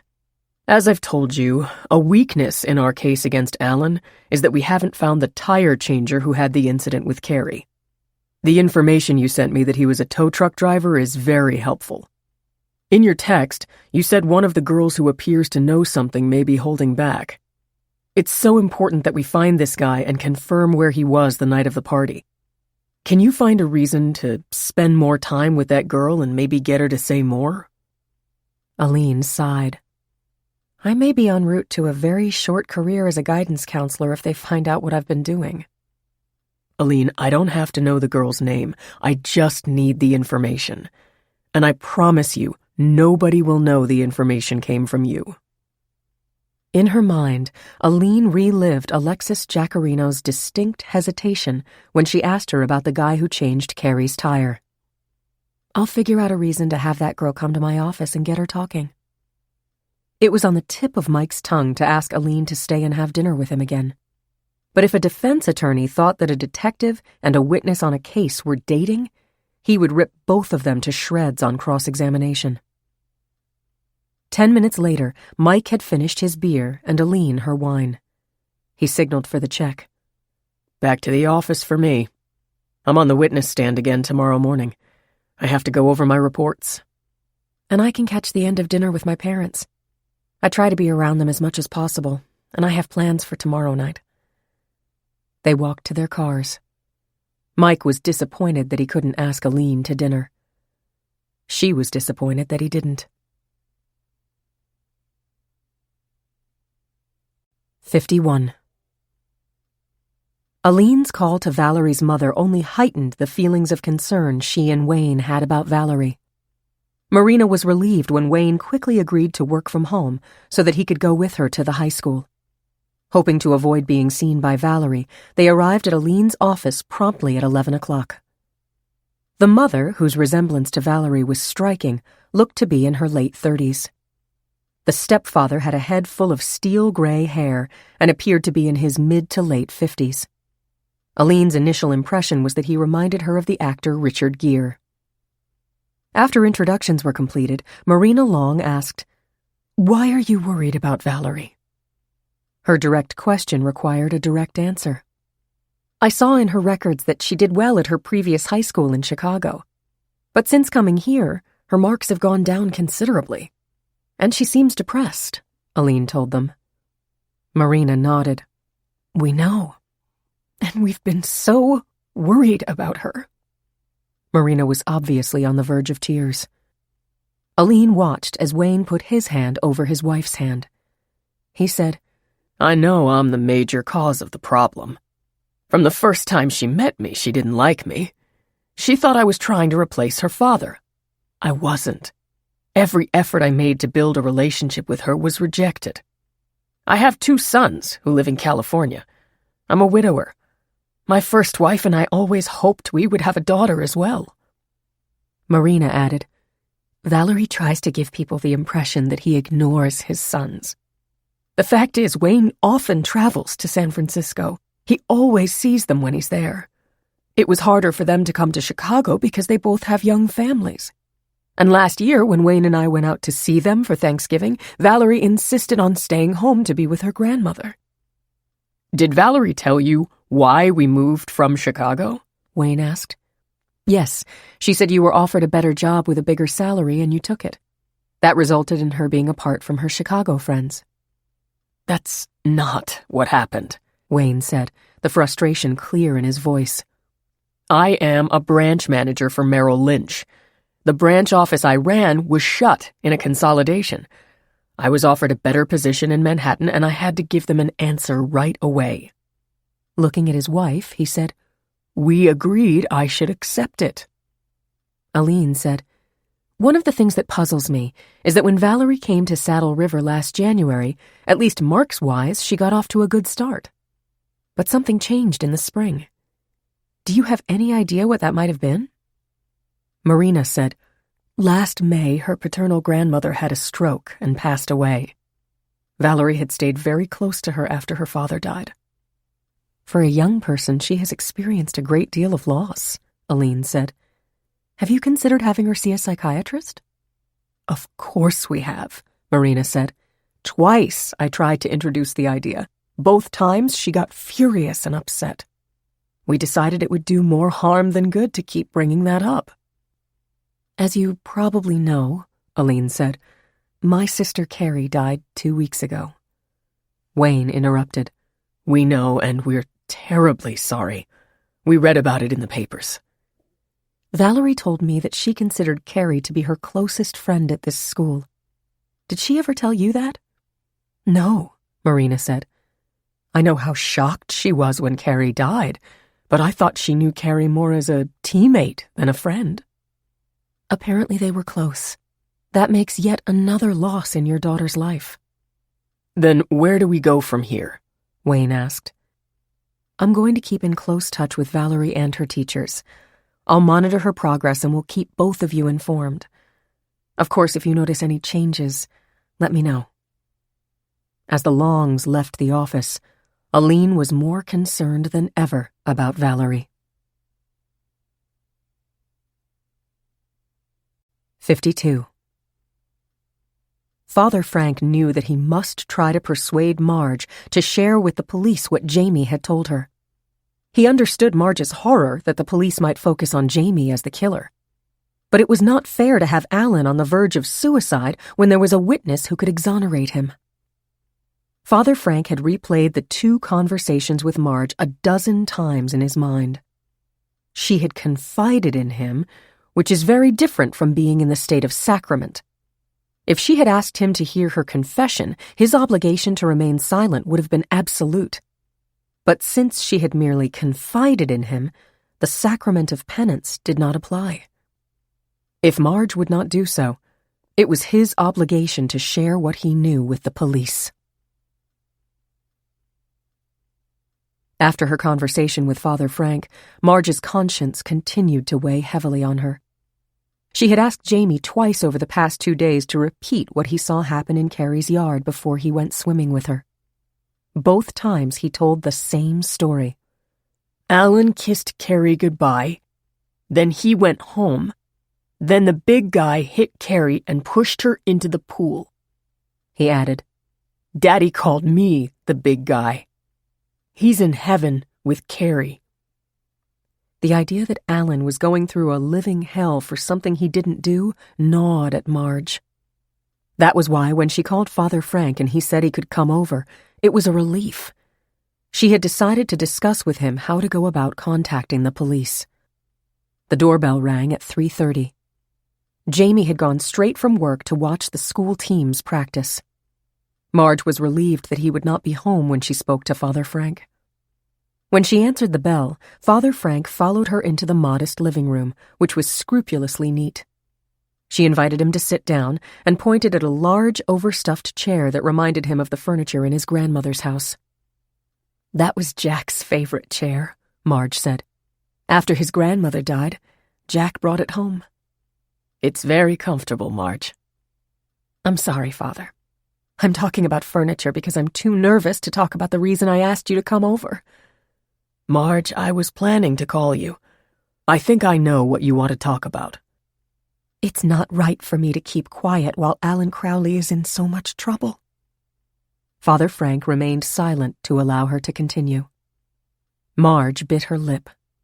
"Since I spoke to you, I have asked Jamie twice to tell me what he saw the night of Carrie's party. Both times he repeated that Alan kissed Carrie and then went home." She looked away as though gathering strength. "I know in my heart of hearts Jamie never would have hurt Carrie. I have to tell the police what I know." "Marge, you are making the right decision." Father Frank tried to conceal the relief he felt that Marge had reached that conclusion on her own. "Father, I don't have any money. Obviously, neither does Jamie. I understand there are lawyers that will help people like us for free." "Do you mean public defenders?" "Yes, if that's what they call them. I'd like to speak to one now before I talk to the police about Jamie." "Marge, from what I understand, it doesn't work that way. They will make a public defender available to someone who has been accused of something. I don't think they can help you before then." "I have $10,000 in my savings account. Will that be enough for a lawyer?" "Marge, I don't know a lot about how much lawyers charge. I do know that one of our parishioners, Greg Barber, is a very good attorney. For much less than his usual fee, he has worked with our parishioners who needed his help. If you would like, I'll reach out to him for you." "I would appreciate it so much." "I'll speak to him this evening. I know he'll want to help you."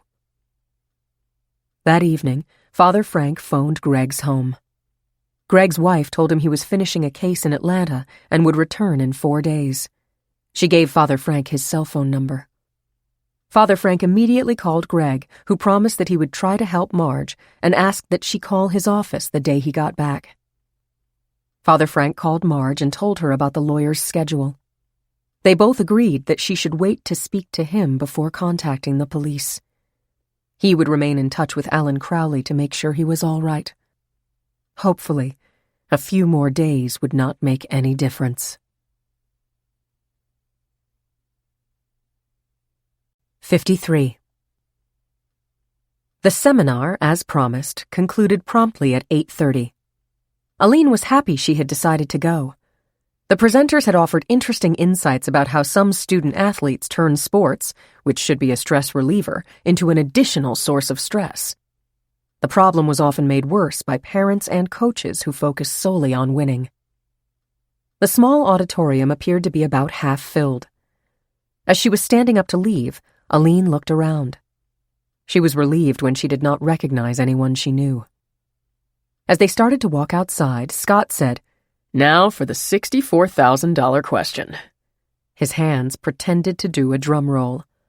"I know a wonderful Italian restaurant nearby, and I promise I won't practice my fractured French on you." I enjoyed brushing up on my French. She followed him to a restaurant that was less than a mile away and pulled up next to him in the parking lot. When she got out of her car, he was holding up a wine carrier with 2 bottles. "It's a bring-your-own restaurant. I brought a Chardonnay and a Pinot Noir, just in case you said yes." Once inside, Scott ordered from the menu in surprisingly good Italian. "You didn't tell me you know Italian as well." "My grandmother was from Italy. She loved to talk to me in Italian. Fortunately, I remember most of it." "You are a man of many hidden talents," Aline said, smiling. My mother would often say that to me. And then my aunt would always chime in, "If you're so damn smart, why ain't you rich?" The calamari and the veal were excellent. Their conversation glided easily from politics to favorite movies. When they were finishing their cappuccinos, Aline brought up a topic that had been in the back of her mind all evening. "Scott, I've been meaning to ask you about a student I'm really concerned about. I'm sure you know her because she played varsity lacrosse." "Who are you worried about?" "Valerie Long, the girl who transferred to Saddle River last January. I met with her parents today." "It sounds serious. What's wrong?" "She appears to be withdrawn and depressed. One of her teachers has already spoken to me about her appearing distracted."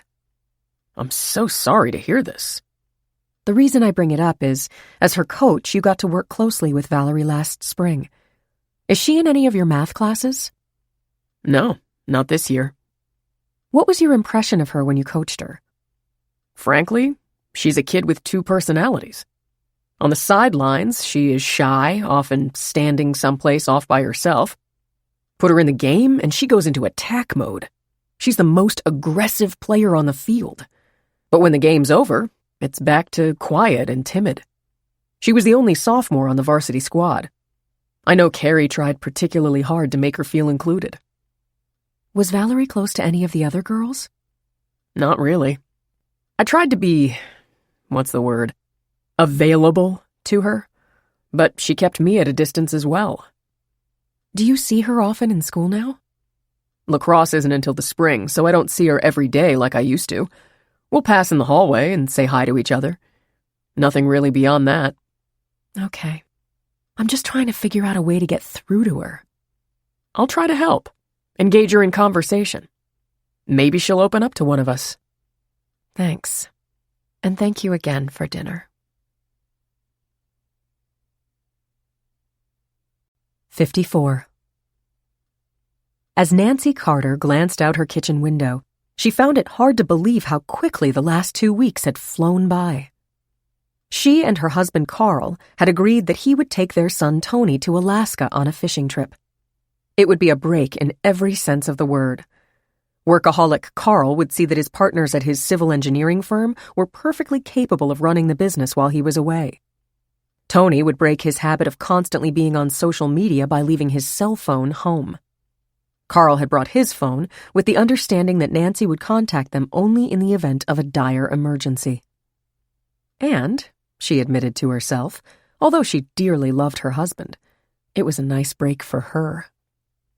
But in the 2 weeks they were away, Nancy wondered if she should have let Tony know that Carrie Dowling had been murdered. Tony had gone to Saddle River High School for 2 years and was about to start at Choate, the famous boarding school in Connecticut, where he would do his junior and senior year.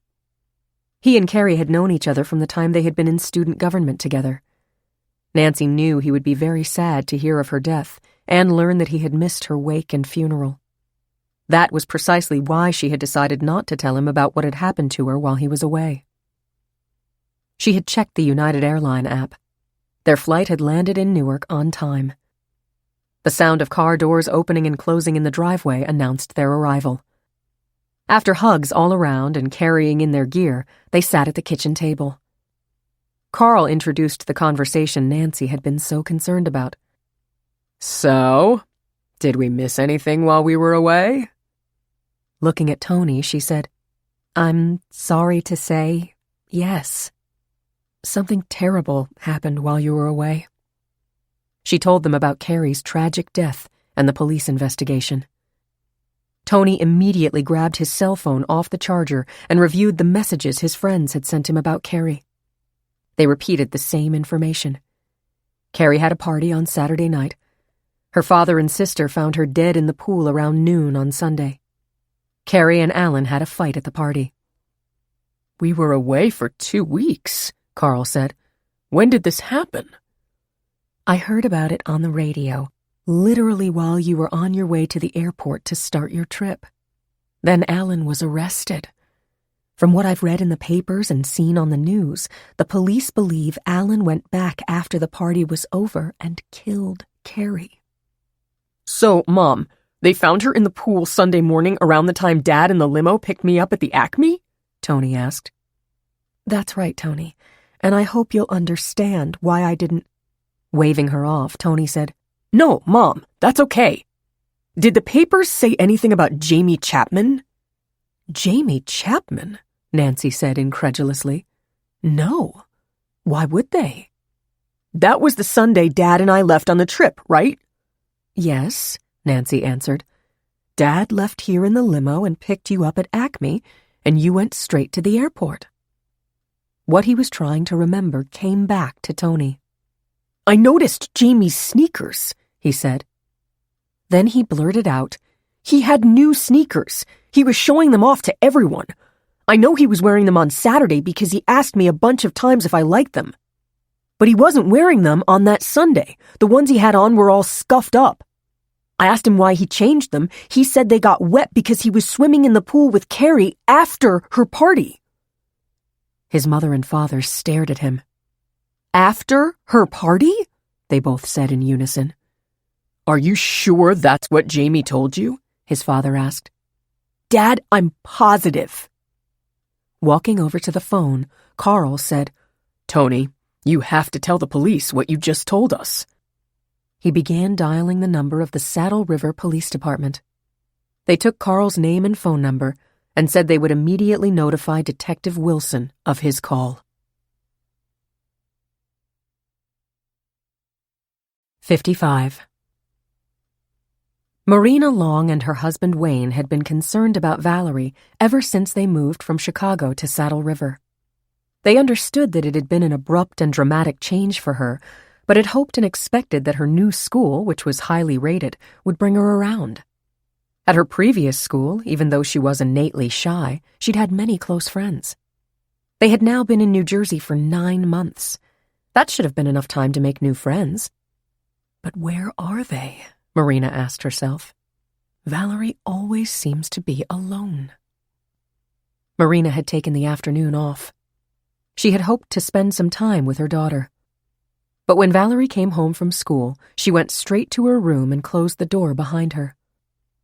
When Marina called her for dinner shortly after Wayne got home, she was her usual distant self. They both tried to initiate a conversation by asking about the outlook for this year's lacrosse team. Her one-word answer was, "Good." It was over coffee and Valerie's favorite apple pie dessert that Marina broached the subject with her. "Valerie, Miss Dowling called and asked us to meet with her. We went over to the school this morning. Valerie half closed her eyes as though in denial. She had no right to do that, she said fiercely. She had every right, Marina said. Apparently the teachers are worried about the way you are in class. What's wrong with the way I am in class? Valerie asked defensively. You appear to be distracted, and your marks went downhill shortly after we moved here. They'll go back up, Valerie said. Is there any reason why your marks changed? Wayne said gently. When she did not answer, he said, Look, Valerie, I think you have resented my presence since your mother and I got together. Let's see if we can clear the air right now. My first wife and I always hoped to have a daughter. Of course, that didn't happen, and Lucy died around the same time as your father. I know what it's like to lose someone you're very close to. When you lost your dad, you were heartbroken. I know I can't replace him, and I don't want to. But I want you to know that I want to be close to you. I consider you the daughter I never had. Valerie looked away. Val, we know that the move was abrupt, Marina said. And I told you that Wayne had gotten a big promotion. That was absolutely true. But the fact is that the Chicago office where he worked was being closed, and if he didn't accept the offer in New York, he would have been out of work. Valerie did not answer. Marina looked at her and said, Valerie, your father loved you very much. I'm sure that it's a great comfort to Daddy to know that Wayne is here for you, and he loves you. Valerie considered telling her what was really happening, but her lips would not form the words. She had told Carrie, the only person she felt she could confide in, and Carrie was dead. She shook her head, as though dismissing what her mother and stepfather had told her. She pushed back her chair and abruptly left the table. Marina followed her up the stairs. Valerie, something is upsetting you that you won't talk about, but you can't live with it. You've lost Daddy and your grandmother. I think what you need to do is speak to a therapist, someone who can help you. Do me a favor, Mom. Leave me alone, Valerie said, as she shut the door to her room. 56.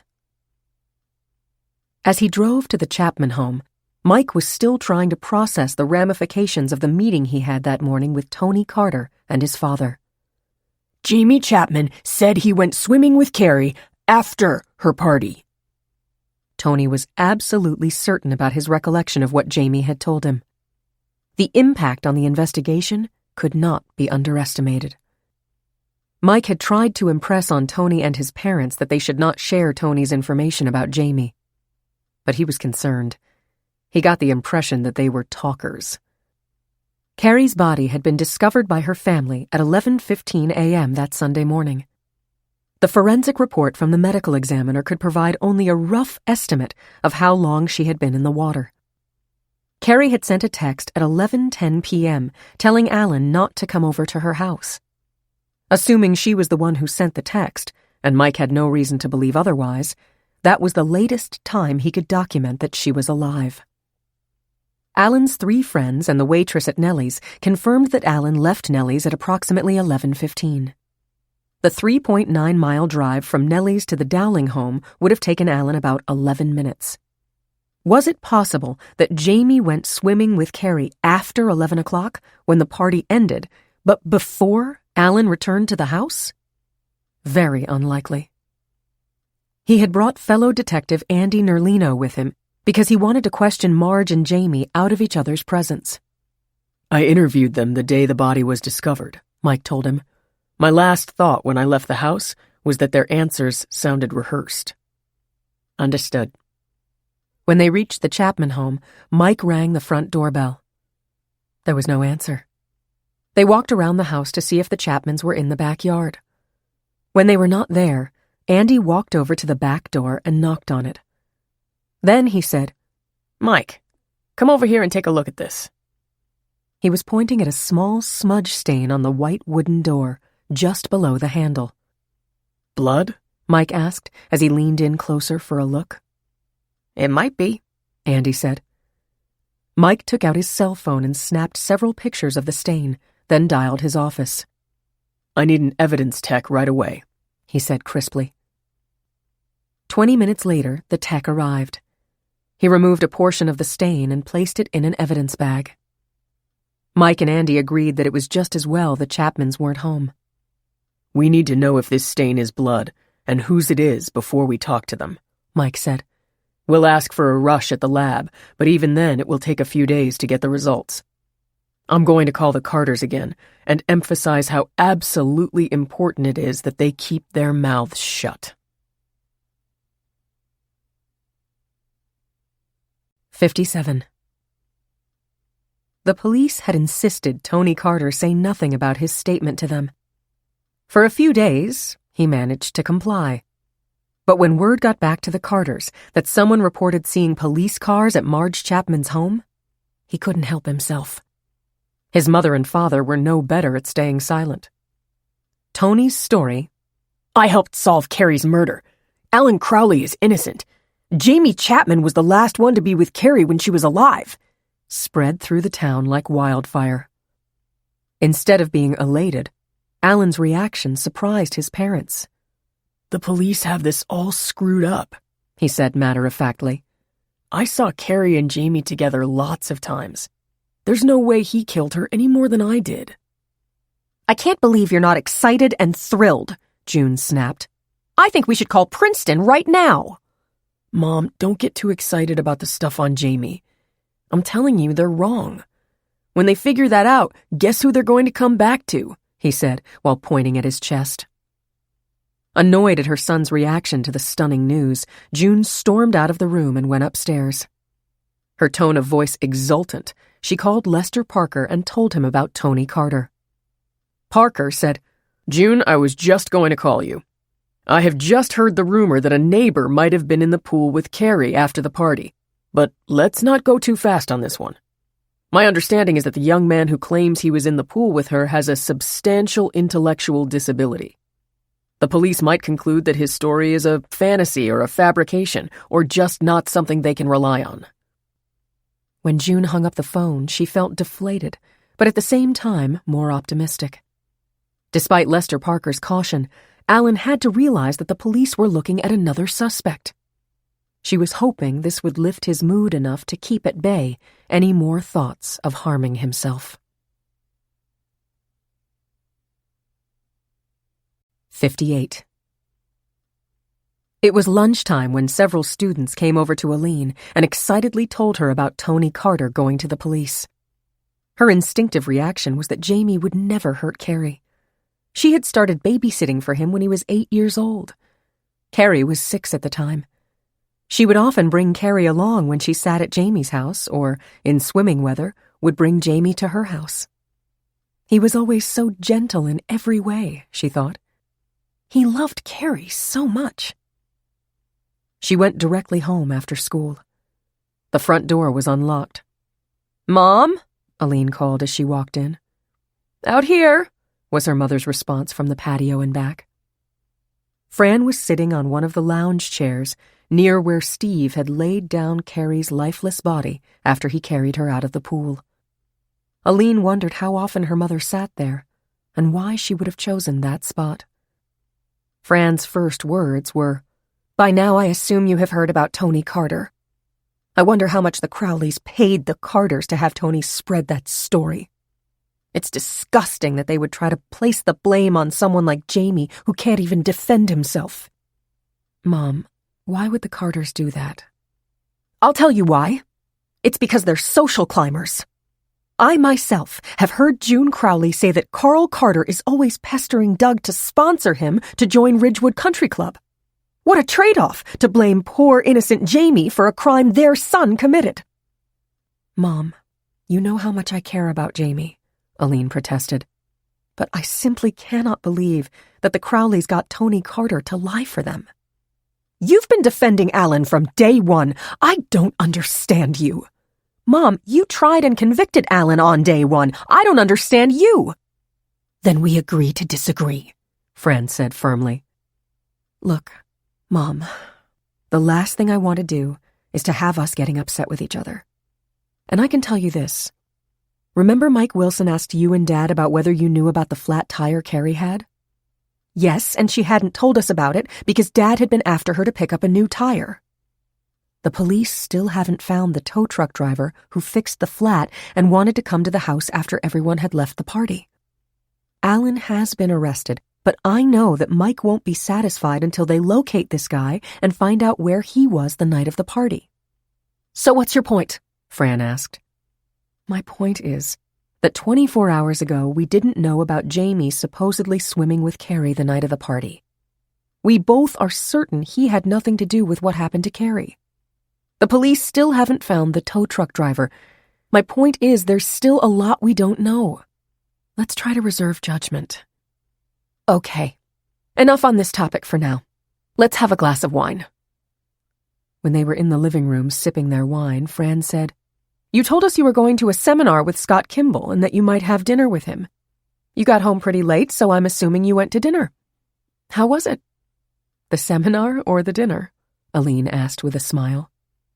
Fran managed to laugh. "Seminars are all the same. Tell me about the dinner." "It was actually very nice. It was an Italian restaurant. The food was delicious. I had—" Her mother cut her off. "I want to hear about Scott Kimball." "Mom, why am I not surprised? I like Scott.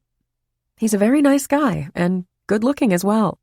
He's intelligent and easy to talk to."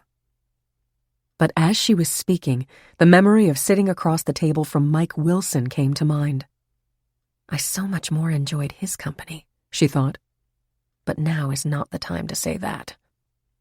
Fran said, "Honey, this is very tough for all of us. But if you have a chance to have an enjoyable evening, I want you to take it. Dad and I are finalizing plans to go to Bermuda for a long weekend. A change of scenery will do us both good." "I agree. That will be great for both of you." 59. Mike reviewed the lab report regarding the analysis of the stain the tech had lifted from the back door of the Chapman home. It was blood. The sample had then been compared to Carrie's DNA and produced a match. It was definitely Carrie's blood. Armed with Tony Carter's statement that Jamie had told him he had gone swimming with Carrie after her party, and having found Carrie's blood on the back door of the Chapman home, Mike applied for a search warrant. It was granted immediately. The day had become overcast. The breeze was unusually cool for a September morning. Mike, who loved to go golfing, hoped that this would not be an indication of an early onset of cold weather. With Andy Nerlino at his side and the search warrant in hand, he rang the front doorbell of the Chapman home. Almost immediately, it was answered. Marge was wearing an apron over a pair of old slacks with bleach marks. She looked startled to see them. "Mrs. Chapman, you might remember me. My name is Mike Wilson. I'm a detective with the Bergen County Prosecutor's Office. This is my colleague, Detective Andy Nerlino." "Of course I remember you. I'm embarrassed. I'm dressed to clean my house. I didn't know you were coming." "It's all right, Mrs. Chapman," Mike said. "You're absolutely fine the way you are. I must inform you that we have obtained a warrant from a judge to search your home. Here's your copy." Stunned as she looked down at the document, Marge said, "I don't get it. Why on earth would you want to search my home?" Mike replied, "It's in connection with our investigation of Carrie Dowling's murder. And while we're here, we want to speak to both you and your son, Jamie. Is he home?"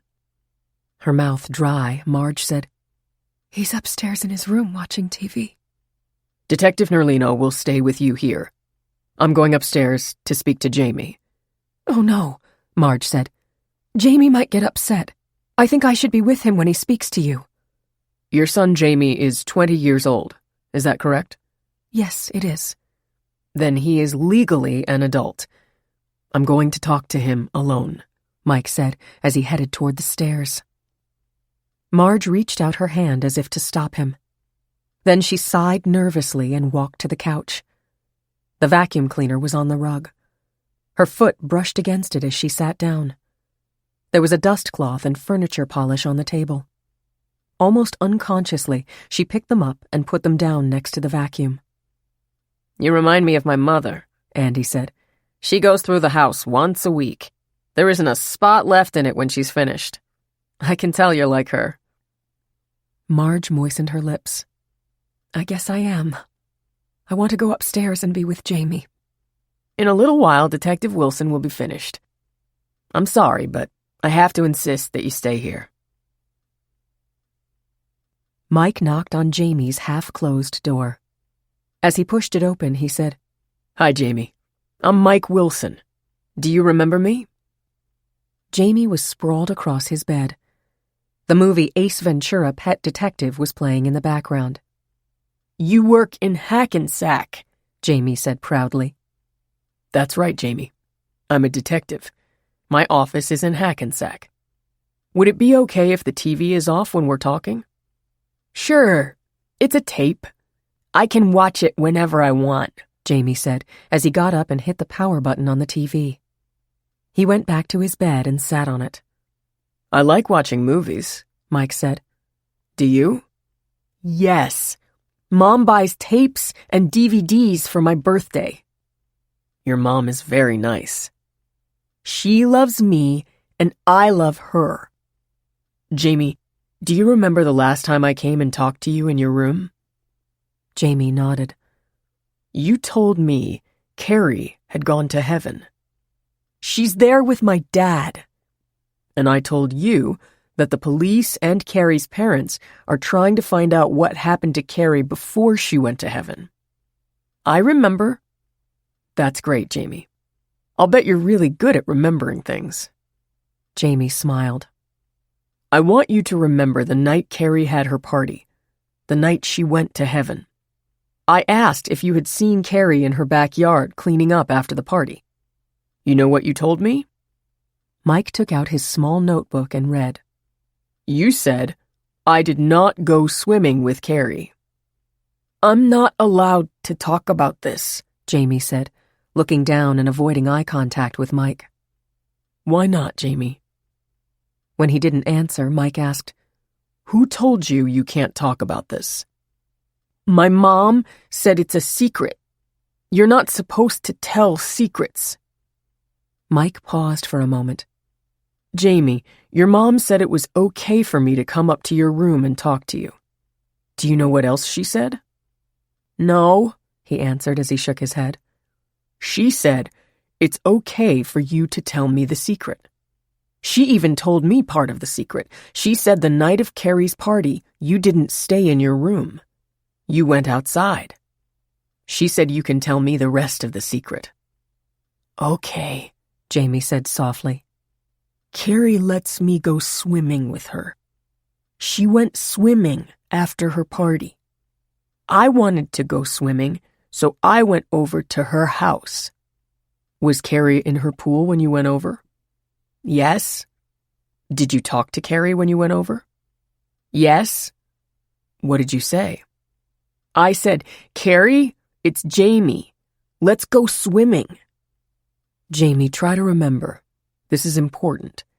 Did Carrie answer you?" "She said, 'I can't.'" "Carrie told you I can't go swimming?" "She was sleeping in the water." "Jamie, did you go in the water with Carrie?" Jamie started to tear up. "I got my new sneakers and my pants wet." "Did you touch Carrie when she was in the pool?" Jamie held his hand in the air as if shaking someone. "I said, 'Carrie, wake up! Wake up!'" "What did Carrie say?" "She was still sleeping in the water." "Jamie, you're doing a really good job at remembering. I have a few more questions. So Carrie kept sleeping in the pool. What did you do then?" "My sneakers and pants were all wet. I came home and went up to my room." "Where was your mom when you came home?" "She was sleeping in her chair." "Where is her chair?" "In the living room." "Did you talk to your mom?" "No, she was sleeping." Okay. What did you do when you went to your room? I took off my sneakers and socks and pants. I hid them on the floor of my closet. Why did you hide them? Because they were all wet. My sneakers are new. I'm not supposed to get them wet. Mike stopped for a moment. The information provided by Tony Carter appears to be accurate. Jamie, do you know what a golf club is? Mr. Dowling has one. The night you went swimming with Carrie after the party, did you see a golf club? I put it on the chair. Jamie, Mike said while glancing down at his notebook. When I came to see you last time, you said you weren't invited to the party. You were older. It was only for the high school kids. Do you remember that? Yes, he said while looking down. When people don't get invited to parties, sometimes they get angry. Were you mad at Carrie when she didn't invite you? I'm her friend. I know that, Jamie. And sometimes friends can hurt our feelings. When she didn't invite you, were you mad at Carrie? I was sad. What do you do when you're sad? I go to my room and watch tapes and DVDs. Mike decided to change course. Jamie, do you know Alan Crowley? My mom and I saw him on TV. He kissed Carrie and went home. Then what happened, Jamie? Big Guy hit her and pushed her in the pool. Do you know who Big Guy is?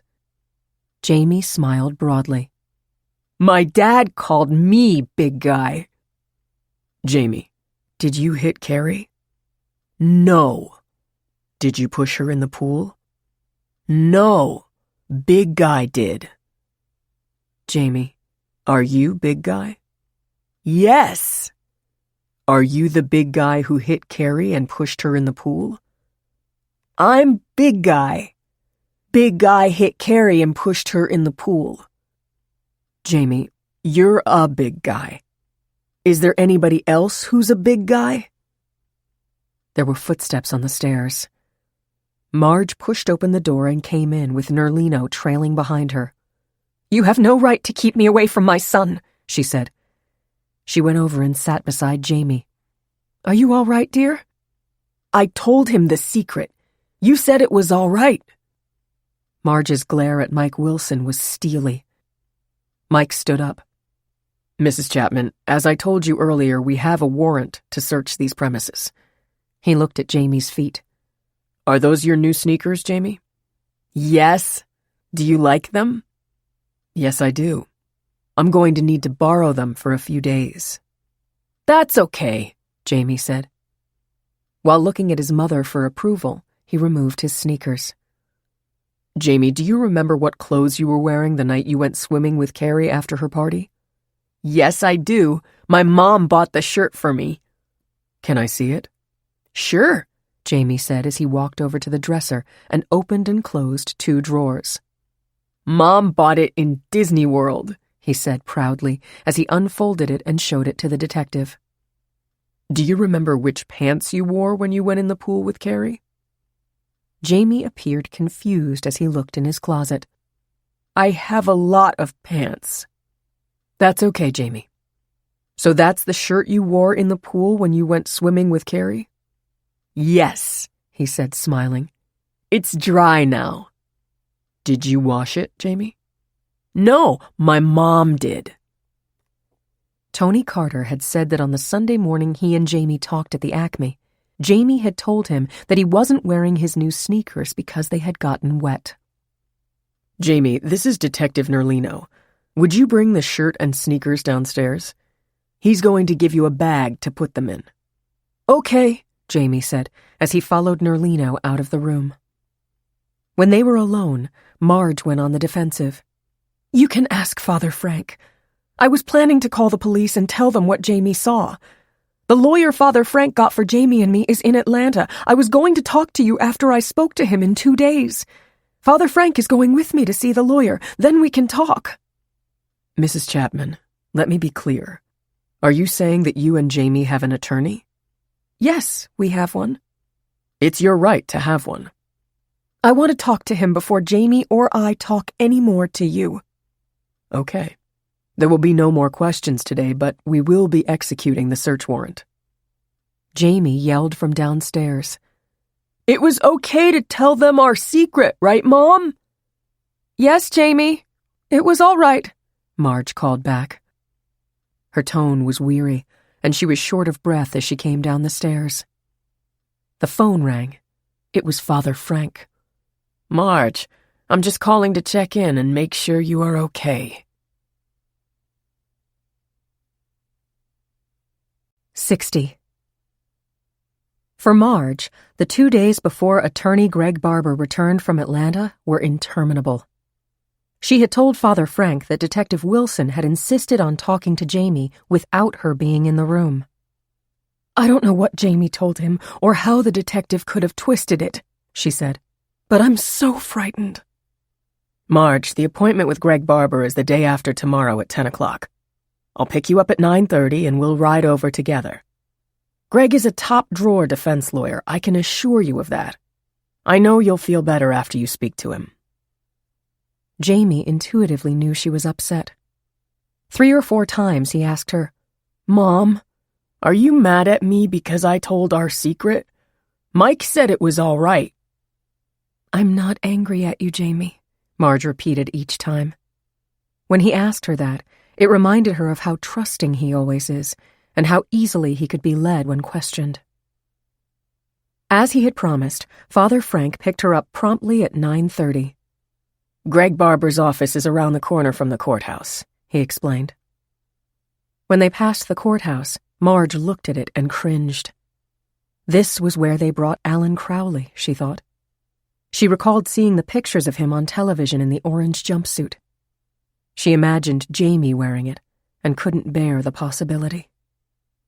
They arrived 10 minutes early, but the receptionist brought them immediately into Greg Barber's private office. Marge liked his appearance. He was about 50 years old with thinning gray hair. His horn-rimmed glasses made him look more like a schoolteacher. He walked out from behind his desk to greet them and motioned them to a small conference table. After they sat down, Barber came directly to the point. Mrs. Chapman, Father Frank gave me some information about your son. I understand he has special needs, an intellectual disability? Marge nodded, then burst out. Father Frank and I were planning to go with you to the police and tell them what Jamie saw, but then that blabbermouth Tony Carter started bragging about the fact that he had solved the murder, that my Jamie had killed Carrie Dowling. Because of that, the detective came to our house and insisted on talking to Jamie in his room upstairs while I was downstairs. God only knows what he tricked Jamie into saying. Mrs. Chapman, I'm sure you've heard of the Miranda warnings. Did the detective ever tell you or Jamie that you didn't have to speak to him? I don't remember him saying anything about that. I have no idea what he said to Jamie upstairs. How old is Jamie? He's 20. Did Jamie go to school? Oh, yes. He went to the local high school, Saddle River. He was in special classes the 4 years he was there. What is the nature of his disability? When he was born, it was a difficult delivery. He was deprived of oxygen. The doctors told us he has brain damage. Jamie lives with you now? Of course. He couldn't be on his own. Jamie's father? He died when Jamie was 15. Does Jamie work? Yes, he bags groceries 5 days a week, 4 hours a day at the local Acme. That's where he told Tony Carter that he went swimming with Carrie the night of her party. Mrs. Chapman, parents of children who have intellectual disabilities often make a decision around the time the child turns 18. To protect the child, they apply for a guardianship which makes their child, in the eyes of the law, a permanent child. Did you do this on Jamie's behalf? At school, they suggested I apply for a guardianship. I did. So you went to the courthouse, appeared in front of a judge, and he granted a full guardianship? You make all decisions for him? Yes. It was a few months after his 18th birthday. Good. Do you know where your guardianship papers are? I have them at home in the top drawer of my dresser. Father Frank said, Marge, give them to me when I drop you off. Why do you want them? She asked Barber. Because I want to determine whether the detective had a right to question Jamie outside your presence and without your permission. Beyond that, even though Jamie wasn't under arrest or in police custody, I think I can make a strong argument that since he was a suspect, he didn't have to speak to the detective. But that's for later. Now let's start from the beginning, with the night your neighbor had a party and the young girl was murdered. Tell me everything you recall about that night and the following morning, right up until when the detectives came to your house last week. Step by step, Marge related everything that had happened. Finding Jamie's wet clothes and sneakers in his closet. Seeing Steve Dowling carry Carrie's body out of the pool. In a panic, washing the clothes and sneakers. Making Jamie swear that he wouldn't tell anyone about going in the pool that night. She told Greg Barber about Jamie telling her that he had seen Alan talking to Carrie and then leaving. And her concern about Jamie saying that the big guy hit Carrie and pushed her in the pool, and that she had felt guilty ever since Alan Crowley was arrested. She finished by saying, "Father Frank will back me up on this. I was planning to go to the police, but I wanted to speak to you first. But then that Tony Carter told everyone that he had solved Carrie's murder and that Jamie did it." Mrs. Chapman, there are some circumstances in which I would be concerned that two family members whom the police are scrutinizing should have separate lawyers. I think, however, that for the time being, I can be the attorney for both you and Jamie. Do you have any issue with that? Oh, no, Mr. Barber. I know you'll do your best for both of us, but it is Jamie that I am worried about. All right, fine. We'll work out the financial details later. For now, leave it in my hands. Barber turned to Father Frank. Father, when you drop Mrs. Chapman off, would you please leave those guardianship papers in my home mailbox? Of course, Father Frank said. Mrs. Chapman, I cannot stress strongly enough what I'm about to tell you. If anyone contacts you or Jamie wanting to talk about this case, do not say anything. Just give them my name and phone number and tell them to contact me. Mr. Barber. Please call me Greg. Greg, I'm so relieved and grateful. Please call me Marge. He smiled. Marge, Father Frank speaks very highly of you and your son. We will get through this. I want you to come back tomorrow at 1 p.m. with Jamie. I need to go through everything with him. 61. After her conversation with Fran, Aline was troubled. She had to speak to Mike Wilson about Jamie, but she knew it would not be a short conversation. He answered on the first ring. "Mike, it's Aline Dowling. I have some information I want to share with you. By any chance, are you free for dinner tonight?" Yes, I am, was his immediate response. "Do you know Esty Street, the restaurant in Park Ridge?" Sure. I love their food. 7 o'clock tonight? We're on. For the rest of the afternoon, Aline had a sense of relief. She knew Mike Wilson was determined to find Carrie's killer, but he didn't know Jamie the way she did. When she arrived at the restaurant, Mike was already there. He waved to her from a table in the corner. She slid into her chair and saw a white wine waiting for her.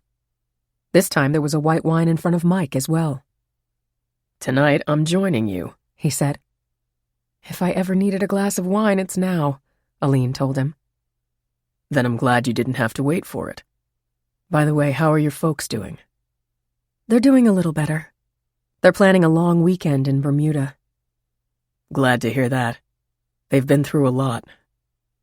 The waiter came over with menus. "Let's take a look and get our order in before it gets crowded." He could sense the tension in Aline. Her eyes looked strained, and he realized that in the last few weeks she had lost some weight. Mike said, "Aline, I asked how your parents are doing. I neglected to ask how you're doing." Frankly, Mike, I just can't believe what's going on. I'll be the first to admit I don't know Alan Crowley very well. Most of the time Carrie went out with him, I was in London. I met him a few times when I was home for a holiday. But whenever Carrie mentioned him in emails to me, it seemed obvious that she and Alan cared deeply about each other. I know they had that spat at the party, but there's a big difference between being upset with each other and killing somebody. You certainly know that Tony Carter is telling everybody that Jamie killed Carrie. It drives me crazy to hear that. I started babysitting Jamie when he was 8 years old. I can tell you right now that there's no way in the world that he ever would hurt Carrie. Quite simply, he loved her. Aline, you just admitted to me that you don't really know Alan Crowley that well because you were away during the time Carrie was dating him. Let me remind you, you were also away from Jamie those 3 years. That sweet young boy you babysat for is now a young man. People change over time. That may be the case with Jamie. Mike, people don't change that much. I would swear on a stack of Bibles that Jamie is incapable of hurting anyone, especially Carrie. Aline, I'm going to share something with you that I really shouldn't. I want your assurance that this conversation stays at this table. Aline nodded. I went to the Chapman home the other day and talked to Jamie. My office is currently processing several pieces of potential evidence.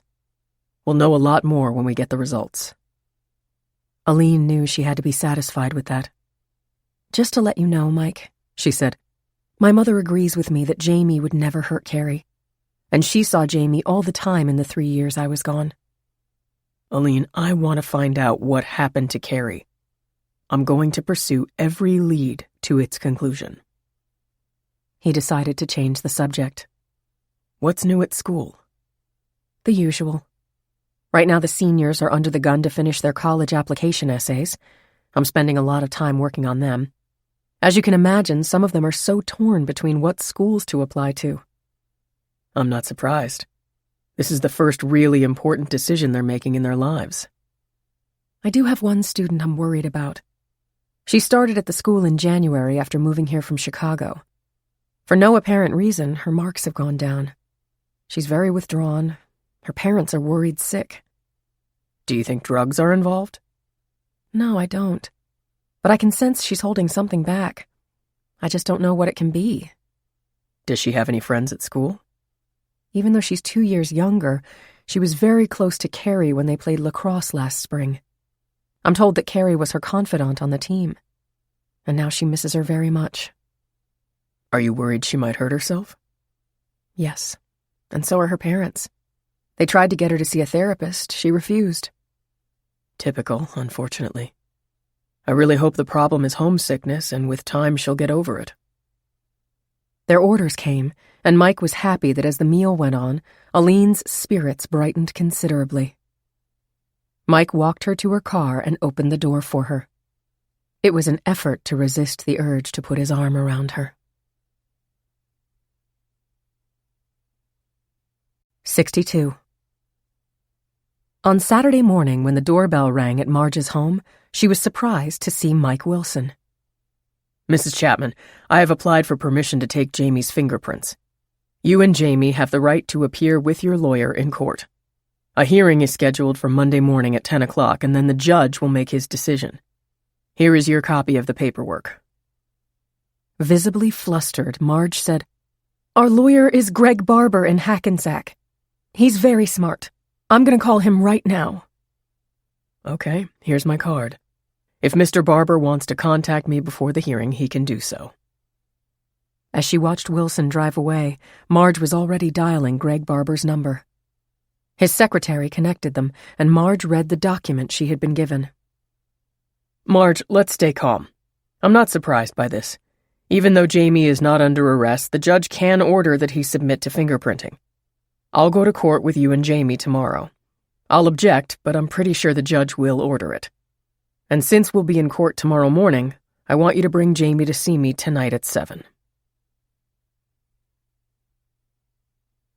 Monday morning at 10 a.m., Greg Barber appeared in the courtroom of Judge Paul Martinez, ironically the same judge who had arraigned Alan Crowley. Barber was with Marge Chapman, who looked dejected and frightened, and Jamie, who looked excited to be there. Greg had spent more than an hour speaking to Jamie and Marge the night before. Every instinct in his body told him that Jamie had not committed this crime. Those same instincts, however, told him that Alan Crowley had not committed the crime either. Barber spoke to the assistant prosecutor, Artie Schulman. He told him that he would object to the application for fingerprints, but he conceded that the judge would probably grant it. He indicated that he represented both Marge and Jamie, and that no one should speak to them without his permission. During the brief hearing, Shulman put on the record the reasons for the application and the interview of Jamie Chapman.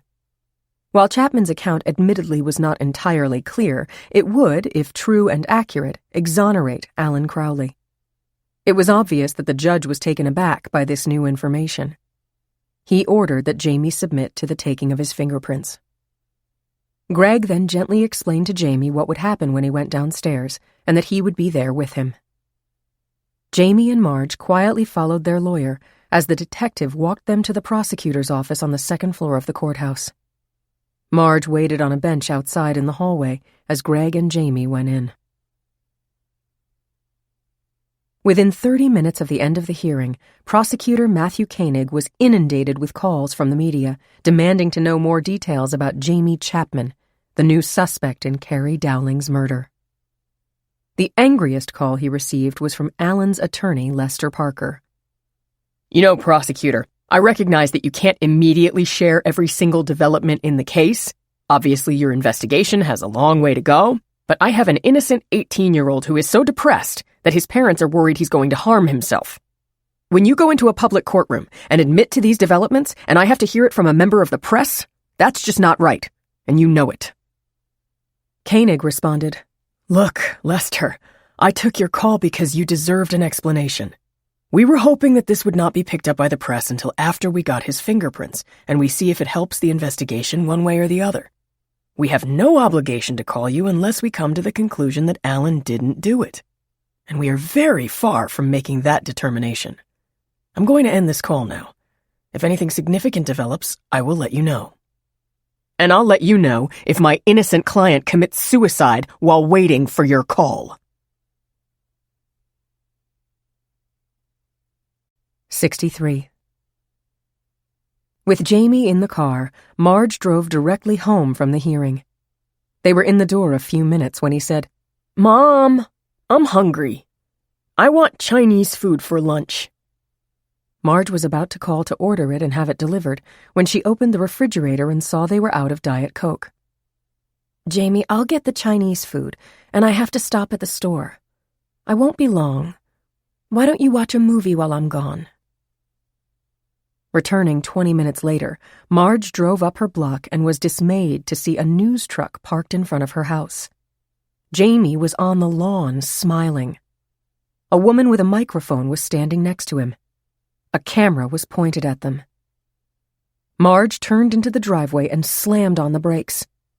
As she got out of the car, she heard Jamie saying, And then I went swimming with Carrie.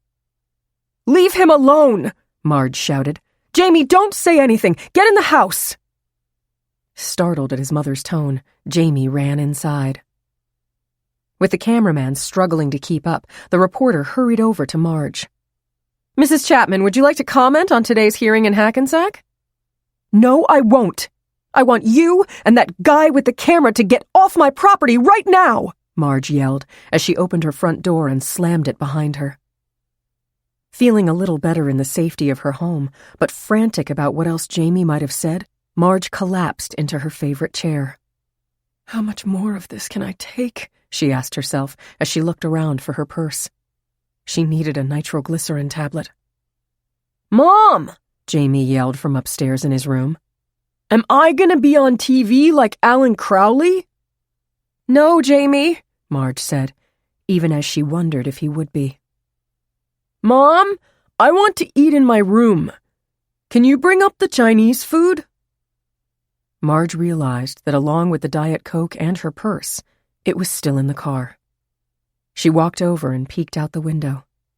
The camera crew was gone. The coast was clear. She ran to her car. 64. Assistant Prosecutor Artie Shulman and Mike Wilson walked together into Prosecutor Matt Koenig's office. They informed him that a fingerprint on the golf club had been matched to Jamie Chapman. He admitted picking it up and putting it on a chair by the pool, Mike said. But we also have Alan Crowley's prints on the weapon, isn't that right? Yes, we do. We know Alan lied, but later Chapman told us that he saw Crowley talk to the victim and leave the property before anything happened to her. I understand Chapman is intellectually impaired. Do you believe the information he provided is credible? Koenig asked. Mike sighed. For the most part, yes. He understood my questions. His memory was clear about going into the pool with the victim. He remembered and quickly provided the clothing he had on that night. His perception was that the victim was asleep in the pool. Of course, that suggests that Carrie Dowling was dead when he arrived on the scene. But he also said that when he asked Carrie to wake up, she said, "I can't." If that's literally true, she was still alive. Could she have been in the pool injured when she said, "I can't"? No. She had sustained a massive traumatic blow to the back of the head. She would have lost consciousness immediately before she even hit the water. All right. So what is your gut regarding Jamie Chapman? His answers amounted to mixed signals. I asked him if he hit Carrie, and he said no. He said that Big Guy hurt Carrie, and his father called him Big Guy. I tried to pin him down on whether there was another big guy at the scene, but I just couldn't get a clear answer. So whether he saw somebody else do it or did it himself, I just don't know. So where does that leave us with Alan Crowley, who this office arrested? Mike answered, One thing Jamie was specific about is that he saw Alan Crowley hug the victim and then leave. Artie, almost sounding defensive, spoke. Boss, almost everything pointed to Alan Crowley, and that is why we recommended that you approve his arrest. The latest developments give us great concern as to whether or not he was the killer. The chagrin on Matt Koenig's face was evident, as the enormity of the arrest of possibly the wrong person sunk in. What we need to do is find out everything we can about Jamie Chapman, Artie said. School records, behavior incidents, any signs of violence. As a special ed student, he would have had an IEP, an individual education plan. Let's get that, see what it says, and talk to the teachers he had along the way. Koenig said, You know that will require another court order. I know, Artie said. And you know Chapman's lawyer could fight us every step of the way. But ironically, he might agree to let us have these records if he thinks they will help his client. All right, Artie said. I'll get in touch with Greg Barber and see what his position is.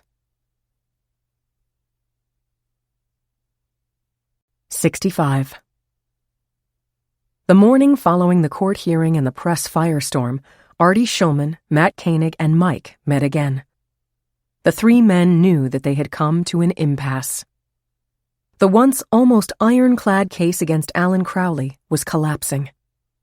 Jamie Chapman, while probably not the killer, could not be completely ruled out. He had spoken about a big guy hurting Carrie, and they didn't know if he was referring to himself or someone else. Both Crowley and Chapman had attorneys who had directed that there would be no more interviews of their clients. And the nagging loose end about the driver who had changed Carrie's flat tire still lingered. Koenig was correct in his prediction that Greg Barber would not oppose their receiving copies of Jamie's school records. Barber had just gone through the set he had received from Jamie's schools. He had his secretary copy and deliver them to the prosecutor's office. The records showed, as they'd expected, a young man with severe cognitive impairment. They also revealed a history in school of being compliant and friendly, and with no hint of violence or aggressive behavior.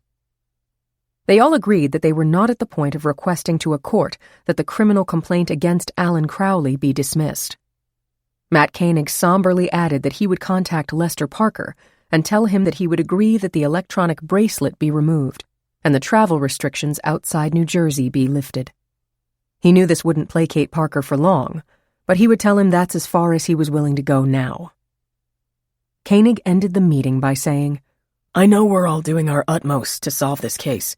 We just have to take the heat that comes with it. 66. It had been 2.5 weeks since Carrie's death.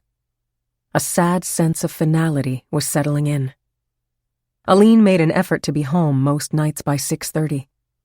She wanted to be there to have a glass of wine with her mother. She believed that their chats brightened Fran's spirits. But tonight, when she came in, it was obvious that her mother was having a very dark day. Her eyes were swollen. She was sitting in the living room sifting through a family photo album. When Fran saw her come in, she looked up but left the book open. "Do you remember how Carrie broke her ankle when she was 11? I kept warning and warning her. She was a good ice skater, but she couldn't do those twirls the way she wanted to. But she always kept on trying." "I remember," Aline said. "I was never any good at ice skating." "No, you weren't," her mother agreed. "You were always the great student. Carrie was the great athlete." "I think it's time for a glass of wine," Aline suggested as she lifted the photo album off her mother's lap. Fran closed her eyes. "I guess so," she said indifferently. Aline went to the kitchen and called out, "Something smells really delicious in here." "It's veal parmesan. I thought it would taste good for a change." Aline did not have to be reminded that veal parmesan had been Carrie's favorite. She came back with the 2 glasses of wine and turned on several more lights. "Brighten the corner where you are," she said. "I'm surprised you know that song. It's an old gospel favorite." "Mom, I don't know the song. I do know that every time you turn on a light, you say that." Fran smiled a real smile. "I guess I do." Then she added, "Aline, I don't know what your father and I would have done if you had stayed in London." "I would have come straight home." "I know you would have. Now let's change the subject. How was school today?" "I told you how all the seniors are fixated on which colleges to apply to. When it comes to writing the essays, some of them have a natural ability. They can effortlessly tell a story. For others, every word on the page is a struggle." The sound of the front door opening announced Steve's arrival. He walked into the living room, looked at their glasses of wine, and said, "I guess it's 5 o'clock somewhere in the world." He leaned over and put his arms around Fran. "How are you doing?" "Today was rough. I was out running errands and drove past the high school. The girls' soccer team was practicing. It got me thinking." "I know. I make it a point to not drive past the high school. Is there any wine left, or did you 2 drink it all?" "I'll get you one, Dad," Aline said. When Aline was in the kitchen, the doorbell rang. "Are we expecting anyone?" Steve asked as he got up. "No," Fran told him.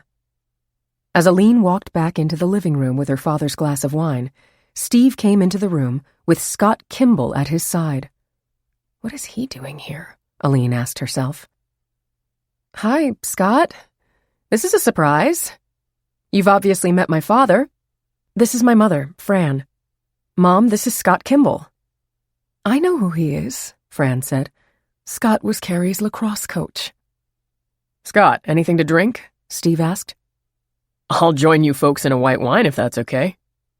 "Take that one," Steve said, pointing to the glass in Aline's hand. "I'll get myself another." "Do sit down," Fran said.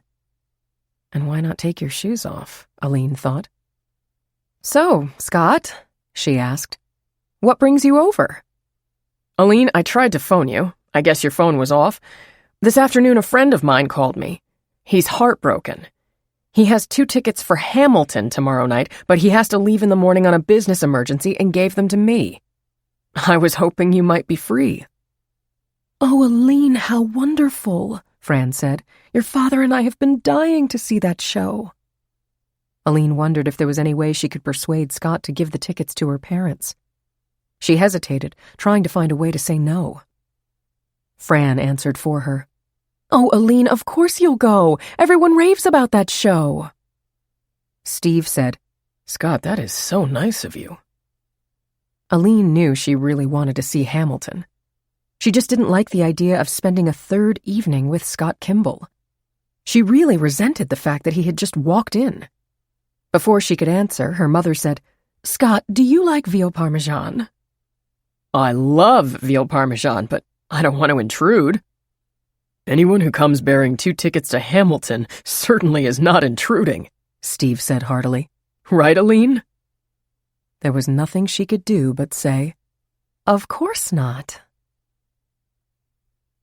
Scott was seated in the chair opposite her, where Carrie used to sit. At dinner, he brought up the subject of his family. I was raised in Nebraska. My mother and father are still there, so are my grandparents. I spend all the holidays with them. But as I mentioned to Aline, I love to travel. Most summers I'm on the road. We go on a river cruise once a year with friends, Fran said. I thoroughly enjoy them. Last year it was the Danube. The year before that, the Seine. A river cruise is next on my list, Scott said. Which line did you use? Aline was quiet through dinner. Next thing you know, he'll say he has 2 tickets to a river cruise, she thought. Plan on inviting somebody else. Over coffee, she wondered why she resented Scott so much. She had not intended to go out with him a second time, but she had to admit she had enjoyed herself. She appreciated how concerned he was about Valerie. Aline did not want to be manipulated into a dating situation. She would finish dinner tonight, go to Hamilton tomorrow, and then that would be it. Period. Then the thought of Mike came into her mind. If he had come in with those tickets, she would have been delighted to say yes. She knew she was right when the next night, after seeing Hamilton, Scott drove her home and walked her to the door. As she fished her key from her purse, he suddenly put his arms around her and kissed her. I'm falling in love with you, Aline, he said. Make that have fallen in love with you. She broke away from the embrace and put her key in the lock, turned it, and opened the door. Do us both a favor? Don't, she said emphatically as she stepped in and closed the door behind her.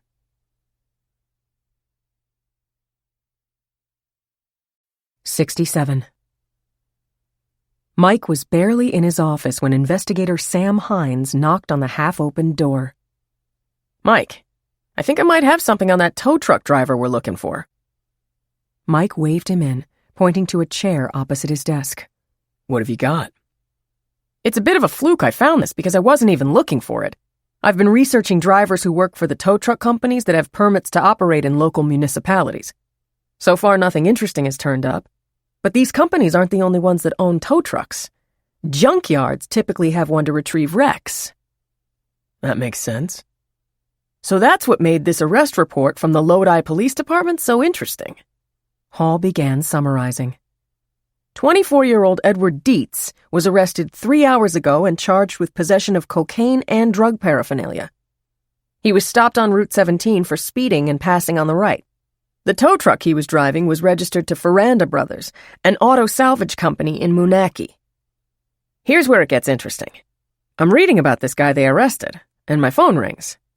It's Patrolman Sandy Fitchett from the Lodi Police Force. Fitchett was aware of the BOLO we put out on the tow truck driver. Mike knew that BOLO was shorthand for be on the lookout for. Fitchett says they've been holding this guy while doing an outstanding warrants check, and he has several. Failure to appear in court for a traffic infraction, he's behind in child support, and he had an assault charge against him dropped 3 months ago for trying to kiss a woman he had helped in the Woodbury Commons Mall parking lot when her car wouldn't start. Why was it dropped?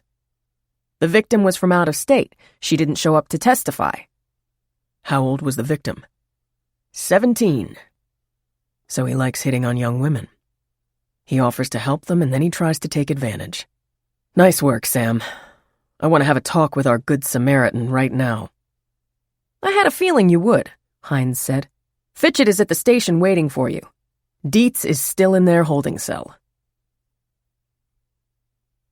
As Mike inched along on Route 17 South, he was fervently hoping that this tow truck driver would be the one who had the encounter with Carrie. On the other hand, he could only imagine the field day the press would have if it was revealed that the prosecutor's office had a third independent suspect in the Dowling murder. Don't get ahead of yourself, he thought. Odds are this isn't the guy we're looking for. When he finally arrived at the Lodi police station, the desk sergeant pointed him to a room where Patrolman Sandy Fitchett was seated at a table. Several clear plastic bags were on top of it. One contained a wallet, a pocket knife, and keychain. Another was stuffed with papers. As it turned out, Patrolman Fitchett was Patrolwoman Fitchett. She stood up, extended her hand, and introduced herself. Mike guessed Fitchett was in her mid to late 20s. She briefed Mike on the circumstances under which she had pulled over and arrested Dietz. "I'm just starting to go through his personal effects," she said, as she spilled the contents of one of the bags out on the table.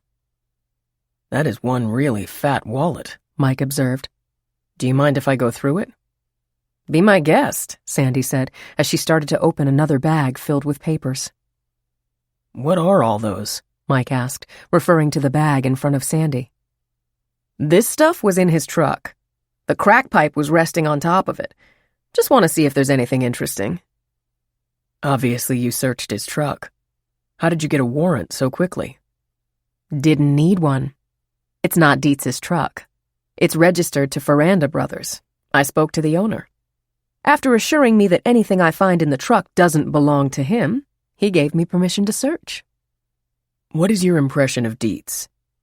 "I'm right in the middle of reading him his rights while I'm arresting him, and this jerk starts telling me how beautiful I am. What a creep." Mike smiled as he listened. Dietz's wallet was so thick, Mike wondered if it would fit in his back pocket. He began taking out pieces of paper and sorting them into piles.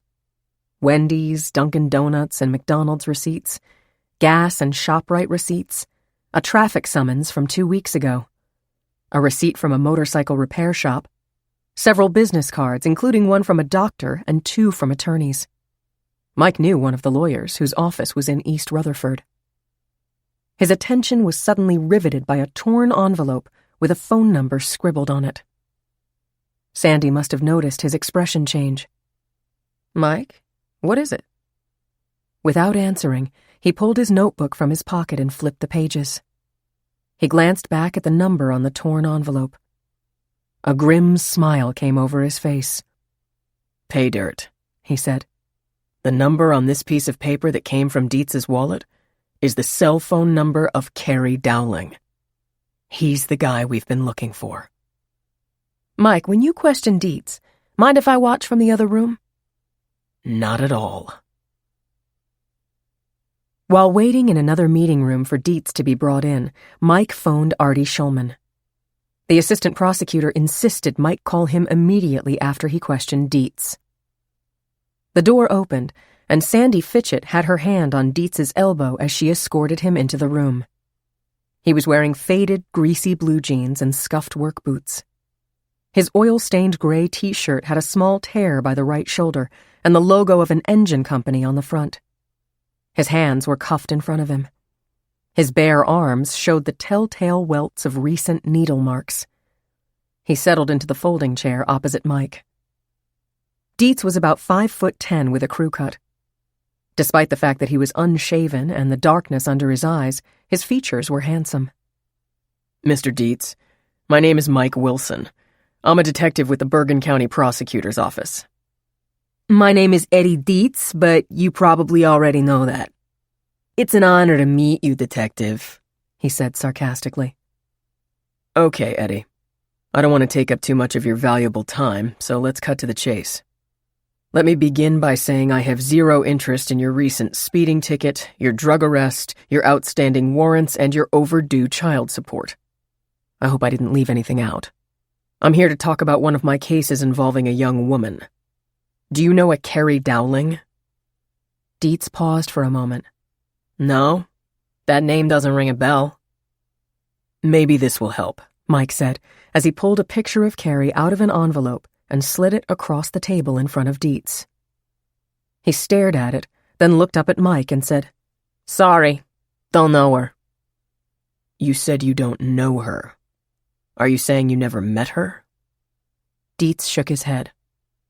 "All right, Eddie, let's see if I can improve your memory. The girl in the picture is 18-year-old Carrie Dowling. 2.5 weeks ago, after having her high school friends over for a beer party, she was found dead in the swimming pool in her backyard." Oh, yeah. I think I might have seen something about that case on TV. Mike pulled a bag from under his chair and laid it on the table. Pointing to the wallet in the bag, Mike asked, "Is that yours?" It looks like mine. "It is yours, Eddie. And the papers stuffed inside the wallet, they're yours too, aren't they?" Maybe. "Eddie, I want to know about this piece of paper. he said as he put the torn envelope on the table in front of him. It's somebody's phone number. So what? Eddie, let's cut the crap. About a week before she died, you were on Route 17 in Mahwah. You pulled over and changed a flat tire for Carrie Dowling. You made arrangements with her to provide the alcohol for her upcoming party, a party you wanted to be invited to. You even asked her if you could come by after the party. When she said no, you tried to force yourself on her. I didn't force anything. She wanted it. Oh, I'm sure she did, Eddie. Just like the girl at Woodbury Commons. A good-looking guy like you helps her get her car started. She just wanted to show her appreciation. That's right. Eddie, much as I would love to nail you for groping Carrie after you delivered the alcohol and providing alcohol to a minor, I can't do that. The only witness, Carrie Dowling, is dead. Murdered. But that's not the end of the story with you and Carrie, is it? Later that night, you... Wait a minute! You don't think I... Yes, Eddie, I think you went back to her house after the party. Maybe you were a little drunk or high. When she refused your advances, you got really angry and killed her. Eddie was breathing hard. His eyes, which were dull and listless earlier, were now sharp and focused. The day she died. That was Saturday night? Saturday, August 25th, Mike replied. The same day you gave her the beer and asked if you could come to the party. Okay, I admit it. When I brought her the beer, I asked about going to the party. But I can prove I didn't go to her house that night. How? Where were you? Mike demanded. I drove down to Atlantic City that night. I stayed at the Tropicana. I gambled most of the night. What time did you get to the Tropicana?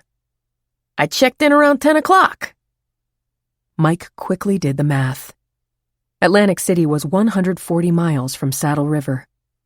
Even if Dietz was really pushing it, it would have taken him over 2 hours to get there. If he murdered Carrie at 11:15, the earliest he could have gotten to the Tropicana was about 1:30 a.m. In that garbage pail that you call a wallet, I didn't see a receipt for the Tropicana. I don't save everything. Did you drive to Atlantic City? Yes. Alone? Yes. Whose car? Mine. Do you have an Easy Pass? Not since I lost my credit card. I pay cash for my tolls. How did you pay for your hotel room? Cash. Okay, Eddie. I'm gonna check out your Tropicana story. I know where to find you if I need you. As Mike walked quickly toward the door, the desk sergeant called out to him. Detective, Officer Fitchett asks if you could wait a few minutes. She wants to talk to you before you leave. Okay, Mike said as he moved over to a chair and sat down. He dialed Artie Schulman, who picked up on the first ring.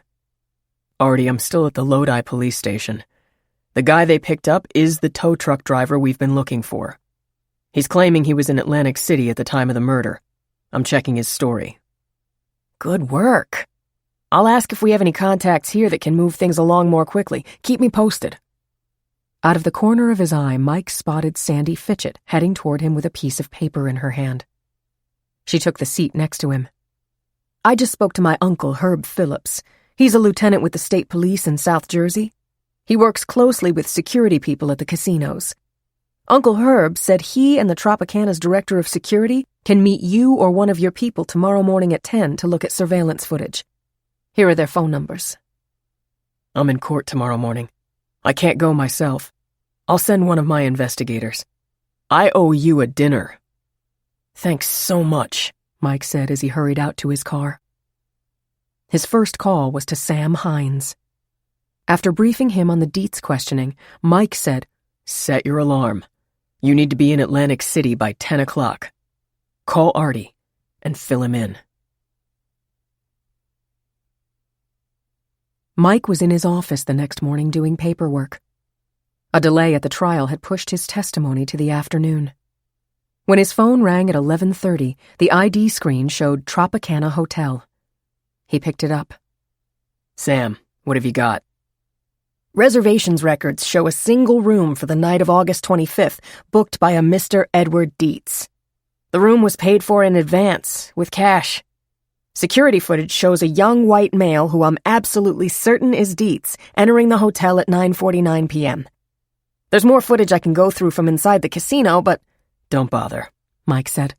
If he's in AC at almost 10, there's no way he's back in Saddle River at 11:15.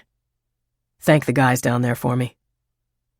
Mike hung up the phone and exhaled. He was not looking forward to telling Assistant Prosecutor Artie Schulman and Prosecutor Matt Koenig that once again their only suspects in the Dowling murder were Alan Crowley and Jamie Chapman. 68. Marina Long had begun to worry about whether she should give up her job. She had always had a flair for fashion and had gone to work at a dress shop in nearby Ridgewood. She had an innate sense for helping customers choose the right style for their body type and personality. She already had a number of regular customers. It was a job she had found shortly after she moved to New Jersey. She liked it, and it paid reasonably well. But now her concern about Valerie had deepened. Her daughter's mood over the last few days was even more somber. She was even more detached, if that were possible.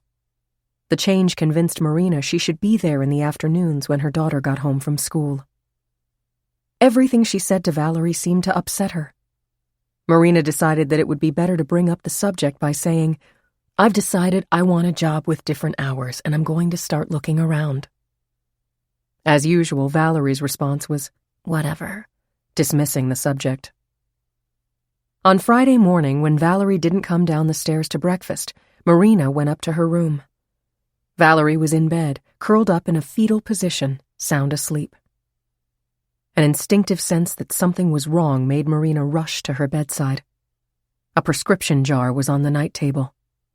The cap was off. Marina picked it up. It was her prescription for Ambien, the sleep aid she used occasionally. The jar was empty. She shook Valerie's shoulder and flipped her over onto her back as she called her name. She did not stir. Marina looked down at her. She was very pale, and her lips were blue. Her breathing was shallow. "Oh my God, no!" she screamed as she grabbed the phone and dialed 911.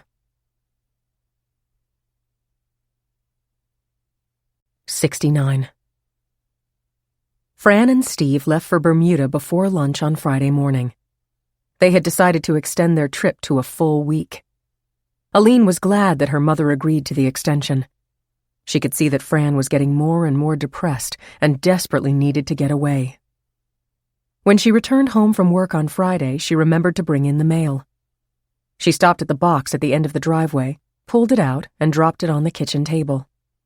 An envelope addressed to Ms. Carrie Dowling caught her eye. It was from MasterCard. Aline remembered her parents giving her a credit card just before she had left for college. "For emergencies only," her father had said with a smile, knowing his idea of what constituted an emergency would differ from hers. They must have done the same for Carrie. Ordinarily, she would have left the envelope for them. With her parents away, she decided to open it. There were only 2 entries on the bill. ETD, a tire service center.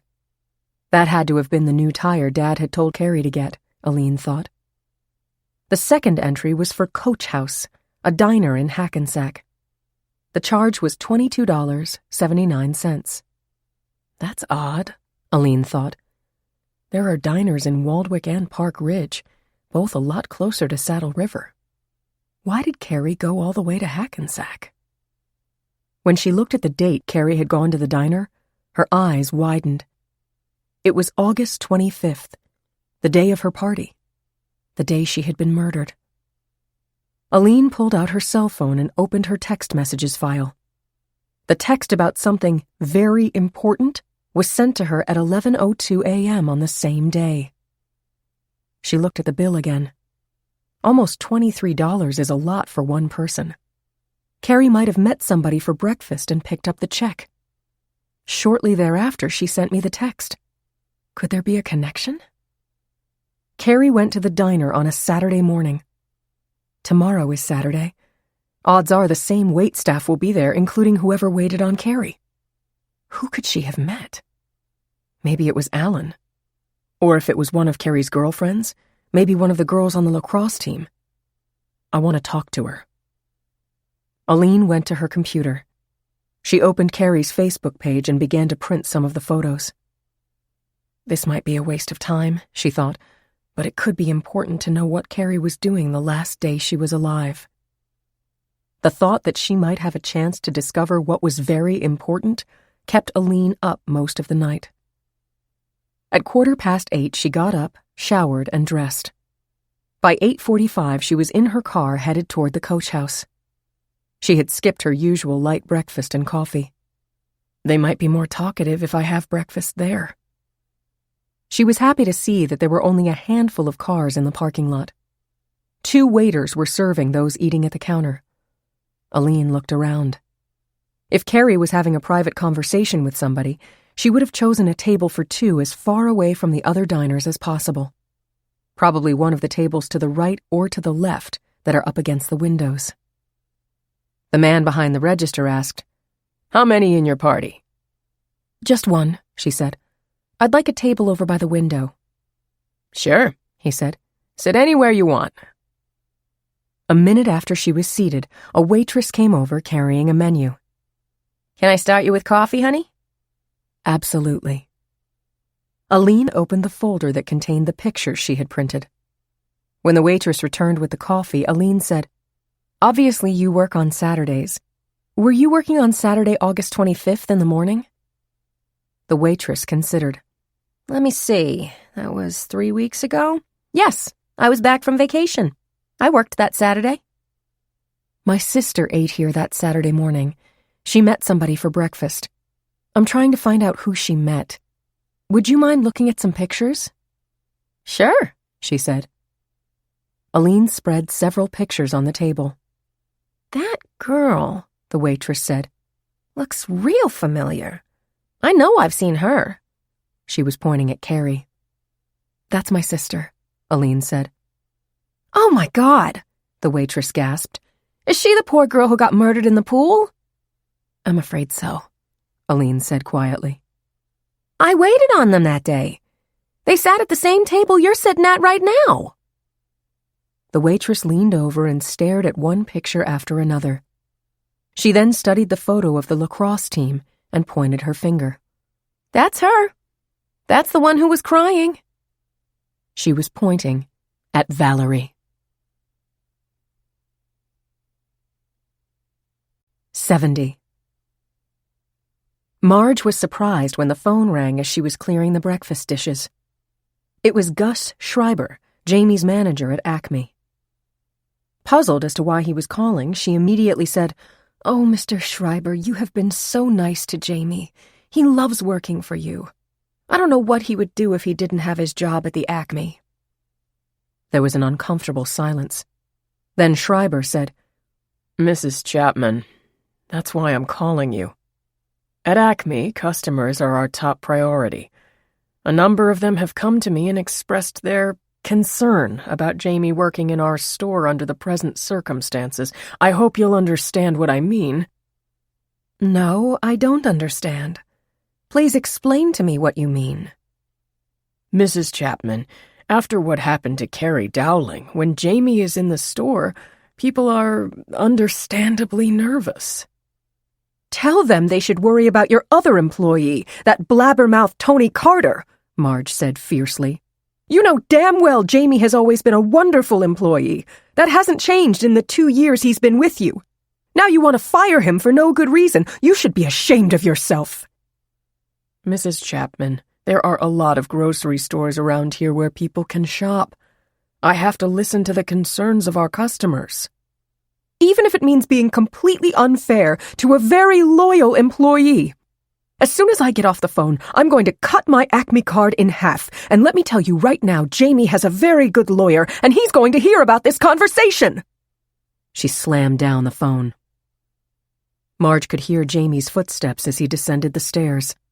He came down dressed for work. "Mom, I'm going now. I'll see you later."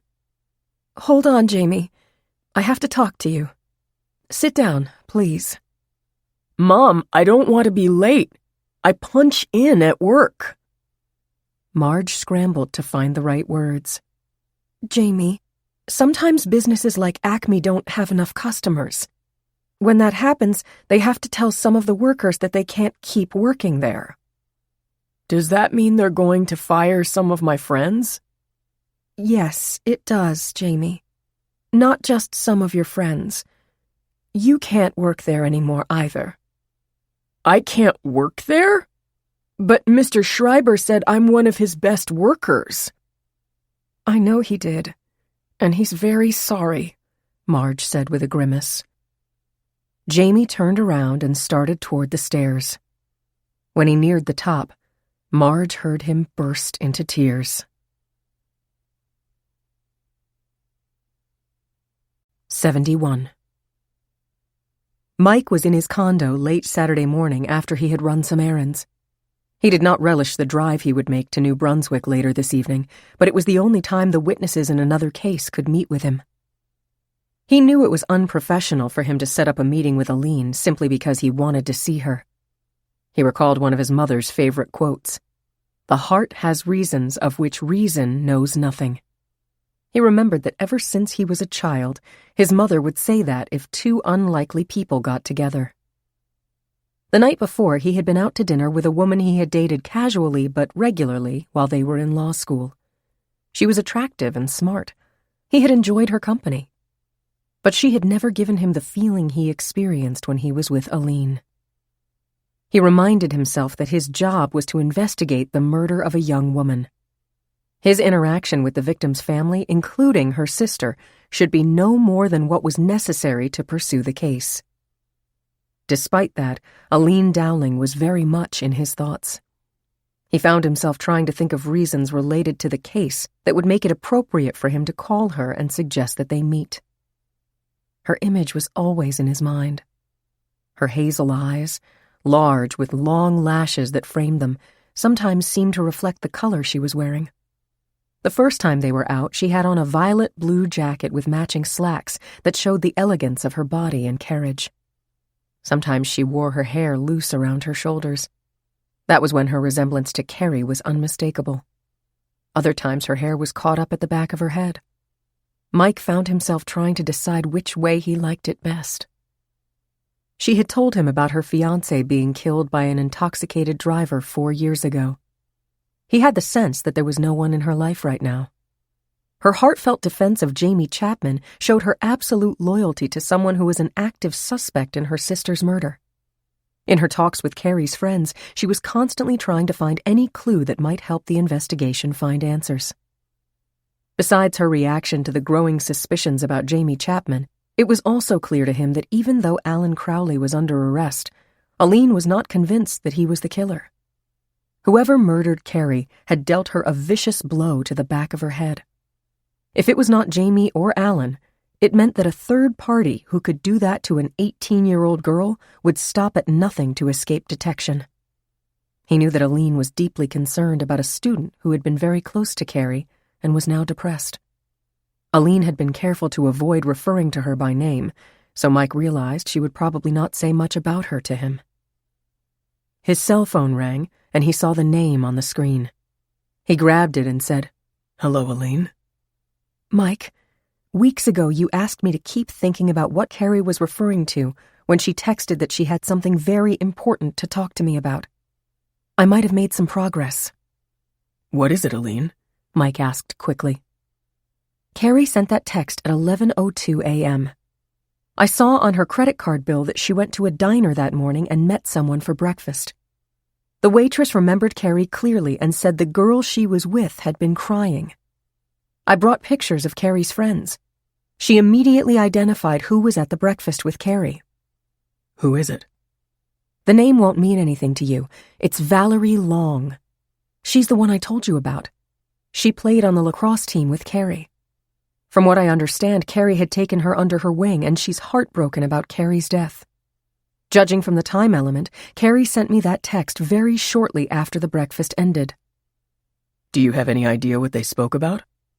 No, but I'm going to find a reason to get Valerie into my office on Monday and see if she'll talk about it. "Aline, if that girl said anything to Carrie that might have revealed something tied into her death, It could be very dangerous for you. My suggestion is that you call the girl into your office, tell her that you know that she had breakfast that morning with Carrie, and try to make her understand that Carrie was going to tell you whatever it was that she and Valerie discussed. Tell her that Carrie intended to tell you about the conversation and that Carrie would want her to share it with you at your meeting. We can talk about whether it makes sense for me to interview this girl. That's what I want to do, Aline said. Thank you, Mike. Aline, I've enjoyed the times we've had dinner together. When this case is over— Yes, Aline interrupted. I want you to ask me out. 72. On Sunday morning after the 10 o'clock Mass, Aline had made breakfast and was enjoying the peace and quiet as she read the papers. She found herself putting off the work she had brought home from school. One more cup of coffee, she thought, and then an hour at the gym, and then I'll plow through it. As she was getting up from the table, the home phone rang. The caller ID showed private. She picked it up. Aline Dowling, is that you? Yes, it is. Who's calling? Aline, this is Marina Long. I'm so sorry to call you at home, and I don't have your cell number. Absolutely no problem, Marina. I was thinking about you and Valerie the other day. She wasn't in school on Friday. Is everything okay? There was a pause before Marina answered. No. Well, yes. Things are better now. Marina, I can tell you're upset. What happened? Valerie tried to take her life on Friday. Oh my God! Is she all right? Yes. I was in the hospital with her all day Friday. They kept her overnight. A hospital psychiatrist came and spoke to her the next morning. He said it was okay for us to bring her home. She slept most of yesterday and seems to be doing better today. I'm so worried about her.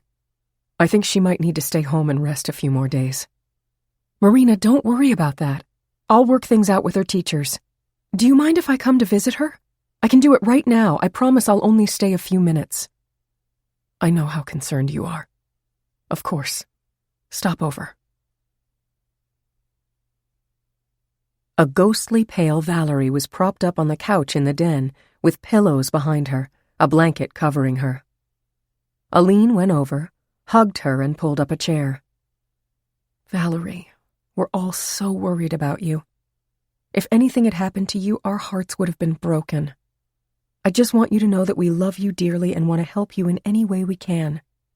If you ever need someone to talk to, I'm here for you. Valerie looked at her. Don't you understand?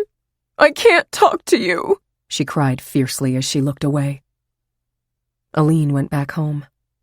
As soon as she was in the door, she called Mike. Unable to reach him, she left a message about visiting Valerie after her suicide attempt.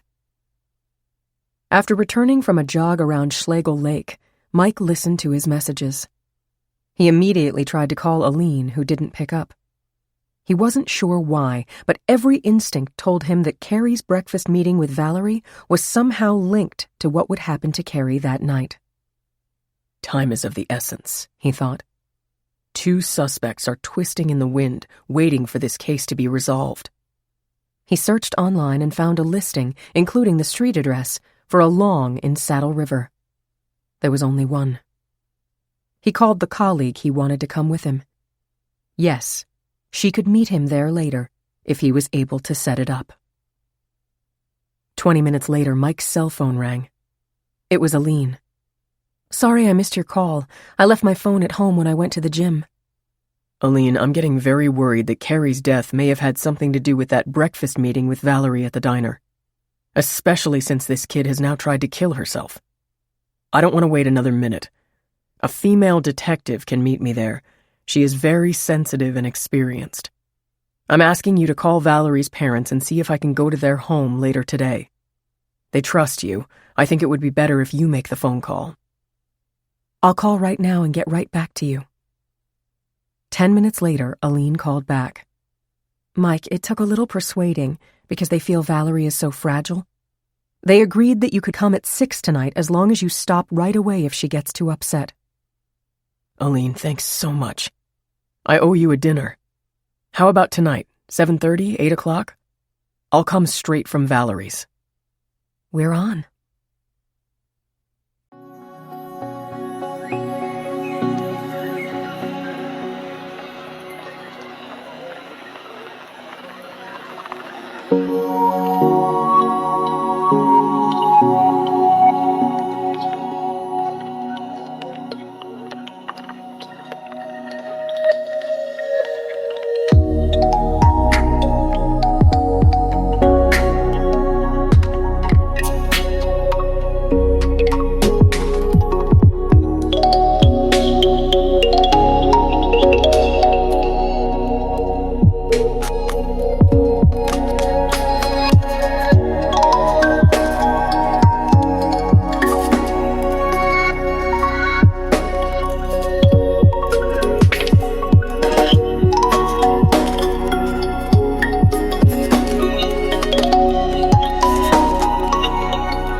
'73. Looking forward to seeing Mike, Aline showered and went to her closet. She chose a navy blue silk blouse over fitted jeans. She had just finished her makeup when the phone rang. The name on the screen surprised her. "Hello, Mrs. Chapman." Is this Aline Dowling? "Yes, it is." Aline, my name is Brenda Niemeyer. I'm a close friend of Marge's. This is her phone. She asked me to call you. "Is Mrs. Chapman okay?" Aline heard the woman fighting off tears as she spoke. I'm over at Pascack Valley Hospital. It looks like Marge had a heart attack. She had instructions in her pocketbook that I should be called in an emergency and help make decisions if she can't. Oh my God, Aline said. Part of her was not surprised. She could only imagine the strain Marge must have been under these past weeks. Brenda, what can I do to help? When I saw Marge before they took her in for surgery, she was so worried about Jamie. She asked if you could go over and be with him for a little while. Tell him everything will be all right. Maybe help him fix something for dinner. Marge is so worried that if anything happens to her now, who will be there for Jamie? Tell Marge, of course I will. Please call me as soon as you get any updates on her condition. I will, honey. Marge always told me how nice your family is and how lucky she is to have you as neighbors. Aline said goodbye, disconnected, and immediately called Mike. She told him about Marge being in the hospital. I'm going over to spend some time with Jamie. Meet me later at the Chapman house. Okay, but meet me outside. Remember, I'm not allowed to talk to Jamie anymore. 74. While driving to Valerie's home, Mike called Detective Angela Walker, who was also en route.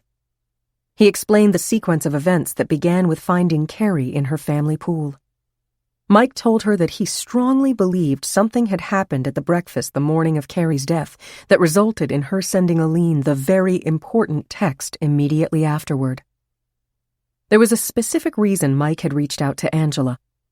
An African-American woman who had just turned 40, she had an extraordinary ability to push the right buttons to get young people to talk. He had personally observed her toughness in staring down an 18-year-old drug dealer during an interrogation, and her incredible compassion when talking to a 10-year-old boy who had witnessed his parents' murder. If there was a way to get Valerie to open up, she would find it. Marina Long greeted them at the door. She showed them into the den where Valerie was sitting up on a couch with 2 pillows behind her back and a blanket over her. Wayne and I will be in the other room if you need us, Marina said as she left. Mike and Angela settled in the 2 chairs opposite Valerie. Her eyes looked puffy and sad. After briefly making eye contact with him and Angela, she stared straight ahead. Valerie, Mike said, let me begin by asking how you are doing. I'm okay, she said quietly. This is Detective Angela Walker. She's working with me on the Carrie Dowling case. Valerie continued to stare straight ahead. Valerie, Mike said, I know that Carrie Dowling was your friend. I know how terrible it is to lose a friend. I'm sure that you want whoever hurt Carrie to be brought to justice. She continued to stare off into the distance, but her face grew harder. Valerie, at 11 o'clock in the morning on the day Carrie died, she sent a text to her sister Aline, who was in England at the time. Carrie said she had something very important to talk to her about. She sent that text right after she had breakfast at the Coach House Diner in Hackensack. Did you have breakfast with Carrie that morning? No, Valerie said, as she pulled the blanket higher, almost to her neck. Valerie, the waitress at the diner was shown pictures of Carrie's friends. She identified you as the girl who was with Carrie. Valerie shook her head back and forth as tears began to form in her eyes. Her breathing became heavier. Her hands were balled into fists. Mike was about to ask another question when he felt Angela's hand on his arm. He knew without being told that it was her signal that she wanted to take over. Valerie, honey, would you mind if I sit with you on the couch? I like being close to people when I talk to them. Without waiting for an answer, Angela moved to the couch. Valerie slid over to make room for her. That's better, Angela said, facing Valerie from barely 2 feet away. How old are you, Valerie? 16. 16, Angela said. I have a daughter who's 17. She's a lot like you. A pretty girl, really good at sports. What's her name? Valerie asked. Penelope. She hates that name, insists everybody call her Penny. She says Penelope is a clown's name.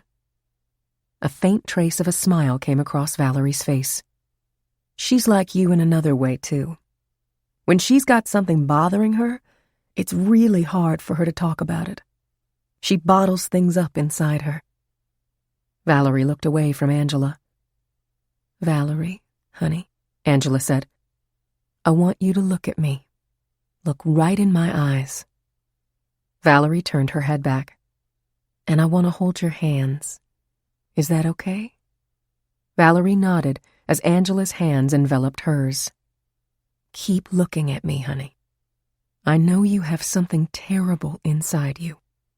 The only way things are going to get better is if you let it out. Valerie shook her head. Valerie, you're safe now. Whatever's hurting you or making you afraid, you can make it stop, Angela said as she brushed aside a strand of hair that had fallen across the girl's face. I can't, Valerie whispered in a soft, almost childlike voice. Yes, you can, honey. You don't have to be afraid anymore. You're safe now. You're safe. Valerie's breathing became faster as tears filled both eyes. It's okay, honey. You're safe. He's raping me! Valerie screamed and began to convulse in sobs as she fell into Angela's embrace. 75. Aline hurried past the patio, through her backyard and around the hedges to Marge's property. It was an unusually cool, cloudy evening, and the sun was just disappearing below the horizon. Aline could see the light on in the upstairs room that she knew was Jamie's. Through an open window, she could hear the audio from a program he was watching. She rang the doorbell, waited, but got no response. Walking back into the yard, she shouted up to Jamie's room. He appeared at the window and said she could come up. As Aline ascended the stairs, she tried to remember that last time she had babysat her special neighbor. Almost 10 years ago, she thought. The force of Aline's knocks on Jamie's door was enough to open it. He was lying on his bed, staring at the ceiling. The TV was off now. As she looked at Jamie, it was clear that he had been crying. My mom's in the hospital, he said. She went in the ambulance. She's gonna die and go to heaven with my dad. Aline sat on the edge of the bed. Jamie, a lot of people who go to the hospital get better, and they come home. We have to hope and pray that your mom gets better, and that everything will be okay. Mom is in the hospital because I'm bad. I'm going to jail because I did a bad thing. I went swimming with Carrie. Tears began streaming down Jamie's face. His body shook as he cried softly. Oh my God, Aline thought. He doesn't even understand what they think he did. Aline ran her hands up and down his arms. Jamie's long, strong arms reached up and enveloped her in a hug. It was tight, almost painfully so. Despite what he was saying, she could not believe this gentle creature could have hurt Carrie. Was this an opportunity to find out what really happened to her sister? After giving him a moment or two to calm down, Aline stood up and went over to the window.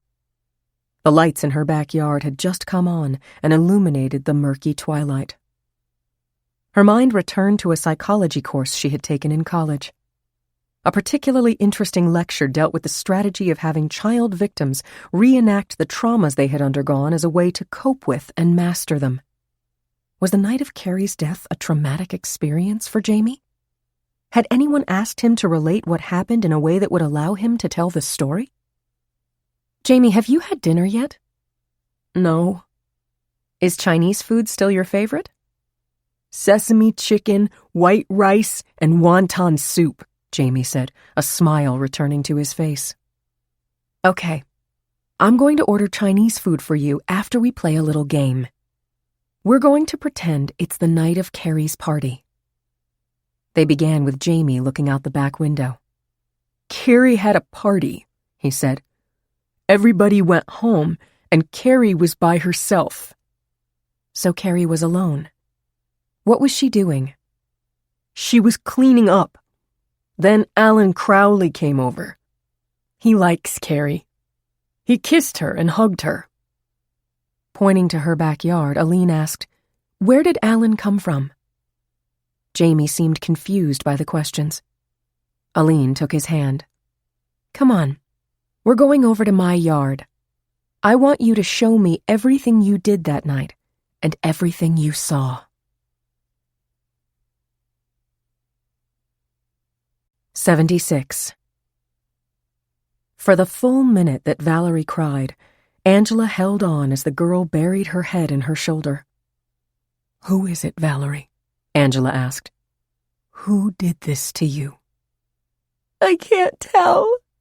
I told Carrie and she's dead. It's my fault."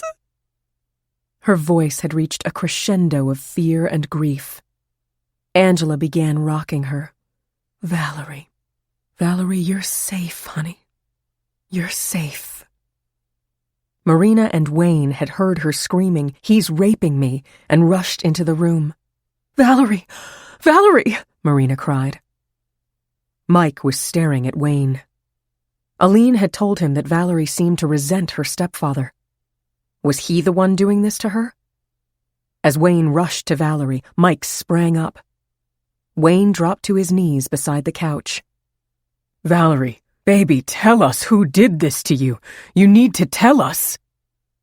It's my coach, Scott Kimball. He did it.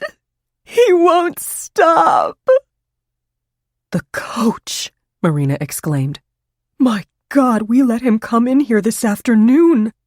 He was so concerned about Valerie, we even let him talk to her alone." "He warned me not to say anything to anybody. He said Aline should remember what happened to Carrie." Valerie sobbed. Wayne stood up. "I'll kill him," he said, his voice deadly quiet. Mike was as dumbfounded as the others. Scott Kimball must have somehow found out that Valerie had confided in Carrie. He took out his cell phone, went to contacts, and tapped Aline's cell number. She didn't pick up. "Is she in trouble?" "I have to check on Aline," he said abruptly. "Go," Angela said. "I've got things covered here." He rushed out of the room, ran out the door and to his car. As he was driving, he called the Saddle River Police. "Send units immediately to the Chapman House, 15 Waverly Road. Scott Kimball, white male, early 30s, a rapist and probably a murderer, might be there." 77. They walked downstairs, out the back door, and across the lawn. As they entered the Dowling property, Jamie stopped. He bent his head down and started walking around, looking at the grass. "Jamie, what are you doing?" "It's not here," he said. "What's not here?" Aline asked. "The golf club. It was on the grass." "Wait here, Jamie." Aline sprinted around to the garage, grabbed a club, brought it back to where Jamie was standing, and handed it to him. "It was here," he said, putting the club in the grass and then picking it back up. "I wanted to help Carrie clean up." "Show me what you did with it." Jamie picked up the club and carried it over to the pool area. Looking at the end of the club, he said, "This one is clean. The other one was dirty." He put it on top of a recliner at the side of the pool. So when Jamie picked up the club off the lawn and brought it to the pool area, he believed he was helping to clean up, Aline thought. That explains why his fingerprints are on the murder weapon. She followed closely behind him. They were facing the patio. "You're doing a great job, Jamie. Did Alan come back after the party to see Carrie?" "Yes." "Show me what he did, where he came from." Jamie walked to the side of the house, out of her sight. Then he turned around and came back. He picked up the club off the recliner and laid it on the stone patio. "Alan did this," Jamie said, as he picked it up again and leaned it against a patio chair. Then what did Alan do? Aline asked quietly. Make believe I'm Carrie. Do everything Alan did. Jamie walked over to her. He gave her a hug, then kissed her forehead. He then walked away and around the side of the house. When Jamie came back, Aline said, We are still playing the pretend game. I want you to pretend that I'm Carrie. Now, show me what the big guy did. Show me where he came from. Jamie walked to the other side of the backyard that bordered the woods. Aline felt her phone vibrate in her pocket. She pulled it out and glanced at the name on the screen. Mike Wilson. She was making progress with Jamie and didn't want to stop. I'll call him back, she thought. Jamie began tiptoeing across the backyard. As he approached the patio, he motioned Aline to stand closer to the pool. Turn around, he said. Aline faced away from Jamie, but glanced back over her shoulder at him. Jamie picked up the putter that was leaning against the chair. As he came closer to her, he raised the putter high over his head and began to swing it. Okay, Jamie, that's enough, Aline said as she raised her hands to protect herself. That's what big guy did. So the big guy came out of the woods. He picked up the club and hit Carrie. Then what did he do? Jamie nodded as he threw the club into the grass past the pool. Forcing the words from her lips, Aline asked, Jamie, are you the big guy who hit Carrie? Jamie seemed bewildered by the question. He shook his head, looked all around, and when he glanced over at the woods, his expression changed. Pointing emphatically, he yelled, Aline! He did it! He hit her! Big guy pushed her in the water! 78. Mike sped down Chestnut Ridge Road and turned onto Waverly Road. Instinct told him not to turn on the siren. If Kimball was with Aline, Mike did not want him to have advance warning of his arrival. He pulled into the Chapman driveway, sprinted the 20 yards to the front door, and rang the bell. While waiting, he slipped the safety off his sidearm holster. Come on, Aline, answer, he said out loud as he rang again and pounded on the door with an open hand. 79. Aline was stunned at the sight of Scott Kimball. He was walking toward them, a pistol pointed at them. His smile was a twisted grimace. He began to laugh. He looked at Jamie. One day after lacrosse practice, you told me your dad called you big guy. I told you that's what my dad called me. Stunned, Aline cried out, Scott, what are you doing here? Are you crazy? No, you are, Aline, he said. Same as Carrie. Pumping Valerie to tell you things that are none of your business. He laughed loudly. What is it about you and Carrie that people talk to you when they should keep their mouths shut? I could tell last month that Valerie was getting harder to control. It was only a matter of time before she talked to somebody. I had a feeling that somebody was going to be your sister Carrie. I put a tracking device on Carrie's car. It's still on there, by the way, on the car you're driving. That's how I know you went to see Valerie this morning. But let's get back to Carrie. That Saturday morning when Carrie picked up Valerie, I followed the signal to the diner. They got a window seat, the same one you sat in when you showed the waitress the pictures. I couldn't hear what Carrie and Valerie were saying, but from watching, I could tell that Valerie was spilling the beans to her. Aline shrieked. You killed Carrie! Why? It's Valerie's fault. She came on to me. But why did you kill Carrie? Aline, I had to. Valerie was easy to control. Carrie? No chance. Lucky for me, I got wind of Carrie's little beer bash. I waited for an hour in the woods over there until Carrie was alone. I was about to make an appearance when who comes around the corner but Carrie's Romeo, Alan Crowley. He gave Carrie a hug and a kiss, Jamie said. I know he did, Jamie. I was watching. But what I hadn't figured on, and this is very bad news for you, Jamie, is that you also were watching. Aline interrupted. You're a coward, Scott. You crept up on my sister and... Oh, that wasn't the plan, Aline. I had every intention of shooting her. But when Alan Crowley brought that golf club over to the patio and then took off, let's just say I improvised. Aline was trying to think of any way she could to keep him talking. She thought of the call she hadn't taken from Mike. I've got to keep stalling until he gets here. Scott was coming closer to them. Scott, you don't have to do this, Aline pleaded. Oh, yes, I do, Aline. With you out of the picture, you and your friend Jamie, Valerie will keep her mouth shut. Just like last time. 80. Maybe she brought Jamie back to her house, Mike thought. He started toward his car, but then remembered that a quick cut through the backyards would get him there faster. As he started around the side of the Chapman house, he saw that the lights were on in the Dowling backyard. He heaved a sigh of relief when he saw Aline and Jamie standing by the pool. He was about to call out to her, but he stopped. She wasn't talking to Jamie. Instead, they were both looking toward the wooded area that bordered the property. Aline was standing in front of Jamie as if to protect him. Mike moved quietly across the Chapman rear yard and made his way to the row of hedges that separated the properties. He could see a man approaching them with a gun in his hand. The wail of faraway police sirens began.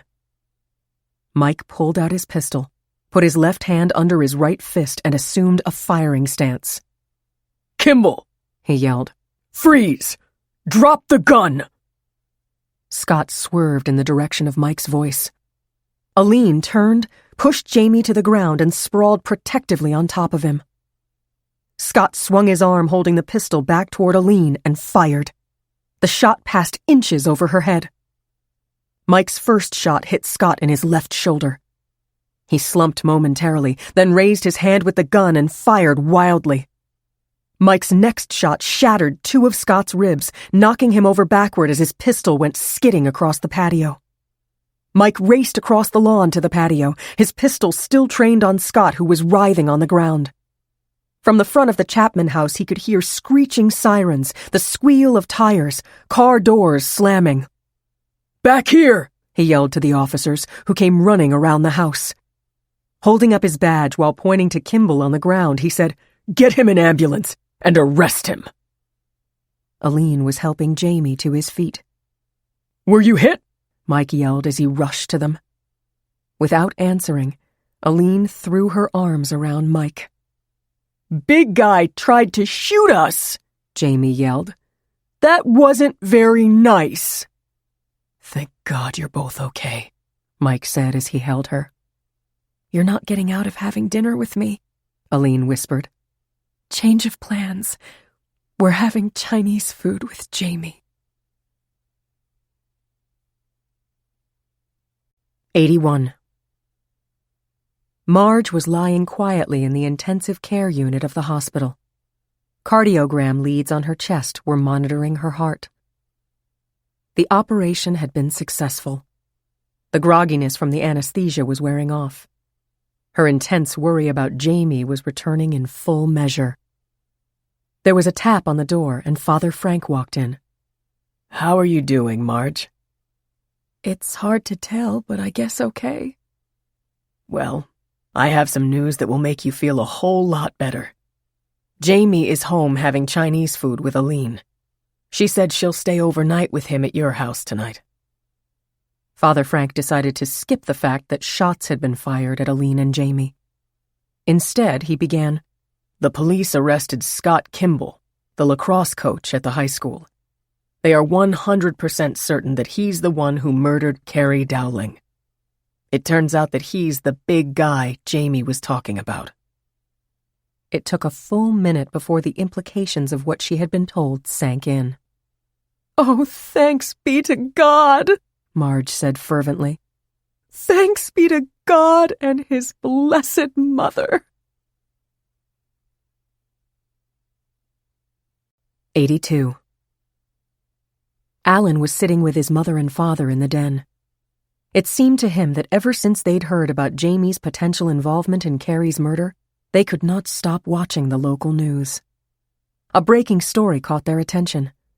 A woman reporter was standing in front of the high school. Saddle River, New Jersey High School lacrosse coach Scott Kimball has been arrested for the murder of Carrie Dowling. Impossible, Alan thought.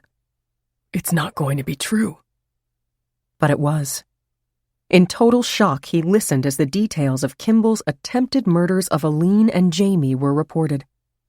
As his mother screamed in relief, tears welled in his eyes. I can't believe it's really over, he said. For Jamie and for me. I guess I'll be going to Princeton after all. 83. Fran and Steve were having a quiet dinner at the Bermuda Hamilton Princess. They were the only ones in their corner of the restaurant. At the same time, both of their cell phones signaled the arrival of a text. It was from Aline. Watch this and call me right away. Puzzled, Fran came around and sat next to Steve. He tapped on the link, and the broadcast of the CBS local news began with the arrest of Scott Kimball for the murder of Carrie Dowling, and that Aline had saved Jamie's life as Kimball had tried to kill them, too. Fran and Steve fell into each other's arms as they realized that they might have lost their other daughter. Fran, Steve said, his voice husky with emotion. To think what could have happened. Fran, filled with relief and overwhelmed with gratitude, was finding it hard to speak. Then she whispered, Let's go home. I need to put my arms around Aline. Epilogue. 3 months later. Scott Kimball had been arraigned while in his hospital bed recovering from his wounds. The charges were the murder of Carrie Dowling, the attempted murders of Aline Dowling and Jamie Chapman, possession of a firearm for an unlawful purpose, and aggravated sexual assault against Valerie Long. The prosecutor had told Valerie and her parents that there was overwhelming evidence on the other charges and that Kimball would spend the rest of his life in prison. She would not have to testify unless she really wanted to. Valerie agreed to her parents' suggestion that she go for therapy to help her cope with what Scott Kimball had done to her and the many personal losses she had suffered. She remembered vividly Wayne's furious reaction when he heard what Kimball had done to her. For the first time, she viewed him as her father. 2 stents in her heart improved Marge's health considerably. But she insisted that knowing the cloud had been lifted from over Jamie's head was the only medicine she really needed. Jamie was thrilled that the manager at Acme had offered him his job back. In response to Marge's vehement insistence, it was agreed he would even be given a raise. Princeton immediately reinstated Alan for the January semester. He was counting the days until he could leave for school. 3 months earlier, he had no idea what career he wanted to pursue. Now he was pretty sure he wanted to be a defense lawyer. He was working 5 nights a week as Christmas help at Nordstrom's. June had found him the job. Aline and Mike knew the moment they embraced after the shooting that they were destined to hold on to each other forever. They decided they would be married in the fall, after Carrie's 1-year anniversary. Fran and Steve would always deeply grieve Carrie's loss, but they were delighted that Aline and Mike would be together. Fran's mind leapt to the future as she thought of holding a grandchild in her arms. Father Frank would preside at the wedding. Mike's parents loved Aline and could not have been happier with their son's choice. Father Frank had shared with Aline, Mike, Fran, and Steve something Rose Kennedy once said. Birds sing after a storm. Why shouldn't people feel as free to delight in whatever sunlight remains to them?